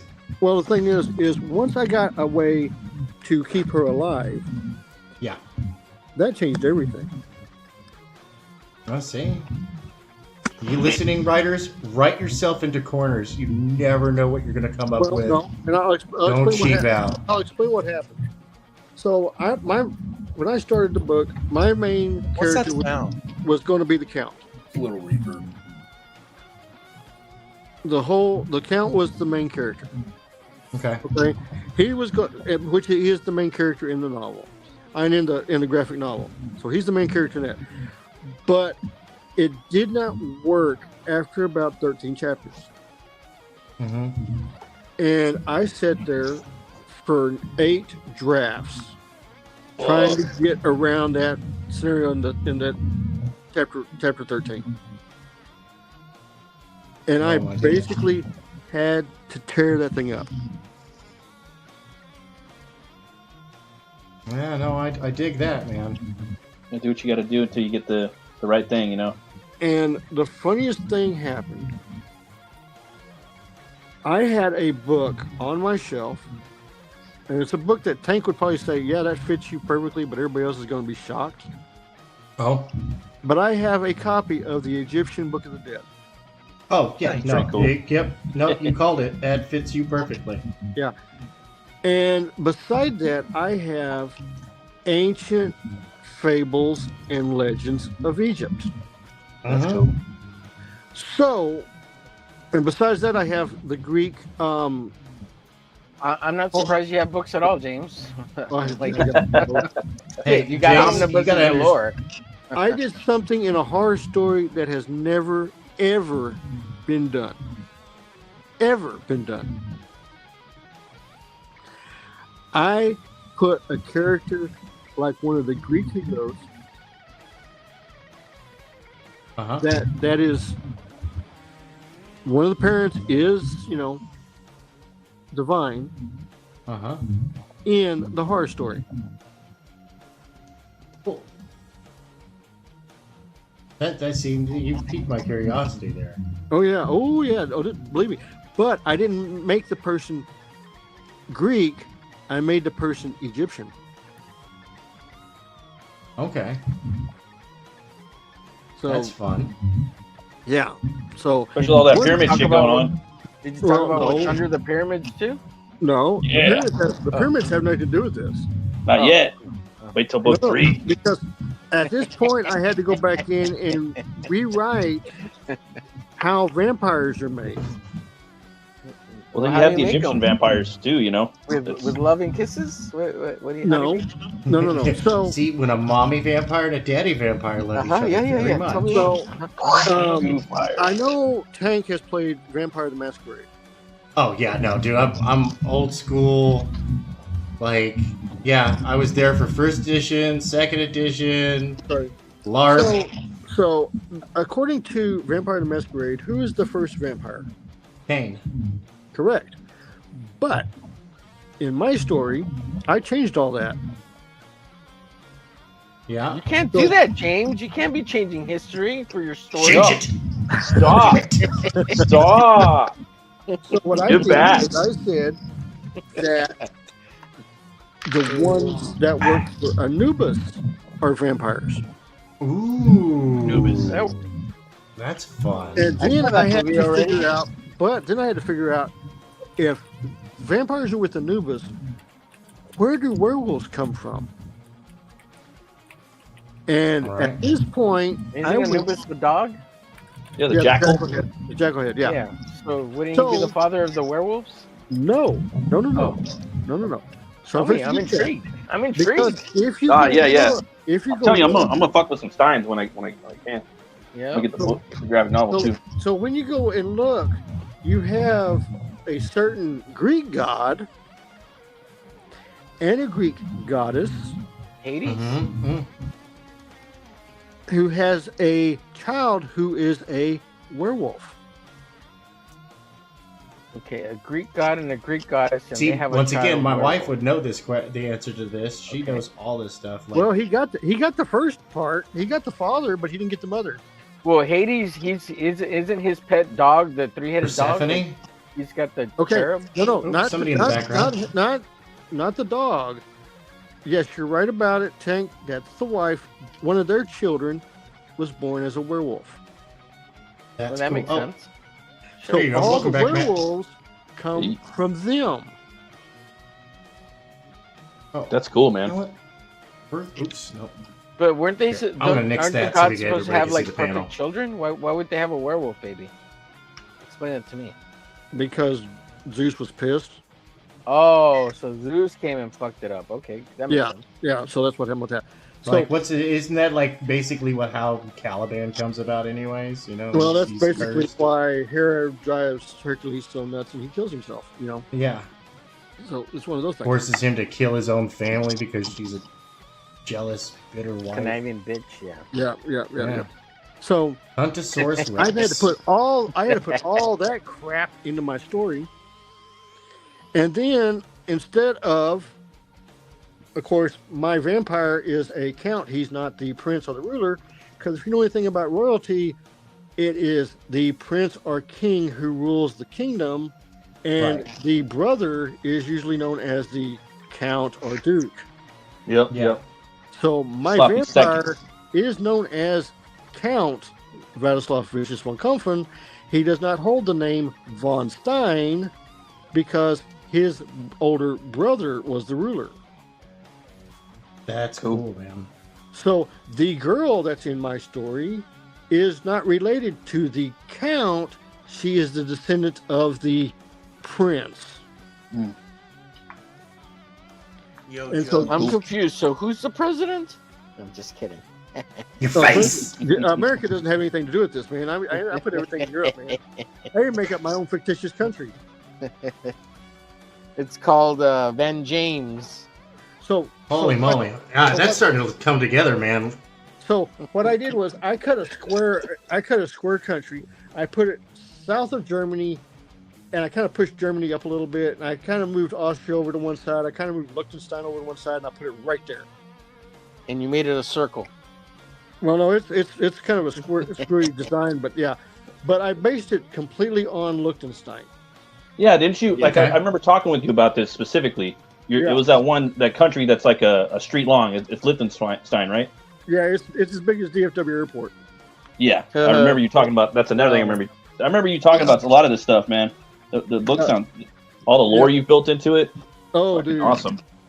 Oh man, and so cool. So here's a trope for writing novels. You got to get the person. It's called a hook. You got to get the person on the first 3 pages of the book.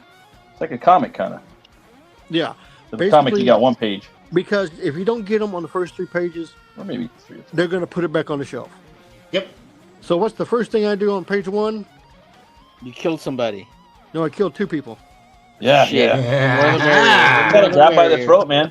Uh-huh. Well, I was going to ask you, James, did you see Nosferatu? And if you did, what'd you think of it? I actually liked it. I liked it too, man. I hear good things. Hey, they grab you by the throat in there, huh? In the first scene, they grab you by the throat, right? Yeah. So It was quite literally. Here's the thing I have with Nosferatu, and I'm going by because I have a copy of the original one, and I have a good copy of the original one. So I have a really good copy of it. Tank, I fucked it up. Like the black and white one? What did you do? The thing about the original Nosferatu, the actual movie. What did you do? You broke it. I started pressing things. So, the actual original Nosferatu movie is free use. The music score is what's copyrighted and trademarked. Oh yeah.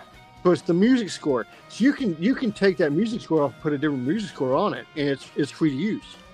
That's cool. You know, little AI action. Yeah. So what always got me in the original one was the ending. And I could never understand why she died because of I'm like going, what the fuck happened at this ending? Yeah. You know what I'm saying? That ending on Nosferatu, I understand. They tried to do something new because it's the first time they did it and all this stuff. But I'm like, yeah, it's always good, right? You can do a little bit better storytelling. And they didn't have a budget worth a damn when they did that first movie. I love the ending of the new one when she's on and he's all on her and she's like, yeah. Oh. It was like, what? Like, fuck yeah. You got that full, man. Yeah, I thought they did a good job. I really did. Yeah, I'm glad. I liked that they kept everything with the same period and everything. Oh yeah, I think it's the best movie of the year so far, man. By far, you know. Yeah. Or I mean, what was it last year? Oh, it was last year. Yeah, It came out last year. But like for me now, I kind of follow directors, bro. Like, and Eggers is in my like top echelon. You know, like I don't know. Same thing with comics now. I'm starting to follow like writers more and artists more. You know, I mean, every now and then there's a cool character that'll, you know. I've always followed certain artists. Yeah. And some of them I know, and some of them I knew. A shitload of them, you know. What the fuck do you mean some of them? You know, so many. Like Jim Lee works for you. Come on. Yeah. But you know, like I mean, on a talking basis, you know. Right. I know. I mean that too. Like you know, Michael Turner, Scott Clark were 2 guys I always talked with. May they rest in peace. But you know, writers, I've always liked Chris Claremont. You see, he goes first with the dead guys, so we can't confirm that he actually knew them. Okay, Yeah. I see how you play this game, James. I see. Dude, if you had been here where I'm at in the Dallas-Fort Worth Metroplex back in the early '90s, holy crap, there was so many people here. You had James, you guys you are in need to get Texas? Todd Knott. Somebody's back here. Yeah, I'm up here in DFW Metroplex. Toku. All you guys are in Texas. Yo! What's up, man? So here's who was in the '90s up here. Okay, so you had Brett Booth, Todd Knox, Jaime Mendoza, Kelsey Shannon. Kelsey Shannon. Who else was over here? Brian Denham was up here. I'm up here. Lewis Walker's up here. That's cool. So there's like all these guys, and everybody was going out and seeing Rob and everybody at San Diego and here at Dallas. So yeah, it was a madhouse back then. 90s was the shit, bro. Like every day I'm looking back and I'm like, that was the best era, I think. Yeah. Oh yeah. Man. Everything, dude. Like metal, comics, movies. I don't know, music in general. My middle brother was the lead guitarist for a band called Gizmo, and they had 4 records, but they would open up for Pantera. They opened up for Quiet Riot. They opened up for the Moody Blues. I know several times Ted Nugent called my brother to come tour with him. My dad loved Ted Nugent. You know, so yeah, so that was a big thing, especially here it was the Bronco Bowl, Vampire Lounge. Pantera was here. I actually lived like 2 blocks from them when they were first starting out. Back when they were doing the power metal, or not the power metal. Yeah, no, power metal. Yeah, power metal. Before Cowboys from Hell.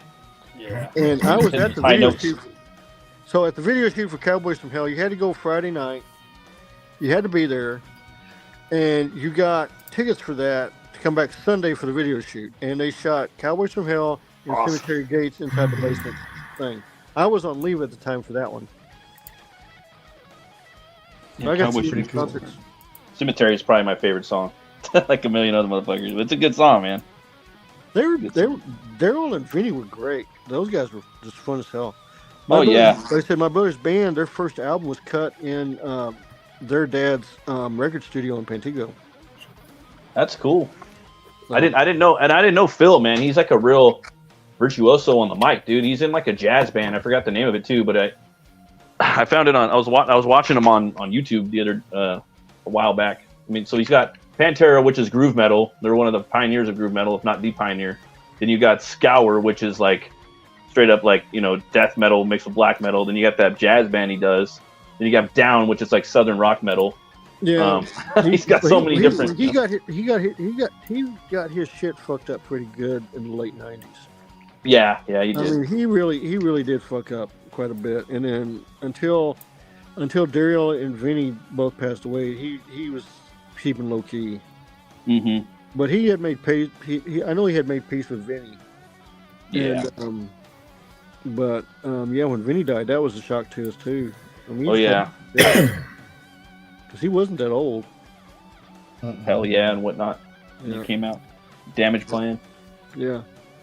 Well, see, Damage Plan was first. That's the one that Daryl got killed in, and then Stage. Hell yeah was the brother. Yeah. Vinny, and the singer of Mudvayne for Chad Gray, I think. Yeah. Yep. I think there's a good. I think right now is a good time, guys. In this like little space that we have, it seems like more people are starting to like do like more live streams and promoting their comics. You know, I feel like it's a new wave of like crowdfunding, YouTube, independent comic book making. Like it's like a new, and that's what we do here at the Digital Bullpen, man. This show was originally started by E. Ortiz, Colorblind E, over on his channel back in like 2018, and he had to step out because he had to go step into Dadland, and real life work really picked up for him.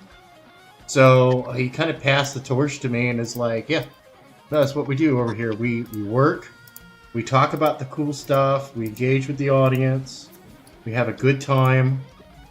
You know, and that's what we do over here, man. And I'm not having a good time, man. I don't know what you're talking about. then you're not doing enough drugs. Did you drink You're the not doing it right, Kool-Aid? Overglades. You're not doing it right. You gotta drink the Kool-Aid first. Does it have the red sup of stuff it. that Jason likes? Does it have the red stuff? The aspartame? Yes, that's right. Aspartame. That's the drug we do here. That's the drug of choice. Is this Oh my Tukumi, God. the famous Tukumi? That's a Which I'm destroy my allergic to. stomach, man. Would kill me. How do you say That's it? tough. LLC? All right. Asshole taint. That's how you call it. Yeah. Yeah. Exactly it. Okay, so the stupidest thing that's ever been posted on the internet today was, There's a lot. There's a was lot. Disney was thinking of moving Rachel Ziegler and Gal shit. Gadot to Marvel. But So can we just get Rachel Ziegler to wax her back or something? So dude, I saw that. Oh yeah. So hold on, Pretty- hold on for a second. man. So hold on for a second. Don't you Hold have a on for beauty team and shit? So hold on for a God. second. So Hold on, wait. He's cooking. What, He's cooking. what characters would you want them to play in the MCU? Well, I mean, who None. was it? Wildcat or whatever her name was from New Mutants, the little cat girl. Like, Sasquatch. Ziggler's perfect for that. Gal Gadot could play a lot because she was Wonder Woman. Yeah. So I don't care what she plays, and she's beautiful and she's nice. She could Catwoman or we're talking Marvel, right? Marvel. She doesn't have any boobs, but like you could give her fake ones, you know, like for the suit. CGI and AI. Yeah, pseudo padding, tatas. all that stuff. Mm-hmm. Blah blah. I want to hear y'all's predictions, and I'll give you mine. For those two actresses? Yeah. Or what they're gonna do with them? Yeah. Well, Gal Is Gadot. it planned MCU? So supposedly Henry Cavill is in talks Captain to play Britain? as Yonder. Oh, I thought he was going to be Captain Britain. Now I will say this: they are bringing the X-Men into the Doomsday movie. Oh yeah, it's all the Bryan Singer X-Men. I was really disappointed to see that, to be honest with you, man. Like I'm over that Singer verse, dude. I wanted to see all new cast. No, I'm saying, who do you think Ziegler and Gal Gadot should play? Should play? Should I'm play. gonna need a minute for that. Yeah, Oh I my gotta God, look that's at a lot some of Marvel Chrome. rosters or some shit. Here. Because there's a lot of shit that's already been done, swooped up, you know. Right, But there's a lot yeah. still. There's a lot of gender swaps too, like they did with Taskmaster and Ghost, I think. Stop! No, stop fucking. Okay, doing I that. got you. Because Oh wait, no, I never mind. guarantee you, when I give you, Oh, I I know like Gal those Gadot to should play. I got Gal Gadot. I got you. But she's already kind of been casted already. Who? Elektra. Nah. She's perfect though. I can see it. Yeah, I could see it. She's She's at least from like the same geographic area. That's what I'm talking. Uh-huh. Oh, I was Yeah. thinking. I Could was be thinking. Emma about- Frost. I was thinking of a villain. I don't Oh, think okay. Emma Frost has been Maybe in the Von films Doom's yet. daughter. Mm. Von Doom's daughter. What's her name? That's one. She could be Titana. Okay, I'm gonna give you a scenario that happened in an X-Men issue, and you Ooh, tell me who Spider-Woman? the character is. She'd be a good Rammed a Spider-Woman. spear through the back of Wolverine. Oh. Lady Deathstrike. No, Oh. this guy's got claws. Or Not Lady Deathstrike. vampire chick. I can't think of her name. Oh, we already had a Lady Deathstrike though. Yeah. No, Because now Deathstrike- we're merging the Deathstrike- Singer verse, bro. Right. Yeah. No. Deathstrike has claws. I specifically said ran a spear through his Yeah, back. you did say spear, didn't Who you? ran a spear through Wolverine's back? I can't remember. Was that in the movies or the comics? Comics. I don't See, remember. I wouldn't know. I don't remember, Don't care bro. enough Yeah, I to don't remember that. Yeah. What about Polaris? Hmm. Polaris? X I would say Gal Gadot would be a great Deathbird. Yeah, I can see. Spider Woman. She could do a good Spider Woman. No, but I'm saying is Deathbird. Oh, she could make one hell of a villain. Oh, you're talking Deathbird, the purple one, the purple chick, Yeah, the one from Yeah. his yard. right? The Jim Lee one, right? Uh huh. Yeah. What about Silver Sable, man? I mean, imagine like her silver hair. Ooh, right? Silver Sable, that'd be sexy. You know, So this is what I Be said all right, about Rachel Ziegler. Okay, and I'm gonna say this die. for pun, and this is for pun. I said make her the new Kitty Pryde because the old Kitty Pryde became a boy and cut her tits off. I was thinking the same thing. Yeah, Yeah, that is a thing. Yeah. No, that's that's current year. That's accurate. Yeah. Very accurate. He was on, or he was on Trailer Park Boys when he was a girl at the time. Remember that? Hey, Season 3 or something. I'm just saying they should, if they're gonna do her, put her as Kitty Pryde. That way she can be obnoxious and be a pain in the butt, just like Kitty Pryde was in the books. Because I mean, when she was Spirit, she was. I mean, come on. She went and fought Magneto wearing roller skates. For God's sake. Yeah. Or you can make her Squirrel Girl, bro. No. No, because Squirrel Girl, if you see her now, has got a nice rack and a nice caboose. Yeah, no, dude, they made her extra thick. Oh, did you see the one that J. Scott Campbell drew of her? Holy shit! No, but I've seen the memes of thick thighs save lives and I think I seen her on the Real American Hero. I mean, was it J. Scott Rivals? Campbell drew her like a Swedish supermodel. I mean, whoo. Well, did you see the AT&T girl play cosplay as the Squirrel Girl? She looked freaking fire. Oh, she looked good too. She looked good. Yeah. Yeah. She was bonerific. She looks She got good. those humongous boobers, man. That's inspiring. Whoa. I'm done. I'm almost done, guys. Humongous boobers.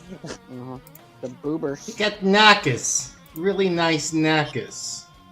See the size of the melons. Melons. Are you guys pumped up for Jared Leto Skeletor or? No. I've lost it. I am perpetually movie in any shape or form. on guard about any of that I just crap lit a coming fuse. out. Oh, but I will say this: the new stills that I saw of Red Sonja is looking pretty damn good. Dude, fire, bro. Yeah. Did you see that video today by Midnight Edge? Like that dude from Norway that's always dropping like That's the one I'm Howard talking Lore. about, that picture where she's beat up. Yeah. She's holding that sword. Man, she looks freaking perfect. She does, dude. And Michael Bissett is doing it. The guy that did Solomon Kane. That movie was fucking awesome. Yeah, Dude, Solomon Solomon Kane, Kane was good. And he did Solomon Silent Kane Hill. was Like the dude does good movies, bro. Like they got my money. I hope it plays out here, man. Because I'm gonna watch Wait. it. Which Silent Hill? I think he did. I think he did the second one. That movie was not fucking good. Nope. No, that movie was I fucking shall return. garbage. I'll be right back. That He movie did was second. fucking garbage. Fucking high. Now I He did do second. understand that the director of the first movie is doing another Silent Hill. I think he did the second one, but I'm not sure if he did the second one. Oh, you went and got the book, didn't you? Yes, you did. I have to look and see. I was gonna ask you, James, what issue of Uncanny X-Men was that one Jim Lee with the Blackbird or whatever her name was? It's not in this issue. Deathbird. Deathbird. Yeah. 270, 71? Let's see. This one's only got up to Uncanny X-Men 272. Yes, it was in 272. Because I don't think it's 275, but I know it's right around there. Did you get the big one with the original artwork from Jim Lee and Scott Williams? Yes. I have the big it's one. in that book. Oh, it's in that one. Okay. She's in that book. Yeah. Yeah. She's got the I full think page. it's I think you're right. I think it's 275, not 270, because it's not in this one. Yeah, because she's got the full. Yeah, she's got that full page. Right. Yeah. Right. The first Yeah. page, the big splash. Actually, On the, yeah. you know what? No, I think Gal Gadot would be a great Lilandra of the Shi'ar Empire. No, I'm talking about her sister. I'm that'd be good. talking about her sister, dude. Her sister's Deathbird. Oh yeah, that's right. Deathbird. Crazy how The one many that's characters they unstable, filmed on that likes TV. to fight all the movies. time. Yeah, she's. Yeah, I'm looking forward to that Red Sonja though, man. It's gonna be good. That guy makes great movies, but I don't know if it's gonna get U.S. distribution 100%. I mean, I guess Samuel Goldwyn or whatever. Like that's an old movie studio. They're gonna be doing U.S. distribution. Talking about. No, it looks good, dude. His Solomon Kane movie wasn't, it wasn't canon, but it was good enough to be a canon. I actually have a copy of the Solomon Kane. Oh yeah, dude. I put it up there with Milius's Conan, and Conan's my favorite movie. Dude, I'm sitting there and I'm like looking. Too good. Did that come out? It came out right around the time as like Batman Begins and Casino Royale, because the major studios, they wanted an origin movie. Everything had to be fucking origins, Oh, so they didn't want to really fuck with that. No, it's James Purefoy. Yeah. From The Following with Kevin Bacon. He was a killer in that show. That's like I think that year, that was the year that they did Van Helsing. I'm pretty Yeah, sure. Van ripoff. I love me some Van I've Helsing seen though. this one. I love me Yeah, some this Van one's a Helsing, good but film. Oh, something he about is a Van ripoff Get of Solomon this one. Kane. Get this one. Okay, so this happened on Van Helsing. The guy that plays Dracula. Yeah, Richard Roxburgh. Yeah, and the girl with the black hair that played his bride. Mm-hmm. Which one? They're actually married. Oh, that makes sense. Yeah, they've been married since the movie. Fucking love that movie, bro. That movie's solid, bro. Dude, I mean, I'll put it like this. So when I was designing my characters, Mina, God, I forgot her name. Damn it. Mina Harker. No, Lucy? my Mina is Velmar. She's the wife of the Count, and then you have her daughter Lillian, and then you have Mary, which is the main character. But Lillian, I designed after the girl from Van Helsing with the black hair. Damn, that's cool. And Mina, solid. The Mina that I designed her out off of the girl that played which movie was that? No, I'll tell you what. I designed her off of Winona Ryder in Dracula. Nice. And then Mary is designed off of the girl that was Juliet that just passed away. Oh shit. The one from the 60s? Yeah, I forgot her name. Because starting out in the book she's 17 and then she turns 18 and then by the end of the book she's like 24. That's what I was gonna ask you, James. Did you pick up Kelly Jones and Matt Wagner's Dracula yet? Oh, I've had it for a while. What did you think of it? I loved it. Me too, man. I can't wait for the next. More, I was like, no, well, we're gonna have more. Is this gonna be a part 2? And then they come out and they said, you can sign up for the Brides. It's called the Brides of Dracula. I was like, oh yeah, I already signed up for it. I'm on the mailer. They're doing 4 of them, brother. I know. I can't wait. They actually came on my show a couple times to promote them. Hopefully, I get them back again. Well, I remember when he came on the show with was it Aaron or was it I want to say he came on the show with Aaron and Andy. Kelly did. Yeah. And talked with them. I remember that because I was in the audience for that. That's awesome, man. I can't wait for the new one. And now they got a bunch of like merch I want to get. Like such a cool take on Dracula, you know, and the whole Skullomance thing. I was gonna do that shit, but he had been sitting on that for like 30 years. But no one fucked with the Skullomance, man. I was gonna do more of like a Harry Potter like type thing with it. But that's a big take, you know, like no one ever fucked with it, you know, sitting right there. But there's still some stuff with Dracula that hasn't been done yet. Believe it or not, there's a little bit more. Oh, evergreen character. Oh fuck. Those motherfuckers. No, that's pretty good. Okay, this just in. I'll just let you guys know because I just got the email. Warner Bros. Discovery moves all streaming content acquisitions teams worldwide under the U.S. Chief Royce Battleman, which is actually good. That way one guy can control all these sons of bitches. Yeah, sometimes it's better to have one person like doing things. You know what I mean? Like you have a definitive direction. I hate it when you have like 11 people telling you what to do. The thing about this is for acquisitions for streaming and stuff, and having one chief. Yeah, you can keep everything on track and page instead of having 3 chiefs trying to fight each other. Great. One goes in the kitchen. I'm the same way, man. Like I totally agree with just like a singular voice, you know, for most things. Oh, believe me, I remember they were talking about. So I remember when they were talking about. This is several quarters ago. They were talking about that the streaming services were down and everything like that. So I, being the crazy son of a bitch that I am, sent David Zaslav a letter to say how to fix this son of a bitch. So, one, if you notice MotoGP's on Max, that's because of me. 2, AEW's on Max, well, that's because of me. And there's some other stuff going on because of me, because I actually told them what the fuck to do, and they actually listened to me. The only thing I can't get them to do is set me up with a meeting for Jim Lee, so I can tell him how to fix DC Comics. I know, right? Good luck. Oh, no, I actually have a 3-part plan to fix DC Comics. and to make it very profitable. It's doable if the right no. mindset's there, but the No, problem you know, is well, you see, here's the thing. There's this one thing called the Black Editions. And what I'm going to use is the success of Mark Silvestri's Batman. Okay. Oh yeah, I slept on that, bro. I fucked up. I fucked up. I did not sleep on that one. I need to get that. I got Hush though. I got the new Hush though. So, but here's the thing. That's classified as a Black Edition. It's an Elseworld. It's not canon.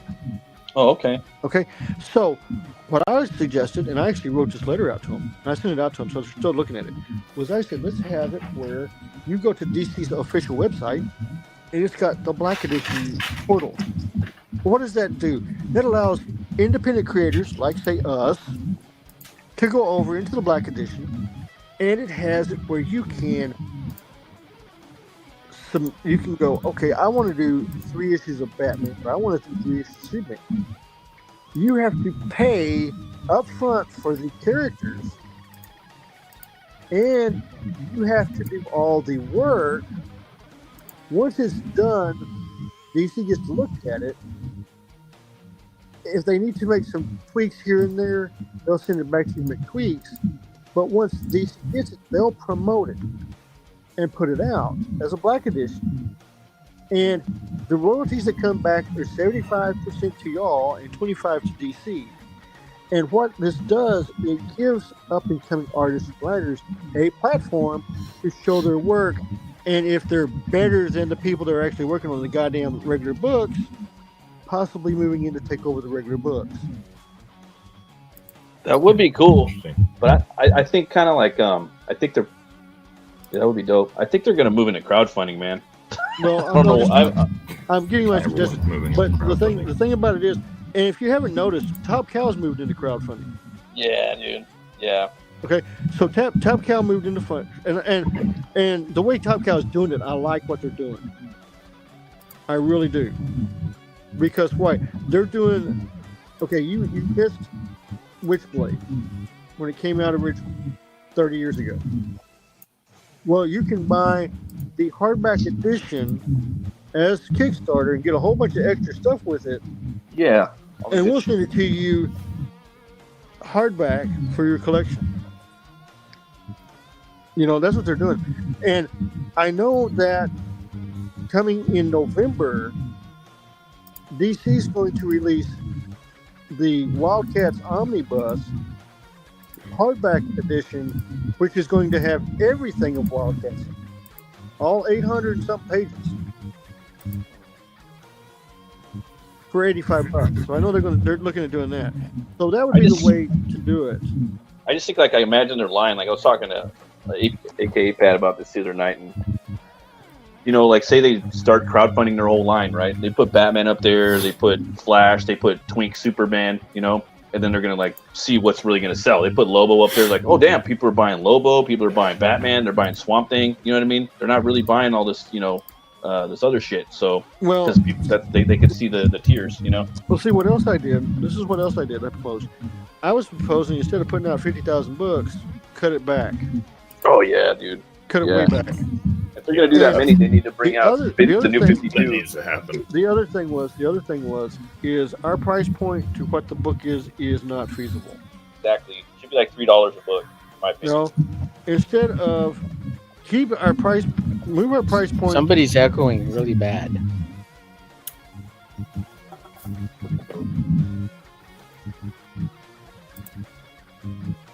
I can hear feedback from somebody. Well, just it's not me. It's not me. I'm muted. Let me mute mine.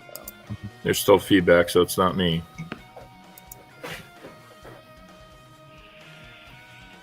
It was Metal Movies and Brewskis. He was the murderer the whole time. Well, I'm gonna mute my mic right now. Okay. So, what I suggested was.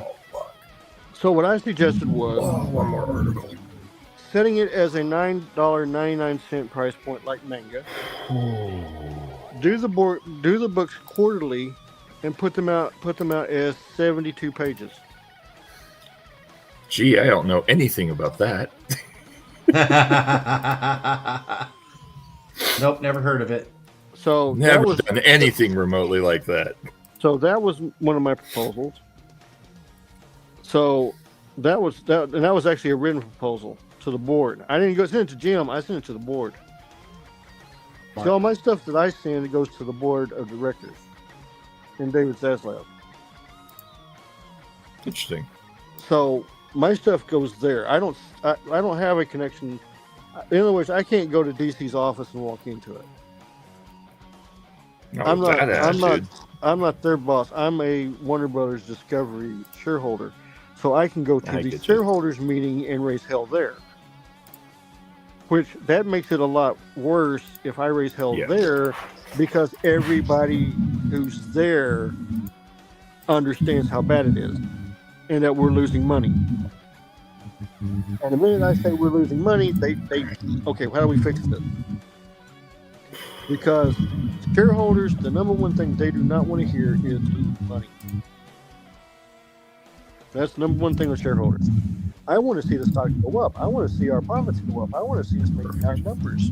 I don't want to hear that we made numbers over here at Discovery on their how to fish with no line, and DC Comics is $3 million in the red. Yeah. You know, that's not what we want to hear. I want to hear DC Comics cleared $1 billion last year. Right. Yeah. That's what I want to hear. Not getting kicked off the Warner Brothers lot or any other crazy bullshit going on. Well, that building wasn't on the lot. That was actually on the side street. It wasn't? Yeah, it wasn't on the lot. I just heard they got kicked off. It's like, dude, the fuck? You know what? Yeah, so what happened? I'll tell you what happened. Their sales went to the toilet. They weren't making the money. Yeah. So they were like, we got this gigantic building over here. We need to make some money, so we're going to rent that building out. We're going to kick them over to this little building where they have workstations that they got to share. Hold on.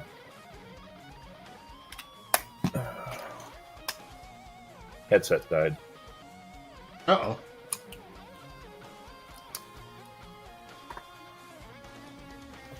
Are you guys still hear feedback right now? No, it's gone. Cleared up. Okay, I think I fixed it.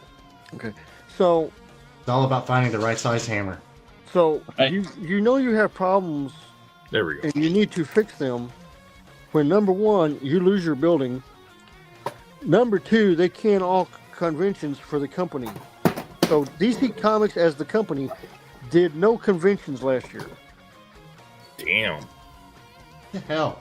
That's a death sentence. Now, Jim Lee went, and the artists went, and stuff like that. But actually having a huge display, you know, the whole shebang that they always have at San Diego, that's gone. Shit. Yeah, this is no bueno. And then when some dipshit leaked, because I've been asking to see payroll to see how much everybody's getting paid and everything. And then somebody leaked that thing about only making $36,000 a year. I was like, what the fuck? Yeah, that's bad, dude. That's below poverty, bro. That's like really cheap. Yeah. I mean, that to me was like, oh, that's bullshit. You know, that to me. But again, you're not bringing in the profit. You're not bringing in the profits to warrant bonuses. Yeah. You know, there's a give and take, especially like in retail. And this is the thing I try to explain to people that are doing comic books and stuff. You're retail. You're promoting your book to the masses so they'll come buy it.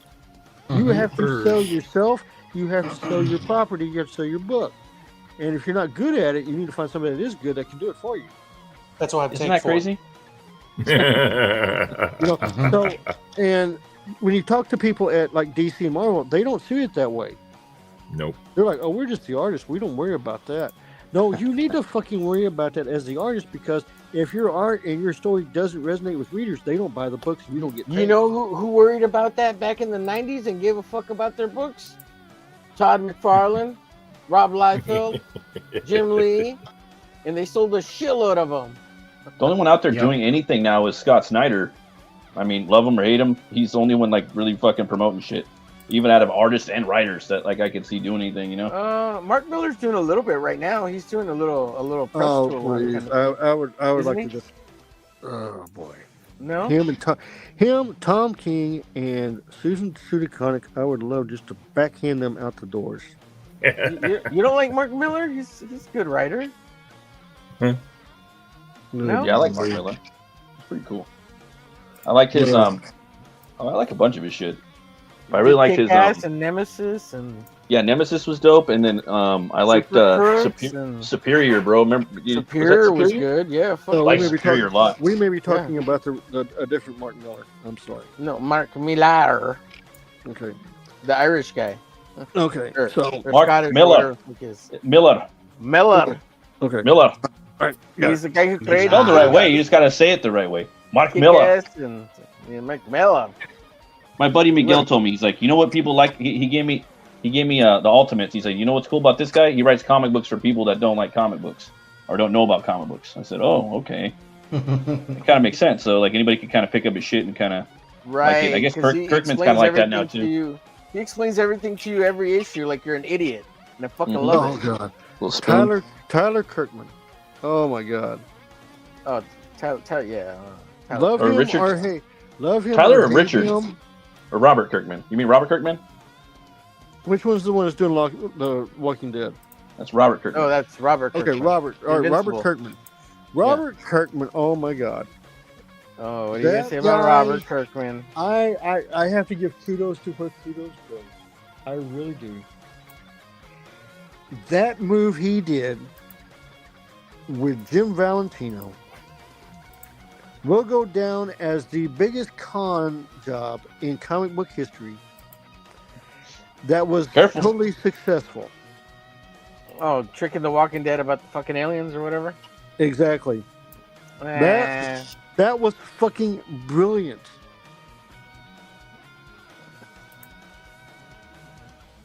Well, I mean, yes, in that you're lying to get your fucking book out, no matter what, because he's like poor and maxed out all his credit cards. Sure. Right? No, he didn't have credit cards. He maxed out like 80. I think he maxed out his credit cards like 80 grand or 75 grand. Right, because he was publishing Battle Pope and before, so that he could get to Image and have books. That full Matt with the 4 T's. He did a pretty good documentary on it. His whole story is like, oh my God, dude, you bet everything and you pulled it off. Mm-hmm. Yeah. Sometimes that's what it takes. He forced his way into having to take Eric Larson to the airport so he can con him into pitching them the book. Fortune favors the brave, dude. You know, that's how a lot of this shit gets done. You know? Yeah, I mean, that's the way it works. Dude, I mean, gotta take chances, you know. That's what we do. That's what I'm doing here on this stream, taking a chance by hanging out with all you. Take a chance. I mean, I'll tell you the guy. I mean, love him or hate him, but the guy that you wanted to hook up with to try to get work and everything back in the '90s was Rob. Roberto Liefeld? Yeah, Rob Liefeld. Anytime at a convention, if he liked you, he'd like you like right off the second or something like that. You were in with him and stuff like that. And dude, I remember I got like 1, 2, 3. I got 4 different. I got 4 different tries for him. He lost 2 of them. But that's what he says. Just don't eat his taco, because then he'll smack you on the side of the head like you did Dan Fraga for eating his taco. No. Taco side. No. I was at the infamous Denny's debacle. Oh man. Oh yeah, I was there. Kelsey Shannon was there. Everybody was there when that all went down. That was God. It's brutal, man. Tell us. I wasn't there. Tell me about it. I want to hear about it. 2 o'clock in the morning with drunk comic book artists at Denny's. That's all I'm gonna say. And where are the hookers? And the dude, blow? they didn't need that, dude. Everybody got thrown out of the building by the time anybody got in trouble. Oh. And I think Rob, that was the other thing. Rob would carry an ungodly amount of cash on him at all times. That's for the hookers and blow. I make sense. No, that was just to buy shit. I mean, that's all he did was buy shit and lunches and everything. Yeah, Taco Bell. Shit. Yeah, dude. He buy fucking Hey, but he was Taco cool. Bells. Rob's always been cool. Michael was the best. out of everybody. Michael was the best. Michael Turner was the best. Man, that guy, I miss him. I like Dwayne Turner better. Yeah, that's you. I like the way he draws like the Batman, just the nose piece or the cowl, the nose piece, and the face of Batman. Oh, Michael, Badass. yeah, yeah. Little bird-like, like the fucking and the eyes, little shit, you know. Yeah. Hey James, so when are you gonna get Todd Knock on the studio to hang out with us and draw? I haven't talked to Todd Kelsey Shannon. Well, if I can find Kelsey, he's gone AWOL again. He's missing in action. Busy working in so that Main Street. Kelsey is an introvert. Okay, just to let you guys know, he goes and he wants to be alone, and when he wants to be alone, you ain't gonna find him.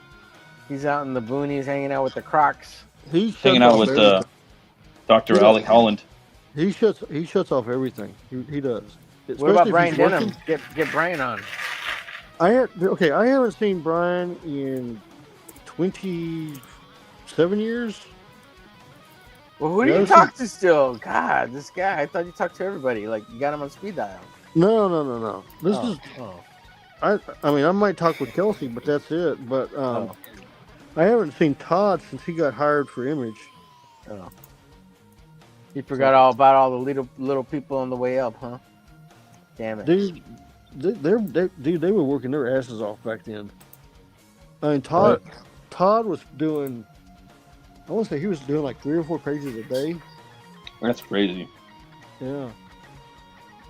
I mean, he was busting ass. Why were all their books late then? All the books were late. When Todd Knock came in, his books were always on time. That Newman was always on time. Yeah, Newman was on time. Yeah. Yeah. So, see, back in the 90s, what I was told, this is what everybody was telling me, that you had to be able to draw 4 pages a day. Fuck. That was what everybody was telling me, that you had to put out 4 pages a day. They're lying to you. They're trying to keep you out. Is that pencils and inks or bolts? That was just pencils. Pencils. That's a lot. Yeah, that's like I don't know about 4 pages. That's like 20 hours a day. Shit. If you're lucky. Yeah, that's what they were doing. If you're lucky, you know. Michael almost got fired like 4 or 5 times by Mark because he was late on all of his stuff.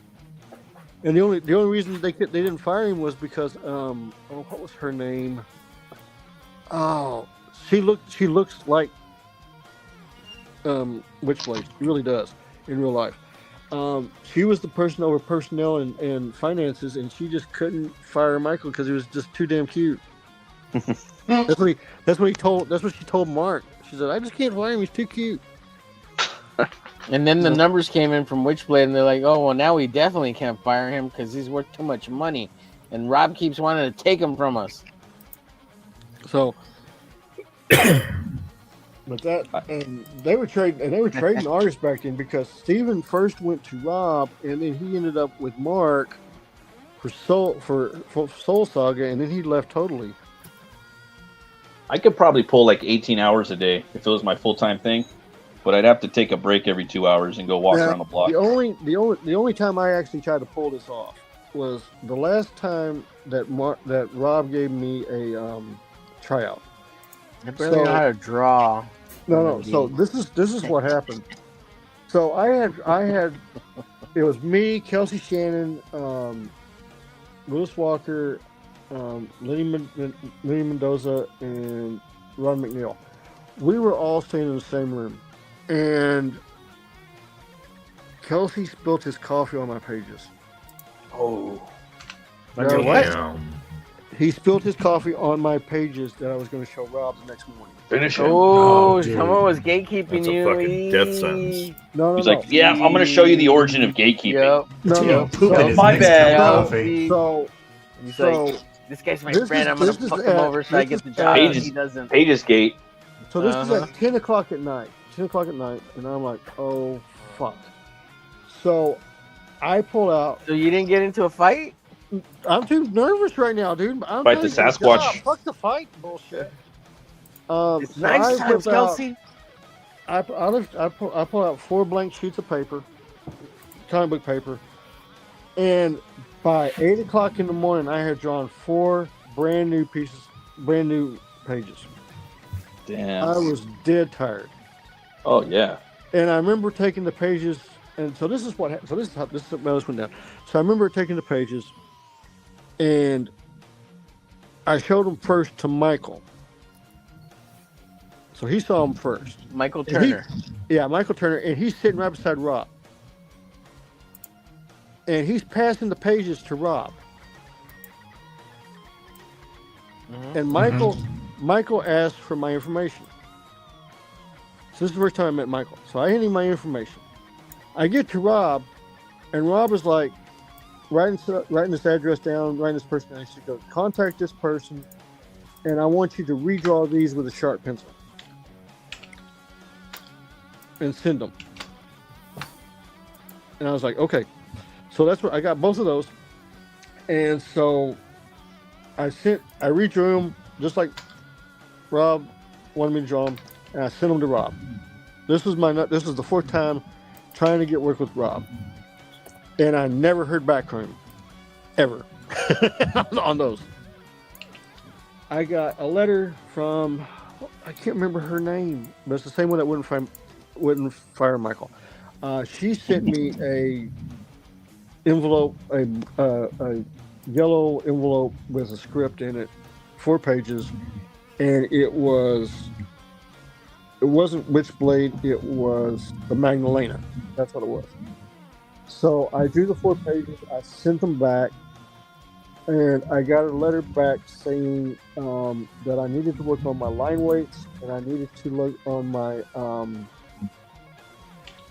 understanding the page, the panel weights. That was the 2 things. And they said they would send me, in 6 months, they would send me another script to try out. So 6 months later, I got another script from them. I redrew everything like they asked me to, and I sent it back to them. And I didn't hear back from them for like almost a year.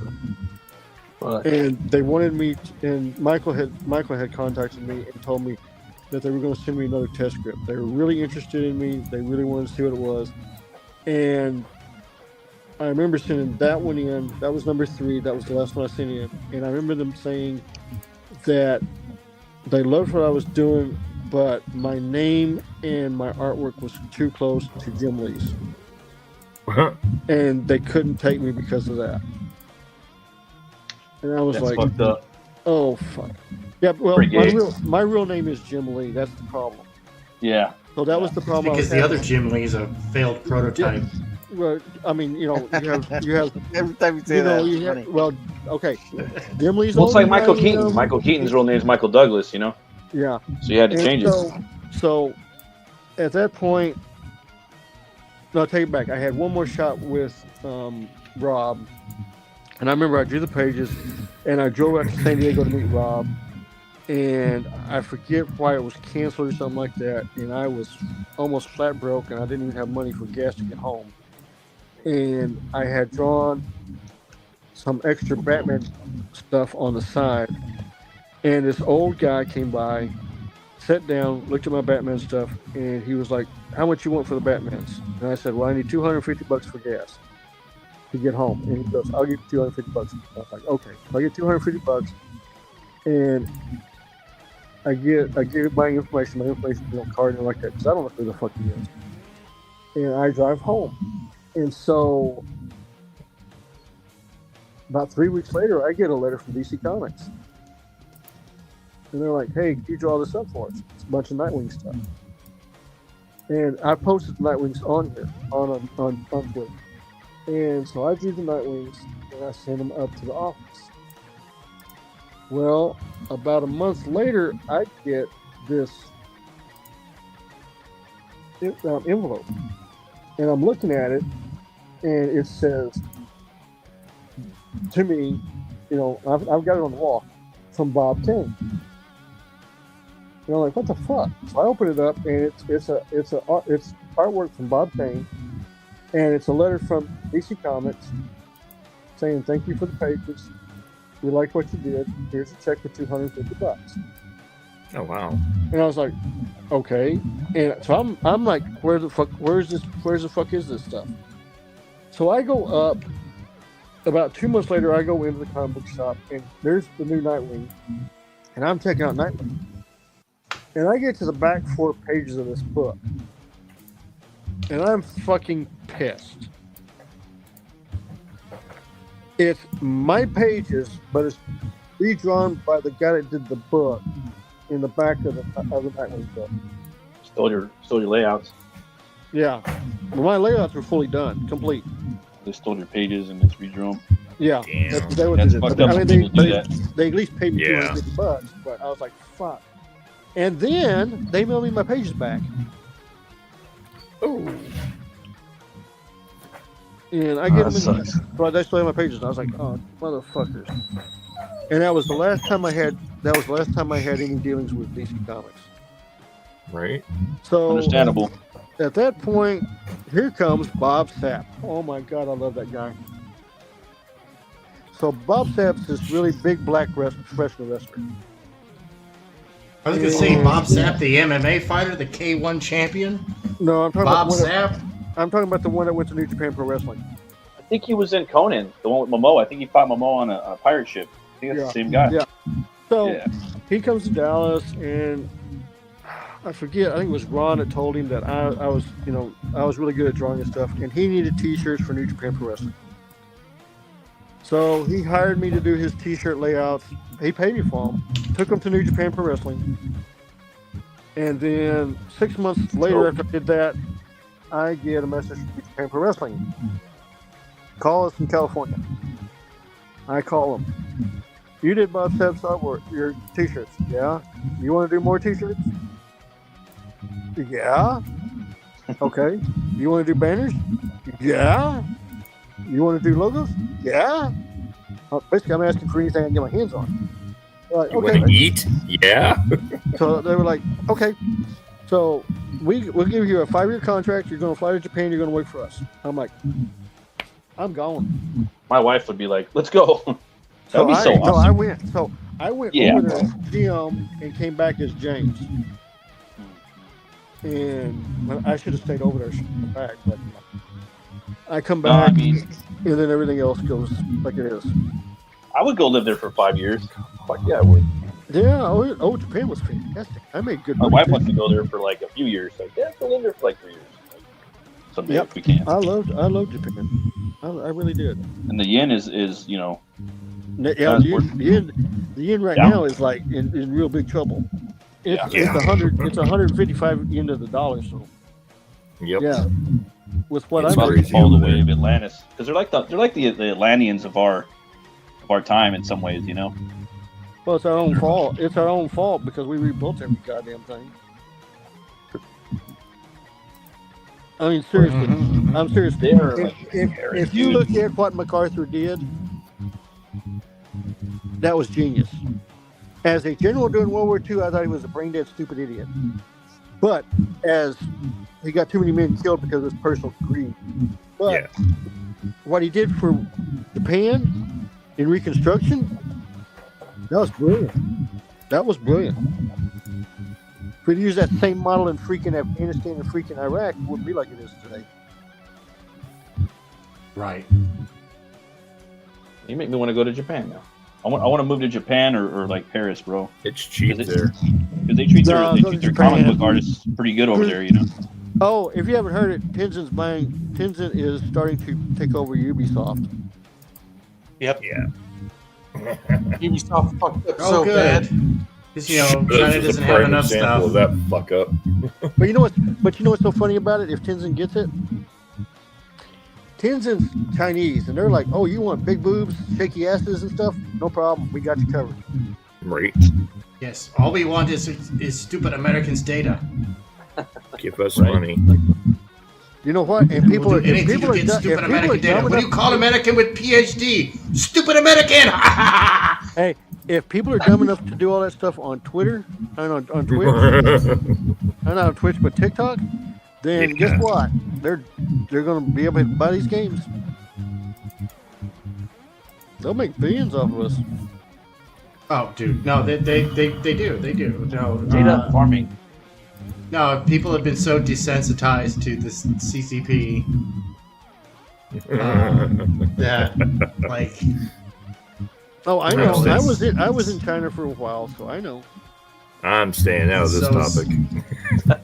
Right. No, the thing about TikTok's China cool, man. is TikTok's this. my friend.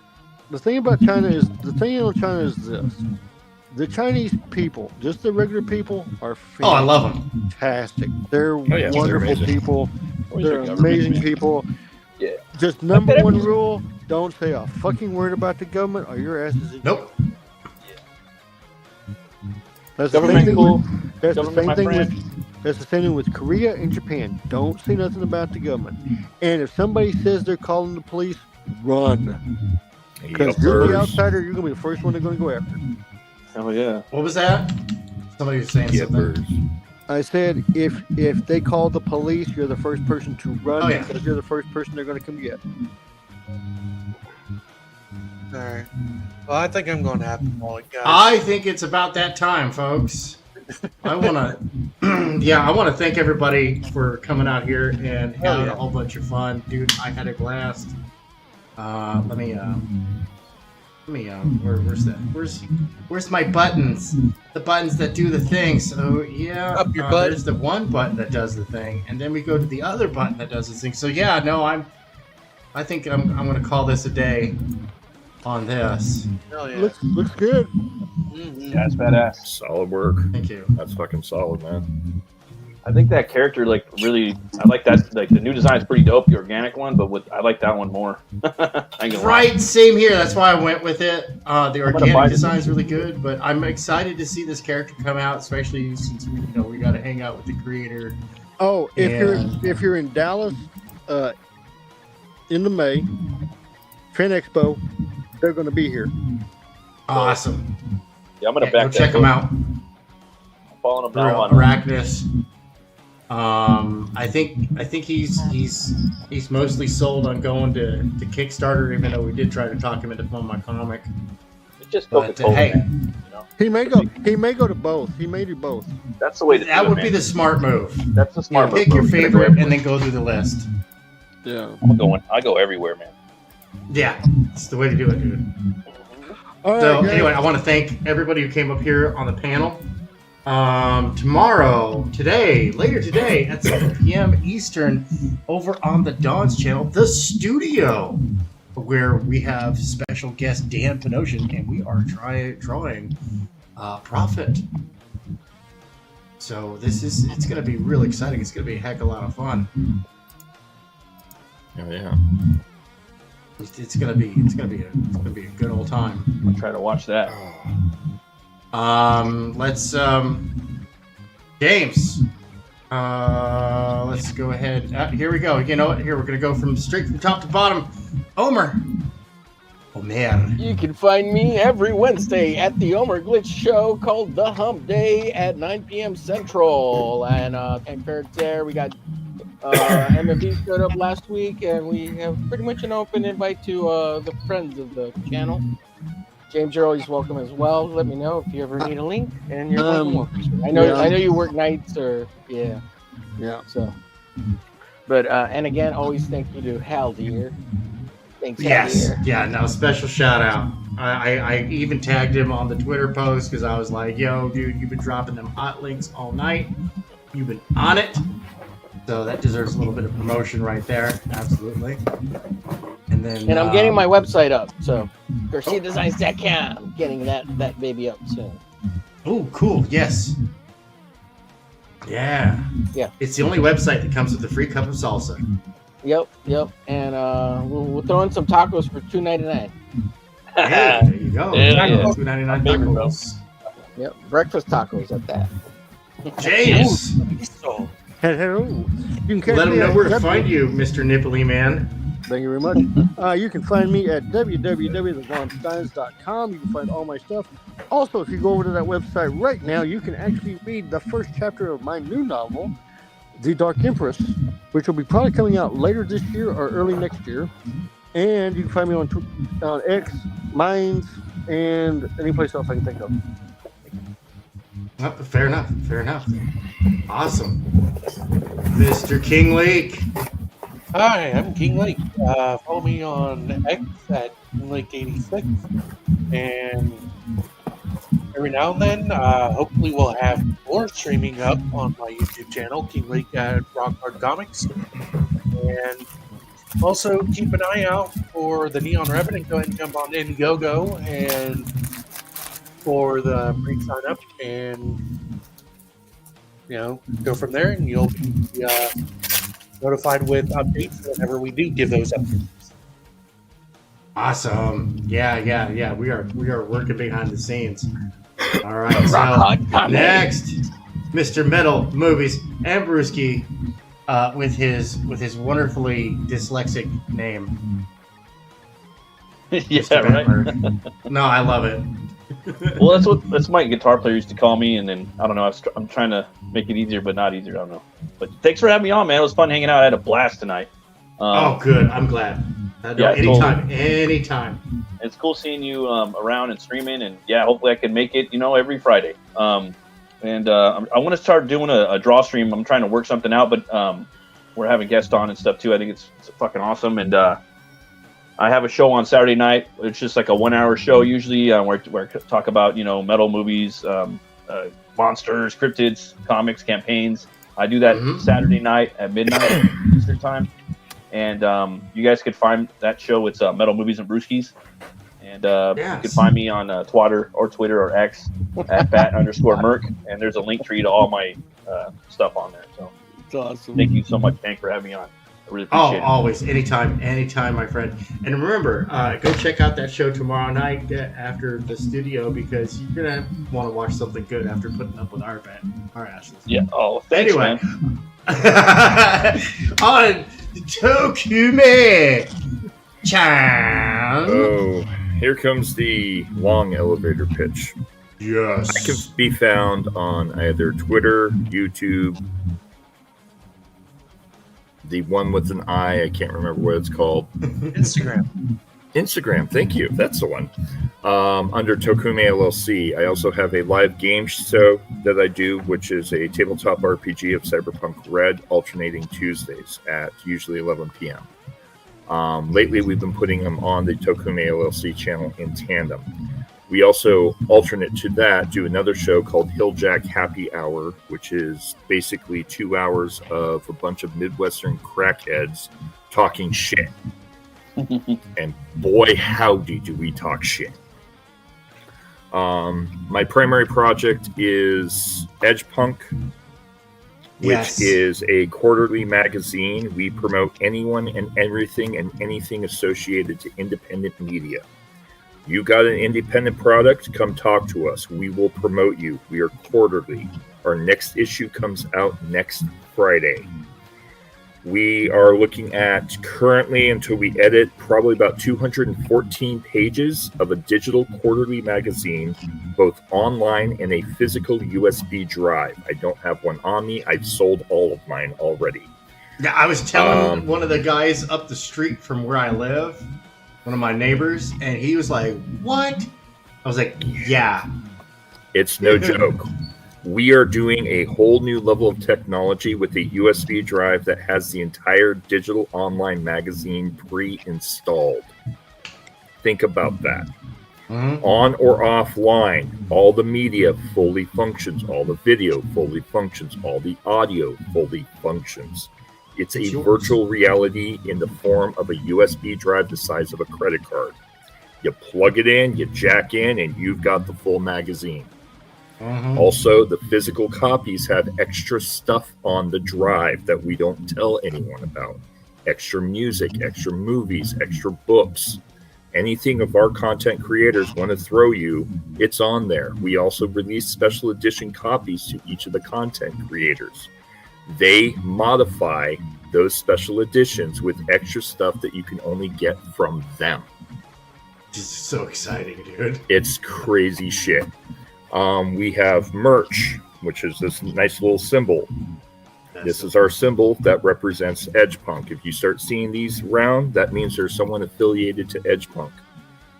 People that are writers or content creators of the magazine will wear a leather jacket that says their logo of who they are in the magazine and EDGEPUNK. We are becoming a huge multinational group with 12 writers per issue, and we're growing every week. Yep. So it's going to be crazy. yeah. We're also going to be at Hoosier Con here in April 16th, 17th, 18th, 19th, 20th. We'll be there from that week. I forget what days it actually is. Hoosier Con is the second largest gaming convention in the Midwest. Mm-hmm. It is a massive convention. We will be running a booth. Come talk to us. And we'll have limited edition. Real quick, Sure. I gotta do something. It's a meme, but I gotta do it. I can't Go get for it. enough of that sugar Chris. He's got the booty, don't quit. All right, go on. We also will be selling limited edition merch at the booth. Special edition backpacks, special edition satchels. That only exists for that convention, and there will only be, we're looking at 12 of them. We will also be carrying special edition products from Frog G. We will be carrying special edition comics. If you get a lifetime subscription, we will be sending you free comics and merch. We're a whole different ballpark. Come join us. Come join the new revolution. Dude, it's so exciting. It's so dang exciting. I can't wait. And I've been telling folks that I'm not even going to crowdfund the first Scalpel Zero book. No, we're going straight. We're going straight.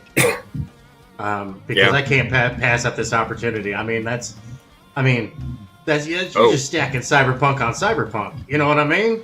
Well, that's the other thing. We promote everything in a RPG world called Dystopia, where everything in EDGEPUNK is canon for the RPG. So it takes place 200 years from now, talking about current products as the pinnacle of human creativity. And everything's canon. And total multiverse. And on top of that, anything you submit to EDGEPUNK, because we have an international ISBN, it becomes licensed published media in your name. Yep. Cool. We're not fucking around. Cool. Yeah, no, and I absolutely love it. Now, I do want to bring you now as far as like interviews and stuff like that go. I've just decided that I'm going to live stream interviews whenever it's convenient for the person I'm interviewing, and then I'm going to chop it up in a friendly manner and go throw it up on my new channel, Tank Parts. Where I upload pre-made content. That's where all of my shorts and my time-lapse drawings are going, and as well as like I'm going back through the archives because I've got over 200 videos on this channel. I just shoved them off to the side for a little bit so that I could get them organized because I wanted to rebrand, come back, rebrand, and all that other fun stuff. And hold on, Sugar Chris, I can't quit you. I've seen Sugar in a minute, man. He's got that red dress and he wears it so well.